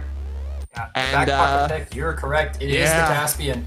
Strikes Demon Island, doesn't want to go back to it, can be a little rough right to Miami Dome, and guitars into guitars, looking for maybe some more aggressive gameplay from both players. As we know, guitars, such a committal weapon, just goes in hunting for these dodges. And MegD, I mean, plays a lot of different legends, so this switch is not a hurt at all, and I think we might see a breath of fresh air for MegD in this game 3. And another thing as well, MegD has chosen Caspian in a variety of different community events especially against Guijibu. I mean, that's his most played character in communities and in officials. So for him to go back to this pick is definitely showing something where it's like, okay, let me try those guitars, see if I can counter Guijibu being so aggressive and try to read those dodges. But at the moment, Guijibu has the upper hand so far, knocks MegD into the bright yellowish, trying to get him into the orange, but they're just trying to get a dodge read on each other right now. It's hard with so many hits, but because Lin Fei's so little attack, it looks like the health bar doesn't change, but still not a great situation for MegD right now. A little deeper into the orange. Ensig not connecting, and the quick punish. So much speed on this Nai, able to get entirely through the Ensig and punish with 4 hits. MegD in trouble on this first stock. Hunting for a weapon, still disarm. Reachable guitar, such a good weapon to keep people out, but finally able to get the weapon onto the gauntlets. Not the great matchup that you want to see for MegD, but still can do so much on his first stock. Hunt, it's a nair. Reachable with stage control, sidestick not going to connect, no dodge, but MegD not able to punish. Yeah, and I mean, every time MegD throws out an attack that does not land on Guijibu, the speed of guitars is really smacking MegD. I mean, we're seeing a Silite in the recovery frames that Silite has with gauntlets allows for Guijibu to land these guitar neutral airs, these side airs that are just building up this damage against MegD and keeping things even when MegD has the momentum benefit going here. But right now, MegD with that neutral light tries to get a signature knockout. Guijibu with that platform control tries to get some type of cheesy signature with that Lin Fei onto MegD. But I mean, just a lot of movement, a lot of back and forth, and Guijibu is countering the playstyle of MegD that we're used to seeing. A GC Enlight, what an option! Just dashes off the stage, GC Enlight's the other way, and able to get a recovery off of it, which with guitars can be a little inconsistent, but Guijibu knows, particularly on Lin Fei, I think that will get it every time. And MegD not too far behind at the moment, doesn't get hit too much, although double recovery, Lin Fei, this is exactly where you want to be with your opponent. Not that hurt.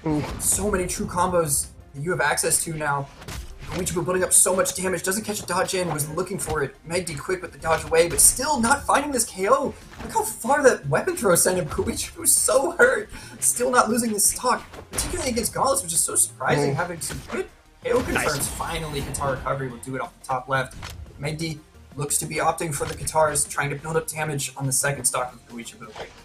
And here's the thing too, we're almost 3 minutes in and we've only seen the first stock off of each of these players out at the current moment. So the first stock that got knocked out in this round took 2 minutes to get knocked out, which is the first stock of MegD. So both these players are using the time to their advantage, which makes me wonder if we're going to see an 8-minute round here. I don't know about 8 minutes, but yeah. I don't know, we can see. We have to see here because I mean, they're both using their time very wisely. They're not trying to throw out attacks that they know they can get countered by, and Cutie is just landing these guitar combos back and right, taking the momentum over MegD, but I mean, just a lot of neutralites. We're hearing this neutralite attacks land from each player here. Yeah, you said it. I think that's good for MegD that the game is slowing down, because MegD able to play within his comfort zone and seems to be doing so much better than the first two games. Side sig connects. That sig has so much force. Finally able to KO off the right side, and Guichibu on the back foot for the first time in the set. Let's see what MegD can do with this lead. MegD known for playing so well with a lead, just suffocating players sometimes. And GC doesn't get punished. MegD's still alive. Able to make a couple connections, and Guichibu loses his dodge. So much damage from MegD so far on this final stock. Indeed, and right now, I mean, Cutie is so low on that final stock at the moment, but MegD does a misread in regarding their dodge, and Cutie just punishes that. And right now, it's one stock all. MegD with a half stock lead, and this character swap is definitely benefiting MegD going into this round. And it's going to come down to MegD really getting this punish knockout. Cutie has been very good at landing this damage buildup, but MegD says, nope, we're going to go into game number 4 and lands that phenomenal tar recovery. And very nice job coming out of MegD here. And look, I mean, just came down to really using their time that they had. I think you're right with the pace is one thing that enabled. It's 3 things, right? The character select, the pace, and also I think Miami Dome, it's the platforms. That MegD is able to play around them so much better versus Demon Island, where it's such a claustrophobic map, and MegD very comfortable on the map, but I think the platforms really enabled MegD's playstyle in that third game as we go back into Apocalypse, which has one that moves from side to side, and I think we'll see a bit more of what we saw in game 3 for MegD, just slowing it down a little bit, playing around this platform. Already the end late recovery on guitars, and Guichibu in trouble in this 4th game. Yeah, MegD's really taken that neutral control from Guichibu going into this round so far. I mean, Guichibu's trying to get the guitars, and MegD gets a little bit too aggressive with their gameplay, allowing for Guichibu to pick up these guitars as well. But we see a lot of back and forth here, and we're also not on Demon Island, so the ceiling of this map is just like a regular map that you would see in a Brawlhalla ranked 1v1s. And I mean, these players are definitely going to be a lot more trying to be able to knock off that ceiling, especially with guitar recovery, along with the signature sets that they have. Although, you would be surprised to know, I think Apocalypse is pretty similar, if not higher than Demon Island, so it enables for, I believe, a slower gameplay. Too, catching the dodge on the... Oh no! MegD able to get a touch! They were just hugging each other off stage there, and they both survived. I have no idea how that happened. The spacing from Guichibu reading the neutral air from MegD as well. It's like, you know what? We know what's going on. They both just dodging each other all the way up. But Guichibu could not dodge what MegD really threw at them by Guichibu getting knocked out of that first stock as we're getting minute 15 in. And Guichibu is just kind of not being the way that they were in round 1 and round 2, which is being a lot more aggressive and a lot more neutral control worthy here. Yeah, it really, I feel, is the platforms that MegD's able to just get another method of movement to just play around Guichibu, and maybe Guichibu to commit a little bit more to something that MegD's able to punish, which is tough for Lin Fei. And on the weapon starve on this first stock for MegD, still holding onto it for so long. Guichibu, it feels like not even a KO percent for MegD. He needs a couple more hits for it, particularly on Apocalypse, high ceiling, and MegD catching so much damage right now in kind of a full lead at this point. This high attack of Caspian, each one of these hits hurts so much for Guichibu, not able to catch the GC. MegD side late end late catches a dodge, doesn't offer a KO. What a combo! Guichibu's still in trouble. Side sig gonna do it. Clean stock for MegD. That was huge coming out of MegD there, reading the dodge options from Guichibu, and Guichibu was just trying to throw them a lot faster than we've usually seen, and MegD was just right on it. After that first dodge read, went with some phenomenal guitar gameplay. Got that second stock knockout, but we're seeing some phenomenal guitar gameplay once again, just overall prioritizing over Guichibu's attacks with these guitars. And Guichibu might get, as I was about to say it, he was about to almost get 3 stocks, but knocked out MegD's first stock not too long ago. And MegD's just going in aggressive with it on right now. If you may remember from a previous Guichibu set earlier in the elimination bracket against, I believe, Raydish, Guichibu came back from a 3 stocks to 1 deficit, I think twice. And so Guichibu, we know, can come back from this. This is not a done and dusted game from MegD so far, but still such a great position for MegD to be in on this Caspian. KO so early, some of these signatures, so much force to them. Weechabu taking too many hits. MegD's still in the yellow on this middle stock. Weechabu hunting, he's punished for a dare, which is so surprising for Lin Fei, but MegD's so quick on it. Ground pound not going to connect. Weechabu with some stage control might be the moment for him, but no, not able to connect. And MegD, again, the platform able to land onto it. Weechabu sending high, but still MegD not in the KO percent. Weechabu in so much trouble in this fourth game. We could see a game 5, I believe, AJ. I agree too. It's just coming down to Cutie not able to punish the right options that MegD is really opening the door to Cutie to. I mean, we saw this down like go the opposite way, and right after that, I mean, we've just seen it kind of go in MegD's favor. But as soon as Cutie picks up that cannon, MegD is down to that final stock here as we go into the 4-minute timer. Cutie with the neutral light tries to get recovery. MegD has those gauntlets, so we might see some type of recovery knockout or some type of ground pound knockout off the ledge or weapons throw. We'll have to see, but at the moment, MegD edge guarding Cutie with a dare neutral light, neutral air, trying to find something against MegD, and MegD gets that recovery with gauntlets. Yeah, able to finally do it, and I mean, it really is the platform, I think, for MegD that has been working in this game 3 and 4, and there definitely is a ton of adjustments to the neutral as well.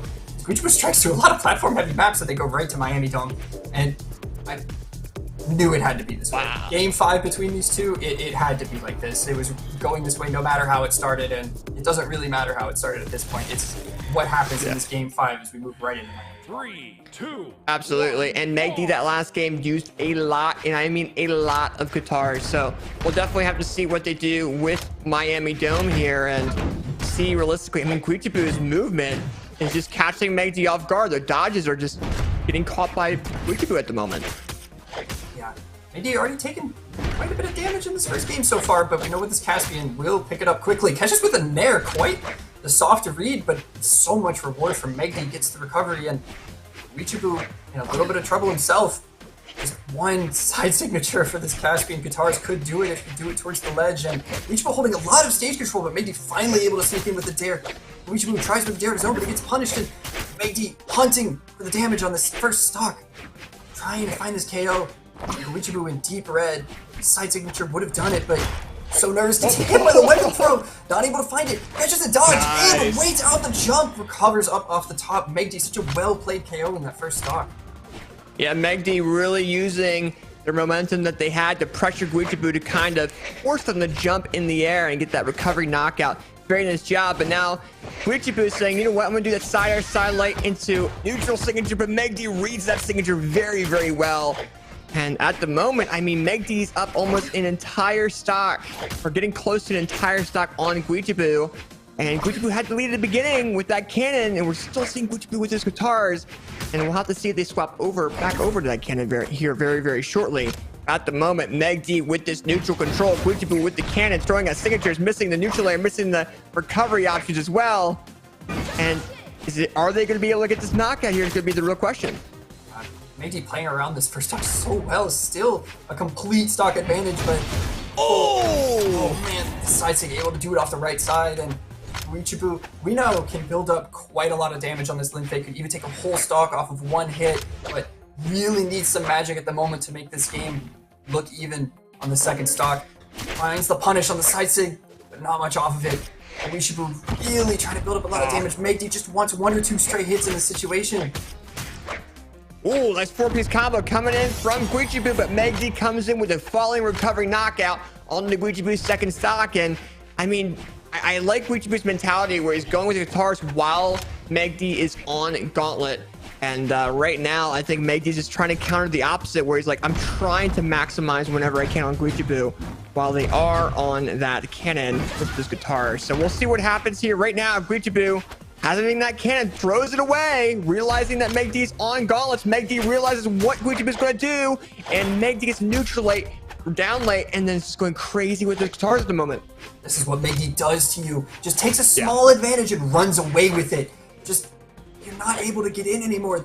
It feels like Goichibu's been playing for the from the corner since this game started. Goichibu in so much trouble in this final stock. Almost in the red already. This Caspian, so much attack. Each hit is so much from MegD. Building up the damage. Goichibu with KO % already. This is he gonna do it? MegD reverse 3-0 in this game 5. Yeah, and MegD's guitars just really popped off, and I kept on seeing Goichibu dare, and that's what MegD was maximizing, especially on that final stock against Cutie. Fantastic gameplay coming in from MegD and really showing what their guitars and their gauntlets are made of. And I mean, most of that game was guitar gameplay, and most of the knockouts were done by guitars. And I mean, if we even look at it, I mean, MegD did 424 damage with those guitars, while Cutie kind of was in a mixture of them, trying to find some type of way to counter MegD's playstyle. But overall, though, both players did fantastic. But once MegD had that read of that opportunity that Cutie kind of gave them, they just carried it through and won 3 games in a row. Yeah, if you're a guitar player, that's a set you love to see so much. The switch to guitars working out for MegD. Maybe a bit of a playstyle change as well, and the weapons or the map select, but what a set between those two. A reverse 3-0 and some really good games hidden in there. I really enjoyed that. I did too, and I like the kind of adaptation from Cutie, especially in the beginning, going against MegD, and then MegD saying, you know what, I'm going to go back to my Caspian, that one back pocket pick that they are really good at, and just really showed who was boss with guitars and gauntlet. And on top of that, the signature set that Caspian has is catching Guichibu off guard, was able to go and get those knockout options. And we'll have to see how Sandstorm, going into the losers final, does against MegD's Caspian. And we saw a lot of Mirage from Sandstorm on the winner side. Will they be able to pull it out in the loser side, or are they going to pull out some other characters that they've been holding in the back pocket here? Yeah, and it looks like Mirage already locking in for this, and MegD not sticking to the Caspian. It looks already back to the Val. Maybe it was a bit of a personal counterpick between the two players, but yeah, I think we're going to get a pretty good set here between these two. Definitely. Absolutely. And I have to see who in the Twitch chat got that Moose Wars avatar that popped up on screen as well. Let me know in the Twitch chat if you guys got it. And there'll be one more popping up here, or 2 more popping up here further through this stream. But overall, though, Sandstorm with 211,000 earnings in Brawlhalla, MegD with 31,000. Sandstorm with 22 gold, 5 silver, 4 bronze. So realistically, Sandstorm has the most experience in this matchup going against MegD. But also MegD has been phenomenal in this past time that they have been in Brawlhalla, going and knocking out some of the best players in the world, and getting some extremely high placements as well. So we'll have to see what happens. I mean, both Sandstorm and MegD are Moose Wars winners, and it's going to come down to what they really throw out here. And we're going to go ahead and see the players that they can go ahead and start, and they're striking out maps, and they're going to go ahead and play here. And MegD's on the Val, and Sandstorm is on the Mirage as we go into the elimination final of Moose Wars Frozen Fury 1v1s. Yeah, I'm very excited for the set between these two. I mean, really Sandstorm back on the scythe, and MegD trying to just hold stage control. It's just very fun to watch from a technical standpoint. MegD's movement is so good, and Sandstorm dominating already. The weapon starving, just a few hits, and stage control for MegD, but just for a moment, finally able to pick up the sword. Sandstorm not catching the landing, and both players just a little bit nervous at the start of the first game, hoping to connect on a couple extra hits that will take pretty KO percent. Wow. MegD reads the dodge in, dare recovery, and nice right on to Sandstorm. Sandstorm holding stage control against MegD though with the spear, these nairs and recoveries, able to just carry him up, knock him into KO percent almost on this map. And Sandstorm with the scythe just wants a couple hits, and like no dodge rate off of it. MegD barely trying to land. Yeah, and I mean, realistically right now, I mean, MegD and Sandstorm are going to have a lot more of a floating map compared to the previous sets that we've seen, and MegD's really showing that, while seeing Sandstorm get sword comboed off the side of this map and has a little bit of a lead as we go a minute in. But MegD using that sword, trying to weapon star Sandstorm a little bit. Sandstorm with that spear tries to get some type of signature knockout on MegD, tries to get some type of read, But at the moment, we're seeing MegD have a little bit of a lead here. Sandstorm trying to get the spear side air. MegD's really doing good with these punishes of these attacks Sandstorm is currently missing. But as I say that, Sandstorm comes in with a spear recovery knockout on the MegD. MegD got a lot of extra credit on that final stock, and that could really work in his favor for the remainder of this game if Sandstorm isn't able to pick it up. Able to get in on MegD, and MegD, whole stage control, gets the read. Air, end light, true combo for gauntlets, and Sandstorm makes it back, but no options. The weapon throw. Oh, barely dodges through the dare. Sandstorm, what an option pick. Great recovery from him, and all of a sudden this game may flip on its head. Sandstorm should be done, but finally dealer recovery going to do it. MegD corrects the error, and finally Sandstorm on final stock of this first game. Absolutely, and I mean, right now, MegD's taking this overall control of Sandstorm. Sandstorm's throwing these attacks out that, I mean, MegD's just really punishing very, very well. I mean, we're seeing Sandstorm miss one attack and MegD punish it with a sword combo, and just getting this damage build up that they need.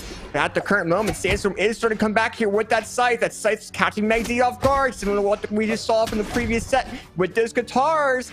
And that neutral control is what Sandstorm is going to need to go ahead and beat MegD in round number 1. MegD wants to put up a lot of damage here, but no! Wow. Wait, Sarah, I'm surprised that KO'd off the left. Sandstorm, an early stock, able to pick it up and not too many hits onto him. So fairly even game, which is surprising from the way it started, and MegD on the back foot now. Sandstorm with stage control against MegD, just trying to make it back. Scythe so good in this moment. The end like catches Sarah from MegD from ledge, and Sandstorm opting for the spear. Hunting him. So many hits trying to connect. Sandstorm looking around because D-Light dared for his troubles, and this game's so even. The players brawling right now. Absolutely. Right now, Sandstorm comes in with a downlight side, gets a downlight into recovery. Does not knock out MegD off that ceiling of this map. It's going to be close between both these players, Sandstorm and MegD. MegD does not have the weapon, picks up that sword, hits the neutral light onto Sandstorm. Sandstorm with no weapon right now. As we get into the 3-minute, 30-second mark, Sandstorm with no more jump options. MegD with the punish. And it's so close. Both players are in the red. MegD with this platform control. And Sandstorm trying to punish it here. And Sandstorm right now, in. there we go! Sandstorm coming in with that lovely Mirage Spear signature, knocking out MegD and taking game number 1. And they're ready to go straight in the next game. MegD's feeling that overall rush they got in that final stock knockout that Sandstorm was able to get on him. And he wants some revenge here, there, Serge. Yeah, that, wow, as we see in the replay, that took some bravery. From the corner, just dashes right into it. Could have easily lost the game for that, and Sandstorm just knows. Years and years of experience in this game. Sandstorm in his element right now. Finally takes a game. MegD pulls him up, finds the sword, trying to hold some stage control, play his gameplay against Sandstorm right now, which didn't work in the last game. Sandstorm catches the dodge, but no follow-ups. And Sandstorm with the scythe. D-Sig, no punish. Quite the signature. And weapon throw bounces MegD. Both players fairly even right now. Sandstorm just a little bit more hurt on the spear. Absolutely. And right now, I mean, these first stocks tend to be a little bit more even, a lot of back and forth. But will one of these players say, you know what, that's going to change very quickly? I don't know. But at the moment, Sandstorm with this neutral control, we're seeing MegD kind of stepping back a little bit, letting Sandstorm have that control and trying to find these little dodge options here and then that they can take advantage of. MegD with that sword sider knocking on the Sandstorm. Sandstorm realizing that he has no more option, just falls up the side, comes back up unarmed, and MegD kind of throws their weapon out by mistake. And at the moment, we'd have Sandstorm with spear and MegD with sword. Yeah, MegD holding on to this lead, something that MegD has always been very good at. Just part of his core as a player is hanging on to a lead for so long, just dragging it out, each hit, connecting, and MegD still hasn't lost this stock. And like weapon throw, tries to catch a high recovery, but not gonna do it. MegD holding stage control still against Sandstorm. A wild GC down signature from the Mirage, and MegD up off the top. Still a little bit of damage for Sandstorm, so MegD likes what he saw so far. D-Late Sair trying to build up back this lead for Sandstorm. Yeah, and at the moment, I mean, we saw this last round though too. Sandstorm was able to go ahead and turn things around. but I mean, he kind of has to get into the mental of his opponent whenever he can and try to maximize on those options. We're just seeing Scythe gameplay going back and forth. Megdy's already in the yellowish orange. Megdy also has no weapons, so Sandstorm is taking advantage of that, knowing the full weapon set of unarmed, because he's also playing unarmed and just trying to go crazy with it. Megdy, nice neutral light, tries to get the sword side air, lands that, but Sandstorm's movement barely saving them there, except the sword going off the left, it goes off the right, and Megdy with a sword neutral light weapon throw. Oh, and that lands. Sandstorm is down to their final stock. Will Megdy hold their stock advantage, or will we see a reverse here? So far, a clinic from MegD on how to hold a lead, able to get these end lights, just a couple hits, but it works so effectively at keeping Sandstorm out. Has held stage control for what felt like 2.5 minutes from MegD right now. GC down signature, not going to do it for Sandstorm, but worked on that first stock, isn't going to work on this one. Sandstorm in so much trouble trying to play into center stage. It feels like Sandstorm's playing from the corner, but he's playing from center stage. MegD, D-Light Sare. Oh, Sandstorm drops the D-Light recovery, and MegD holding on the stock forever. Sandstorm misses each of these signatures double D-Light because he uses dodge in. Wow, MegD cleans it up 2 stock. What an answer. MegD, man, going in with that phenomenal double sword combo knockoff out off the side of the map on that final stock, and Sandstorm was just really trying to prioritize that as Spear, and MegD with that neutral light weapon throw, and then MegD realizing Sandstorm did a signature knockout that previous round, realized that he was going to do a couple signatures there and got the phenomenal punish. And my gosh, I mean, MegD did 458 damage with sword. Hey Serge, my goodness, man. Yeah, quite the sword clinic from him in that game, and it really did feel like MegD takes a small lead and it just grows and grows and grows, because a lot of these moves, sword, end light, side light, things that could just push them away just a little bit so you're able to take stage control, and MegD's so good at holding center stage with a lead. Just a complete clinic from MegD in that game on both sword and how to hold center stage. Yeah, for sure. And I mean, Sandstorm, just went in for a double signature, being very, very risky off that end. And I think realistically, that could have changed if they didn't do that second signature, that would have changed almost the entire game. It also depends on how MegD's really approaching that edge. So props to MegD, props to Sandstorm. We are currently 1-on-1 in the elimination final of Frozen Fury 1v1s. And at the moment, it's going to be close to kind of see which player realistically advances into the grand finals. Yeah. Awaiting both of them is Luna in winner's side. Scary opponent for both of them. 1-1 between the two, and surprisingly, just such a good answer from MegD in that second game. But the first game from Sandstorm was not nearly as dominant. I think it might be a character swap from Sandstorm, who played, I believe, Thor, right, in winner's finals. So, and we know plenty of different character selections from Sandstorm could easily switch to whatever. If you could still pick random, and he could pick it and pick something he's probably beaten a top level player with. Quite the diverse characters picks.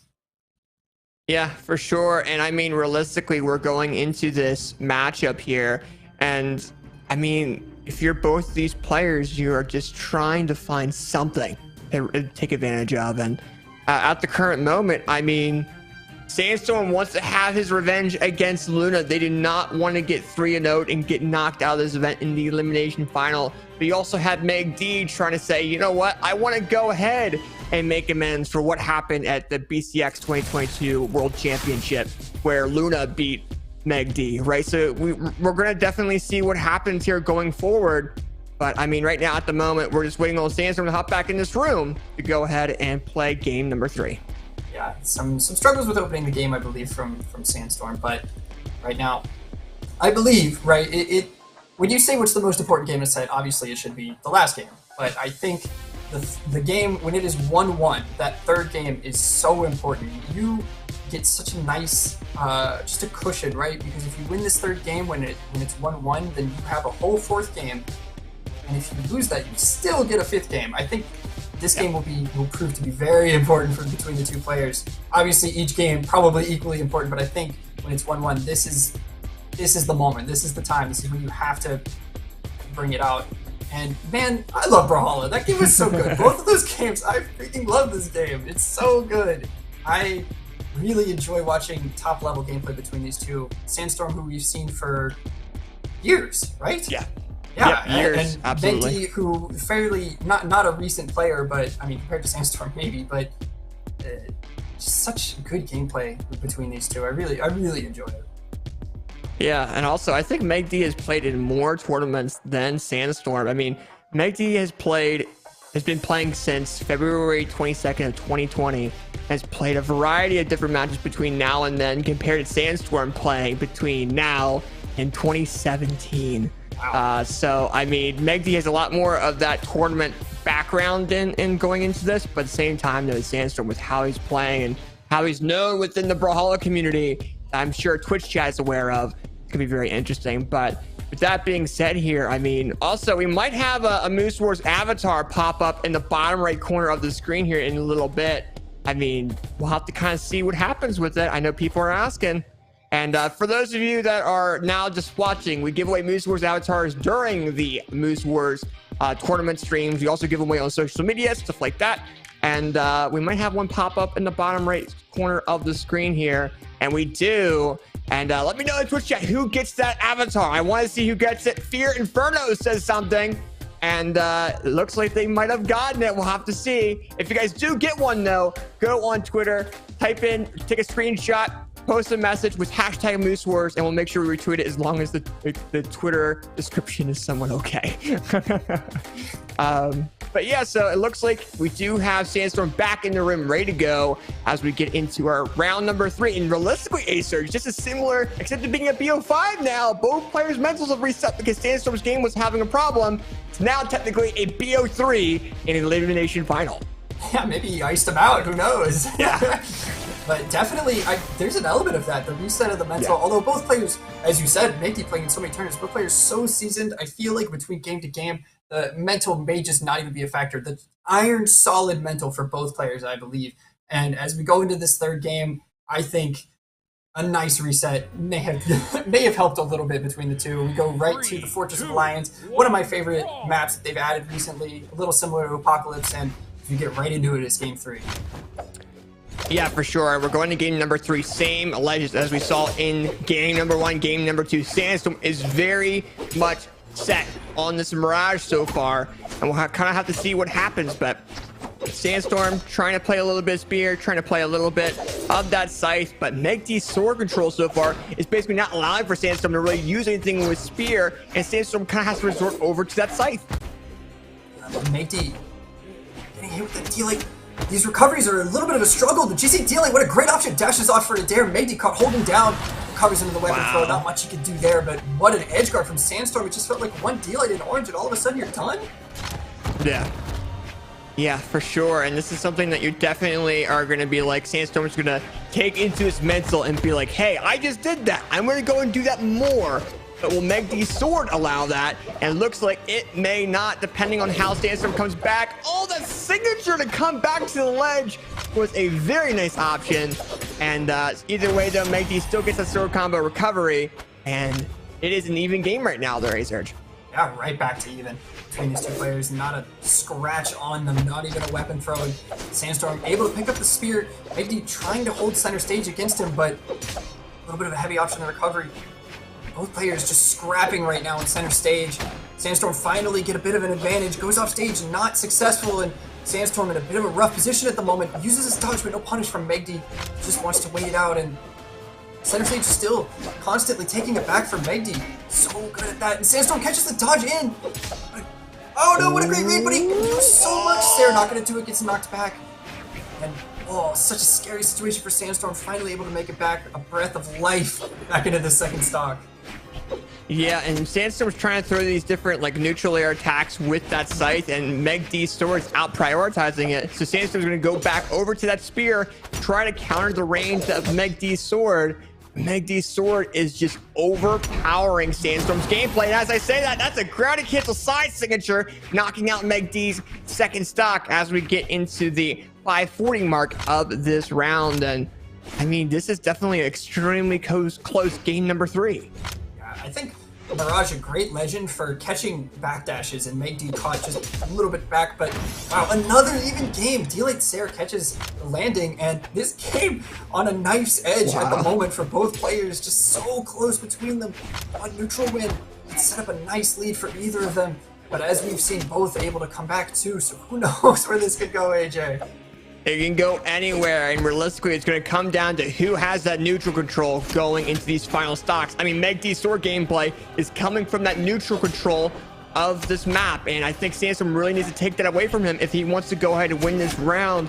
And at the moment, he's doing so. Knocks MegD into the orange, gets Spear Silent, tries to do some type of recovery option. Neutral light, weapon throw. He's actually going to try to pick up that scythe again. Silent, maybe a signature here.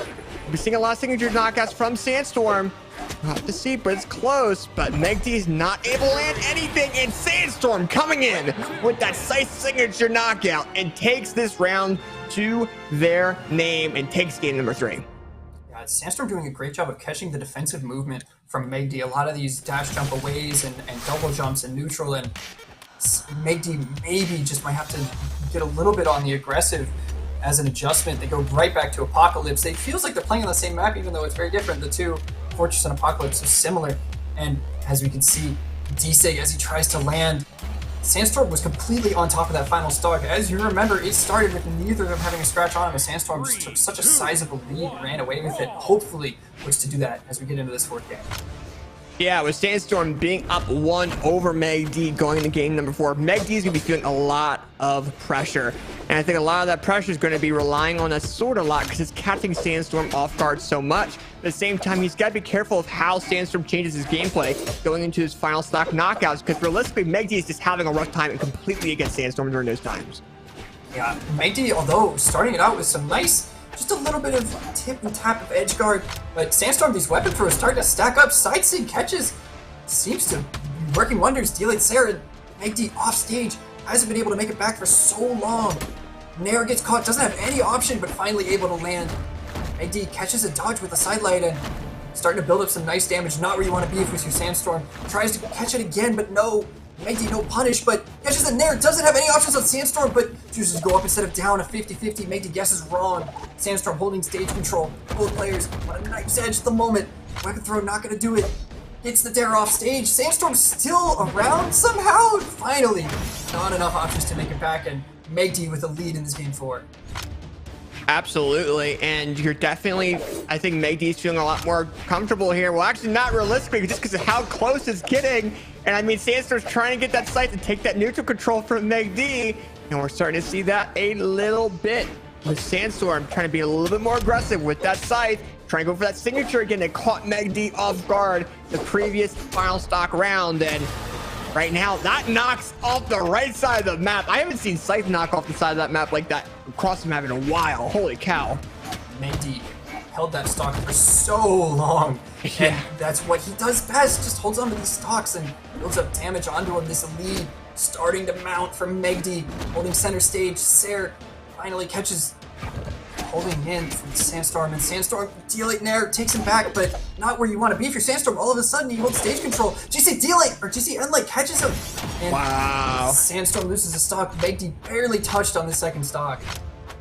MegD really wants this game number 4. He does not want to get knocked out in the elimination final. He wants to beat Sandstorm in this tournament. This is what he needs. But Sandstorm, with how his site's been, has been really taking advantage of MegD in the past, but MegD's almost changed a little bit on the way he's approaching Sandstorm. Sandstorm's kind of going in for these aggressive attacks here and there, and MegD's starting to kind of counter it a little bit. MegD's spacing has gotten a lot better against a lot of these Sandstorm option selects, and Sandstorm makes it back. He uses a spot dodge. MegD, just the stare down from center stage and holding so much stage control against Sandstorm. Sandstorm catches a jump. Yeah. D-Late, but still not that hurt on the second stock is MegD, and a complete stock lead and a bit of damage to Sandstorm barely up off the top, not gonna do it. Nair just not strong enough. Sandstorm hunting for this KO, but MegD is as well. I'm surprised we're not seeing a signature knockout, but MegD is like, you know what? We're getting that game number 4. Gets that sword side air knockout, and really showing that he wants to be here. And overall, the final part of that round just really had a phenomenal momentum and good lead over Sandstorm. And Sandstorm just had a rough time countering that sword. And I mean, Magdy did 381 damage with sword and 173 damage with those gauntlets there.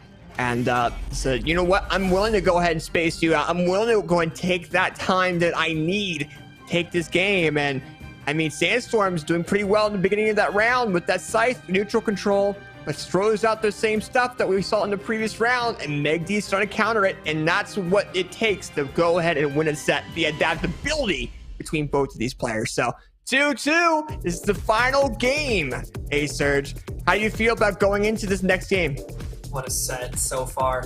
Great. It feels like a lot of these MegD game wins are decided by an early lead that he takes, and Sandstorm seems to be able to claw back in each of his wins, locks in the Tesca, or the Chell, if you will, and oh boy, the boots have come out. It is time. The Game 5 selection doesn't want to wait for Grands, has to do it now because it has gone to a Game 5. Sandstorm in trouble. He knows the pocket pick has to come out, and I am very excited to see what he cooks up on this Chell.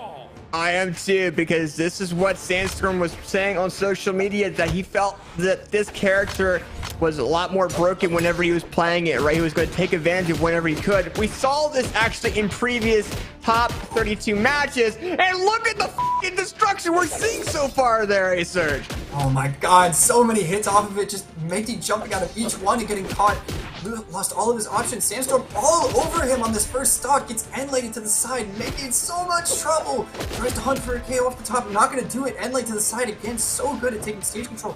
And Sandstorm hunting around MegD, it feels like he can't get in at all.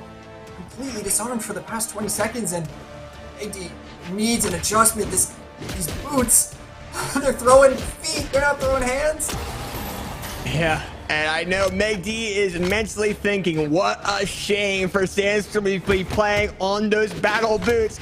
But MegD now has to be in the situation of, okay, I need to find some type of sword gameplay against Sandstorm's battle boots. And realistically, those battle boots are just eating through MegD's sword gameplay.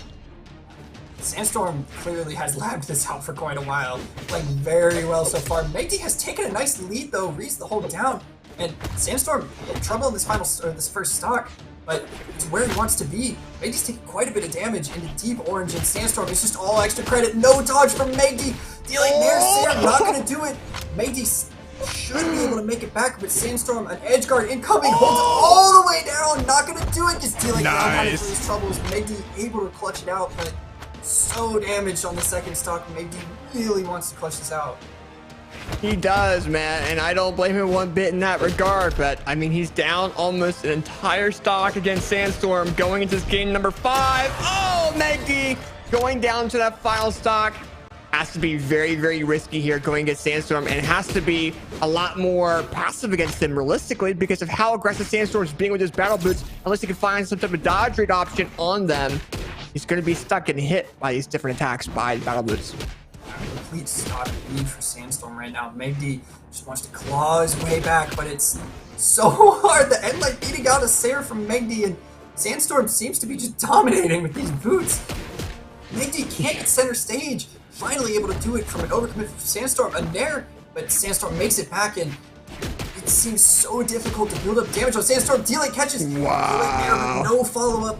Grandpa not going to do it.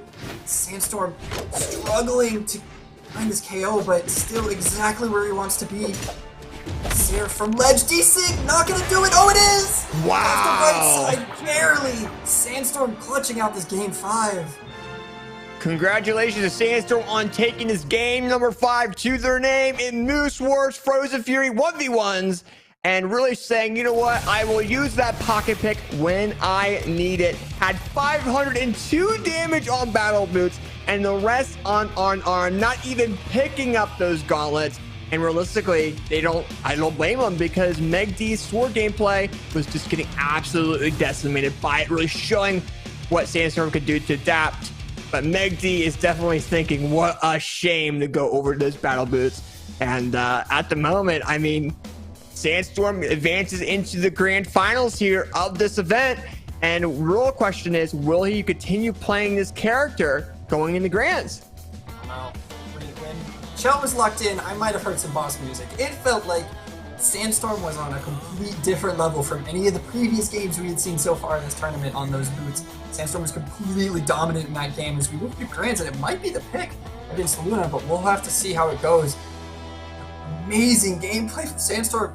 Usually earlier in those games was finding just 1 or 2 hits, but per engagement was finding so much more damage. Each neutral win was so hurting from Magdy. A really rough game 5 for him. Absolutely, and definitely MegD was really feeling that pressure. And I mean, as soon as Sandstorm and MegD were that close, I mean, something like what Sandstorm really pulled out is definitely going to take an advantage over how realistically MegD's thinking and his play style took advantage. So, however, will it take advantage of our next competitor's mindset here going into it? Luna versus Sandstorm, a rematch from the winners finals here. And I mean, realistically, Sandstorm is going into this matchup really feeling, okay, Sandstorm's gonna be like, I can't choose Mirage, right? Because he got 3-0, and he might do it for the first round, but we'll have to see if he realistically uses that throughout. But I don't know, so it's gonna be very interesting. I think it's gonna be a completely different set from winners finals. I think this is particularly because Sandstorm, as we see now, has locked in the Chell, and I am very excited. I think this is going to be a much closer set than winners finals. Just a completely different beast on these boots, as it would appear for Sandstorm. And again, Luna, another different monster entirely, could find a lot of great counterplay. Maybe has already labbed it out, but boots have been in the game for a good while. I think both players have probably spent a lot of time in training looking at what it does and how to play around it. So I think we're going to see a lot of great counterplay from Luna and a lot of amazing boots play from Sandstorm. Yeah, for sure. And I think we're going into this game here, both players preparing to get into it. And I mean, Luna's still in that Lucian and Sandstorm's on that Shell. I really don't know what's going to happen here going forward, but it's going to be definitely a close one. And I want to see what Luna does against those battle boots. Will he be able to prevail with those guitars that they have? Because it countered the heck out of MegD's sword gameplay. Let's go into game number 1 here. Map strike goes over to Demon Island. We're seeing it again. And we'll see what this character pick for Sandstorm does going into grand finals here against Luna. I'm very excited. This is how it had to be, right? I think this will be a very intense set. Hopefully, at least, as we move into Demon Island. The pick for winners finals in all 3 games had to go back to it again. Luna rushing right in with an unarmed Endlight, takes complete stage control, and the blasters immediately with Sandstorm. Quick counterplay, getting the boots, putting up some nice damage onto him. Luna getting hit just a little bit, but both players trading back and forth. One hit one hit the other, and then right back to it. Luna with just a little bit of an advantage so far, building up damage. CXTI picks up the weapon in the recovery. What a great play on the blasters. Sandstorm in a little bit of trouble already on Demon Island, could just fall to it. Oh my god! Daring to sidelight there. So good. So many hits off of this Lucian, and Sandstorm in a little bit of trouble in his first stock. Yeah, but if you're Sandstorm, you gotta be glad that you chose Demon Island, because Luna's been trying to knock off that ceiling an insane amount of times with those blasters. But look at that weapon throw in the signature side air hit on the Luna. That was very, very clean, and I'm stunned by it still. Yeah, just caught holding down out of a town signature that I thought might KO, because you never know with this character, but able to clean it up. Luna not finding the KO. All of a sudden, the weakness of Lucian is this character can struggle to KO at times, and this is not where you want to be if you're Luna. A stray Sarah will do it, but finding one is the hard part. Sandstorm building up so much damage so far on this second stock of Luna. Sidelights and knocking him around. Luna in so much trouble so far. Really just wants a Sarah, but Sandstorm, you can tell, is playing right into the weak zones of blasters. Disarmed is Luna off to the side, doesn't offer the weapon, opts for the KO. GCT late recovery is going to do it, but Luna already at such a deficit on the second stock. Yeah, this is something that Sandstorm is really wanting to have going into this set. I mean, they are down 1 set over Luna already. So for Sandstorm to win this entire tournament, he needs to win 6 games going against Luna. If he loses 1 set, he's out of the entire event. Luna has the upper advantage. Those guitars are coming out, and Luna is bringing things a lot more even compared to what they were just 20 seconds ago. Yeah, here come those guitars. Luna built up so much damage, opts for the blasters instead. But This is where it counts for Luna. If he can take up so much damage, he can turn this into an even game, but he loses his stock. Sandstorm did take quite a bit of damage. This game has gotten a little bit more even for Luna. He's able to find this stock and turn it into a completely even game. We'll hope it works out for him, but Luna knocking him around, trying to come back. Sandstorm with the side light. Seems like Luna can't get back to center stage against these boots. Finally able to do it, picks up the guitars, but Sandstorm beating him around for it. Knocking him around the entire stage. Luna though, end light recovery, not gonna do it. Demon Island, such a high ceiling. Sandstorm holding center stage. Just getting hit just a bit much. Taking a little too much damage on this final stock. Sarah not gonna do it. Lucy in such low attack. Sandstorm not gonna make it back. Burned every option, hoping to catch something from Luna, but what an edge guard from Luna in that situation, actually. Absolutely, and I think right now Luna's gotta be like, okay, I'm going to guitars while Sandstorm has unarmed. But at the moment, I mean, Sandstorm picks up those gauntlets. He's got to pull those gauntlets out of his back pocket here. He does not have battle boots. And realistically, he's just going to try to play with Luna off the ledge a little bit, try to throw those weapons around and be able to pick up those battle boots. And Luna just allows him to pick up those battle boots. This thing that's been catching him off guard so much. We might see a knockout option here. We'll have to see.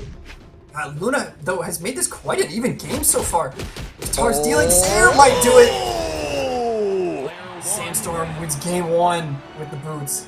Already so effective on them. Wow. Well, that's an interesting way of going about things as well. And I'm already seeing it on social media too from Luna saying Sandstorm switched to Teska in game 5 of the elimination bracket. What happened to Shame? So you know he's not happy about it at all. And you can see definitely why the Sandstorm's battle boots are going crazy at the moment. Shame. He switches off the boots, however, right onto the Mirage. Maybe trying to make a statement here and saying, I can beat you with boots, I can beat you with Mirage.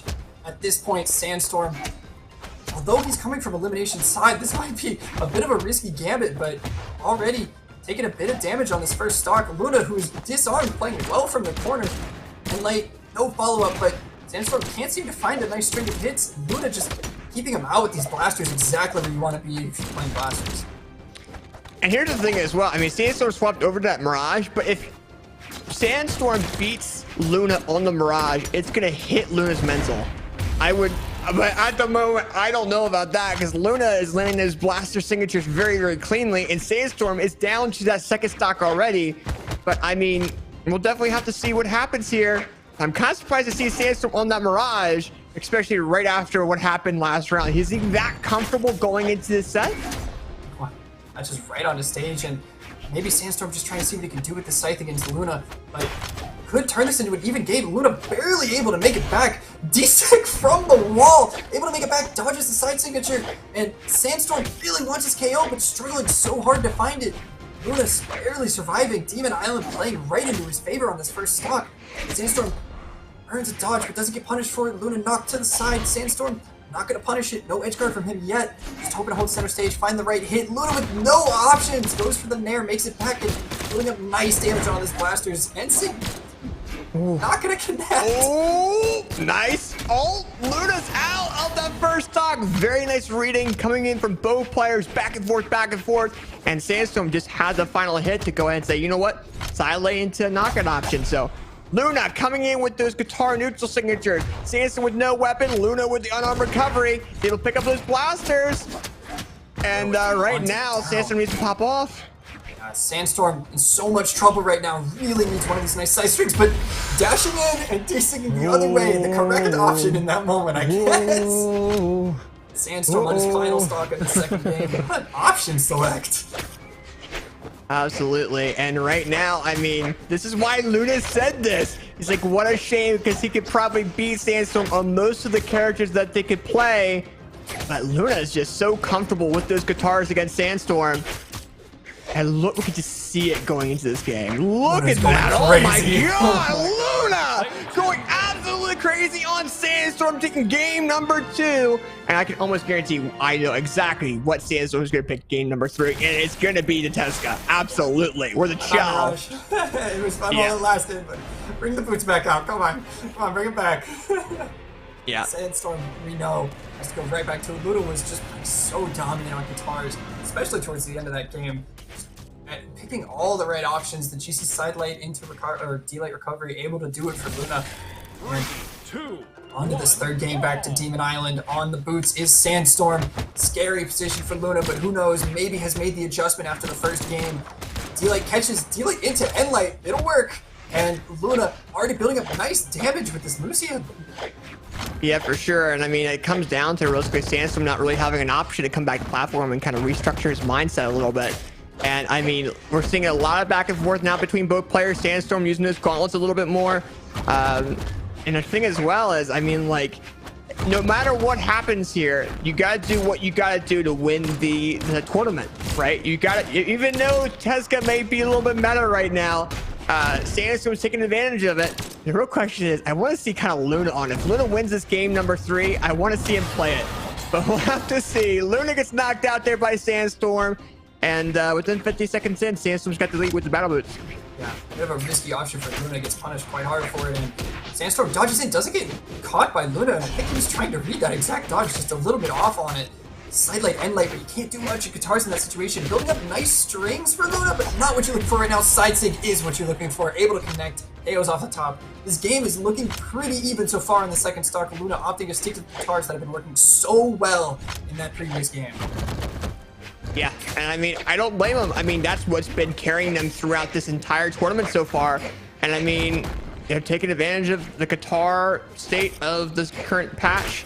And Sandstorm's taking advantage of the battle boost version of this patch. So we'll have to see. Guitar neutral layer comes in. Sandstorm realizing that Luna's going to try to get another weapon. Tries to weapon starve. Luna picks up guitars and has this phenomenal read on Sandstorm. Sandstorm picks up this battle boots, throws them away, picks up the gauntlets, realizing Luna has no weapon, and is trying to take advantage of it. Weapon starves again, picks up battle boots, and misses the signatures in the neutral light, barely lands a second neutral light. Weapon starves the heck out of him. Neutral light comes in, Luna's unable to come back, and Luna's now down to that final stock. Wow. Quite the weapon start from Sandstorm there, was in a nice deficit, and then just Luna disarmed once, and GG's on that stock pretty much. Luna building up nice damage, tries for a read that would maybe KO off the side, is so close, not able to pick it up, and Luna, just a breath of life here. Sidelight Sarah not going to do it. Just one strong hit for Luna on these blasters, but as we saw previously in games, not able to pick it up. D-Light, nothing! Just a bit of a misinput. Luna, Sarah not going to do it from the other side of the stage. Luna in so much trouble, maybe a little bit of nerves for him. Recovery, bouncing him off the wall will still KO, even with the reduced force because it bounced him, and Luna hoping to build up nice damage, not too hurt on this final stock. One strong hit for Luna, but will he be able to take the other steps that he needs to go down the path for victory going into this game? I mean, he wants to have this lead. If he beats Sandstorm here, he's going to be a lot more comfortable, but Sandstorm's going to be like, you know what? Gauntlet signature. You're going off that ledge. I'm going to take advantage of you being so low. Picks up battle boots, but Luna's just trying to take advantage of his guitars whenever he can. Sandstorm with a silent, tries to do a backdash into a jump side air, lands the side air. Luna off the ledge. Sandstorm trying to take advantage of it.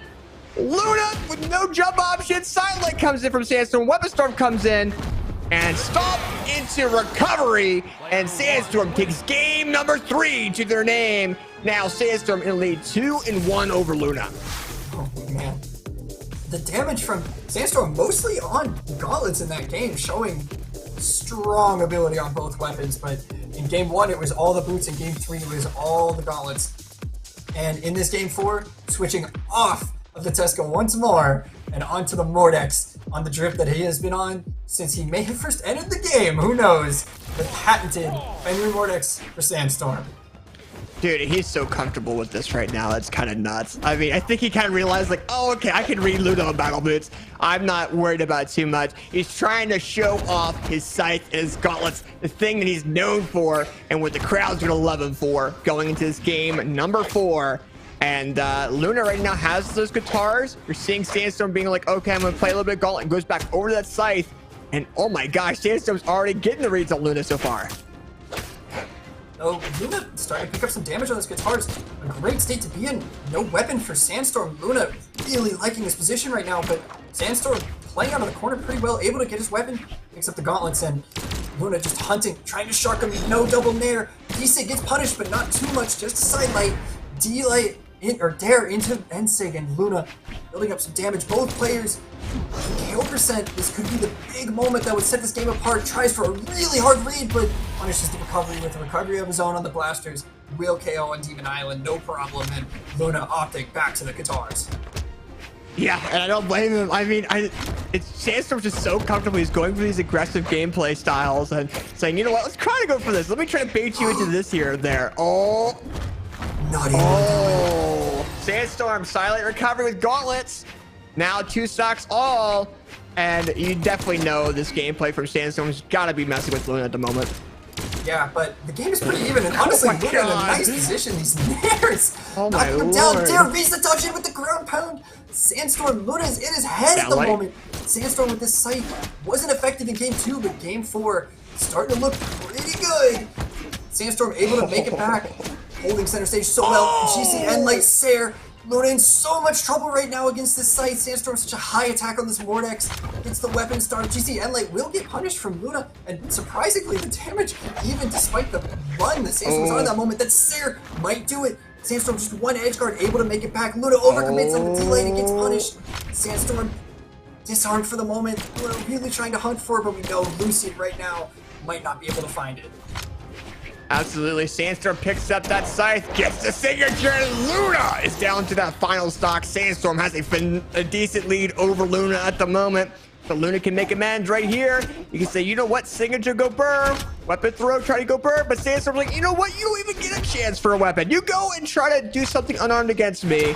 Luna says, yike, all right, let's go for it. Picks up guitars, gets the neutral air. A lot of back and forth here, but Luna is just getting smacked on that final stock, and that's what Sandstorm wants going into this game number 4. I think we're staring down a reset at the moment. Sandstorm in control in this game 4. Luna just wants to stall this out a little bit, try and buy a little extra time to be able to find this KO. Nair almost does it. Sandstorm in barbecue on his final stock. Building so much damage though. Luna catches silent nothing, but the Sair will do it. And Luna's so hurt on this stock, really wants guitars right now. Yeah, but he's stuck with blasters. I mean, he weapon starved for guitars twice and decided to go with the blasters a little bit here. And I think that this comes down to the playstyle of Sandstorm trying to take advantage of it whenever he can with the range weapon that he's got. Sandstorm's just so aggressive with that scythe. Luna realizing it so low on that final stock. Sandstorm trying to take advantage of it, but Luna with the downlight recovery. He might have a game 5. Off the top, so close. Luna with these blasters trying to play from the corner. Nice edge is this game right now. Not able to catch on the gauntlet recovery. Not even the hitbox stage. Sidelight, no read off of it. Luna with the Sair. Sandstorm barely trying to make it back. The movement so quick in the Dare. Not gonna do it. Weapon throw, not gonna catch the Nair. Catches him. Oh my Nair's gosh. so close.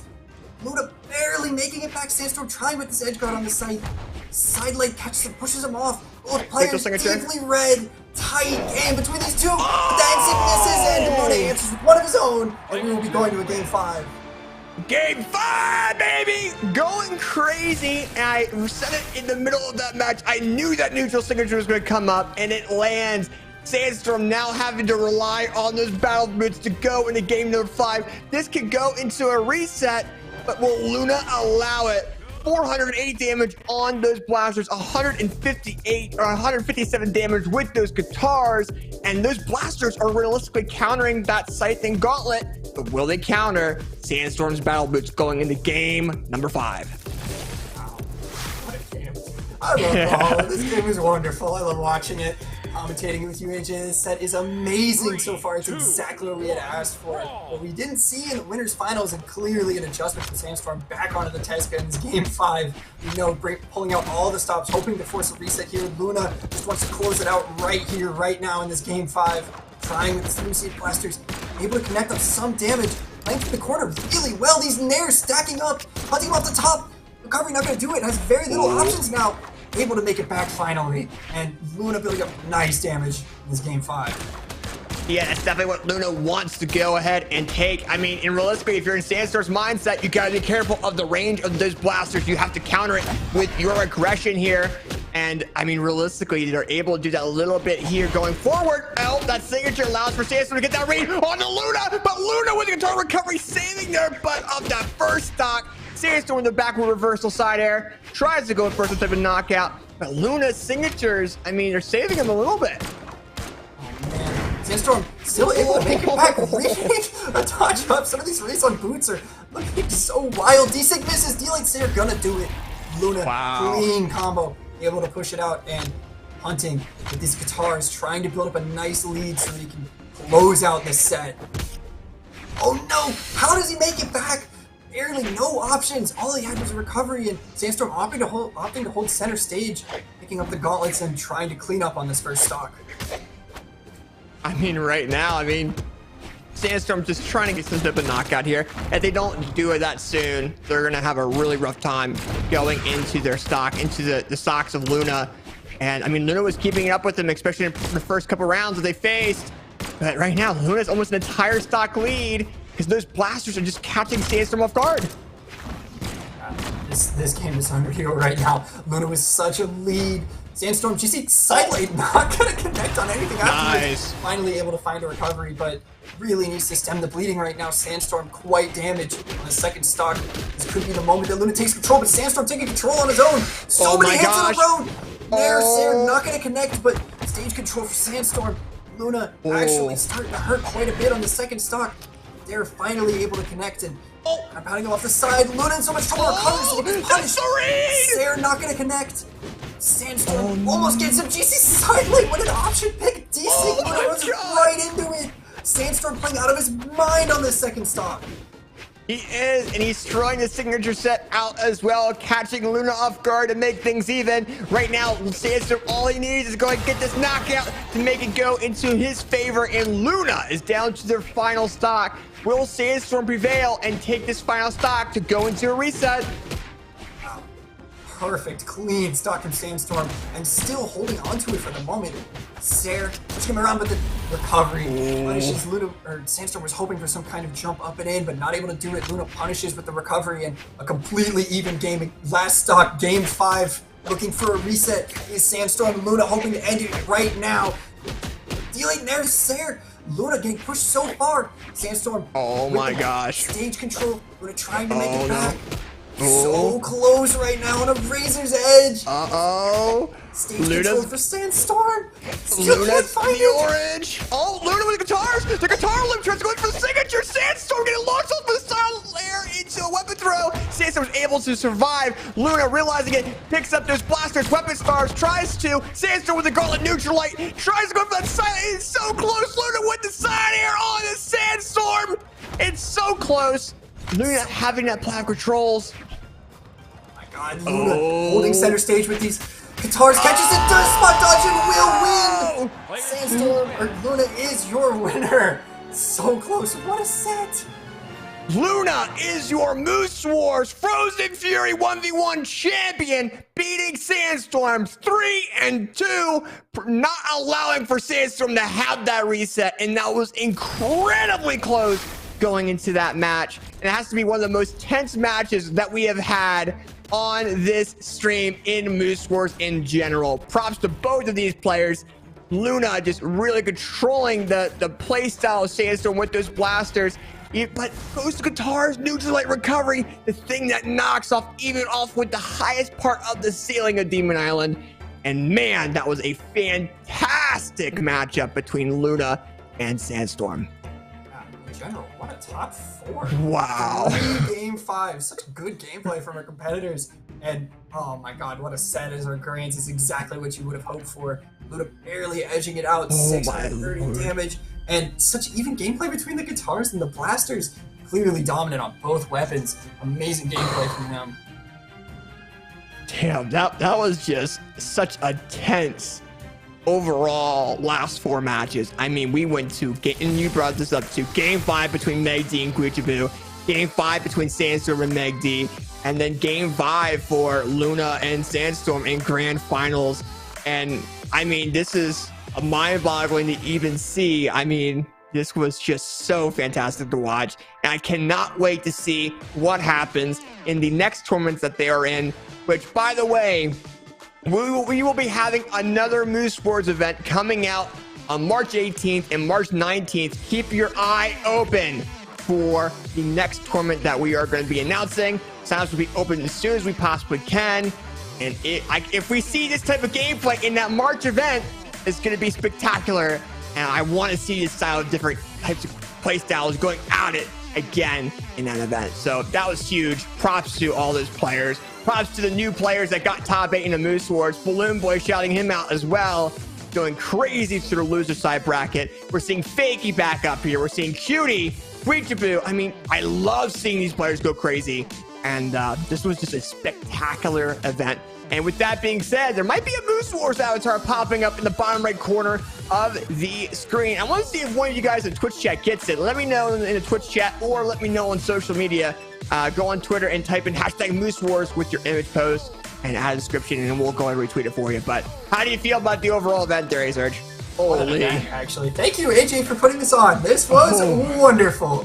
What a tournament. So many good games, so many good sets, and perfect spot between winters and springs where a lot of experimentation has come out. And you know what it means. The boots might be the move for Sandstorm. It's springs, who knows? And wow, it was a beauty to watch. What a tournament.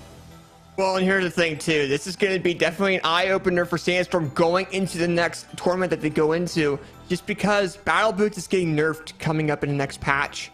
And if they got beat by Luna while playing Battle Boots in this grand finals, they have to find something that they can take advantage of their opponents on going into the next official major.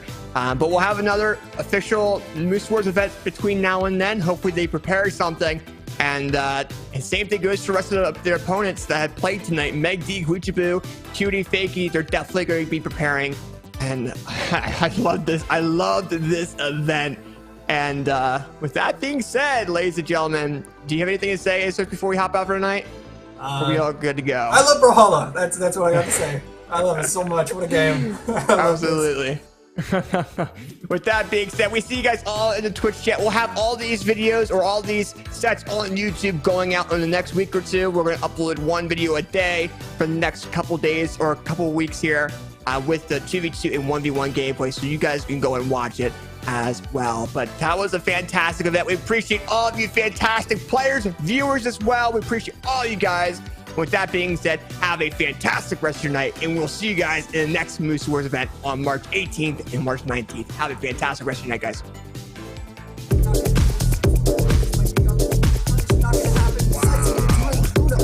Classic Sandstorm weapon. Could build it up, but no!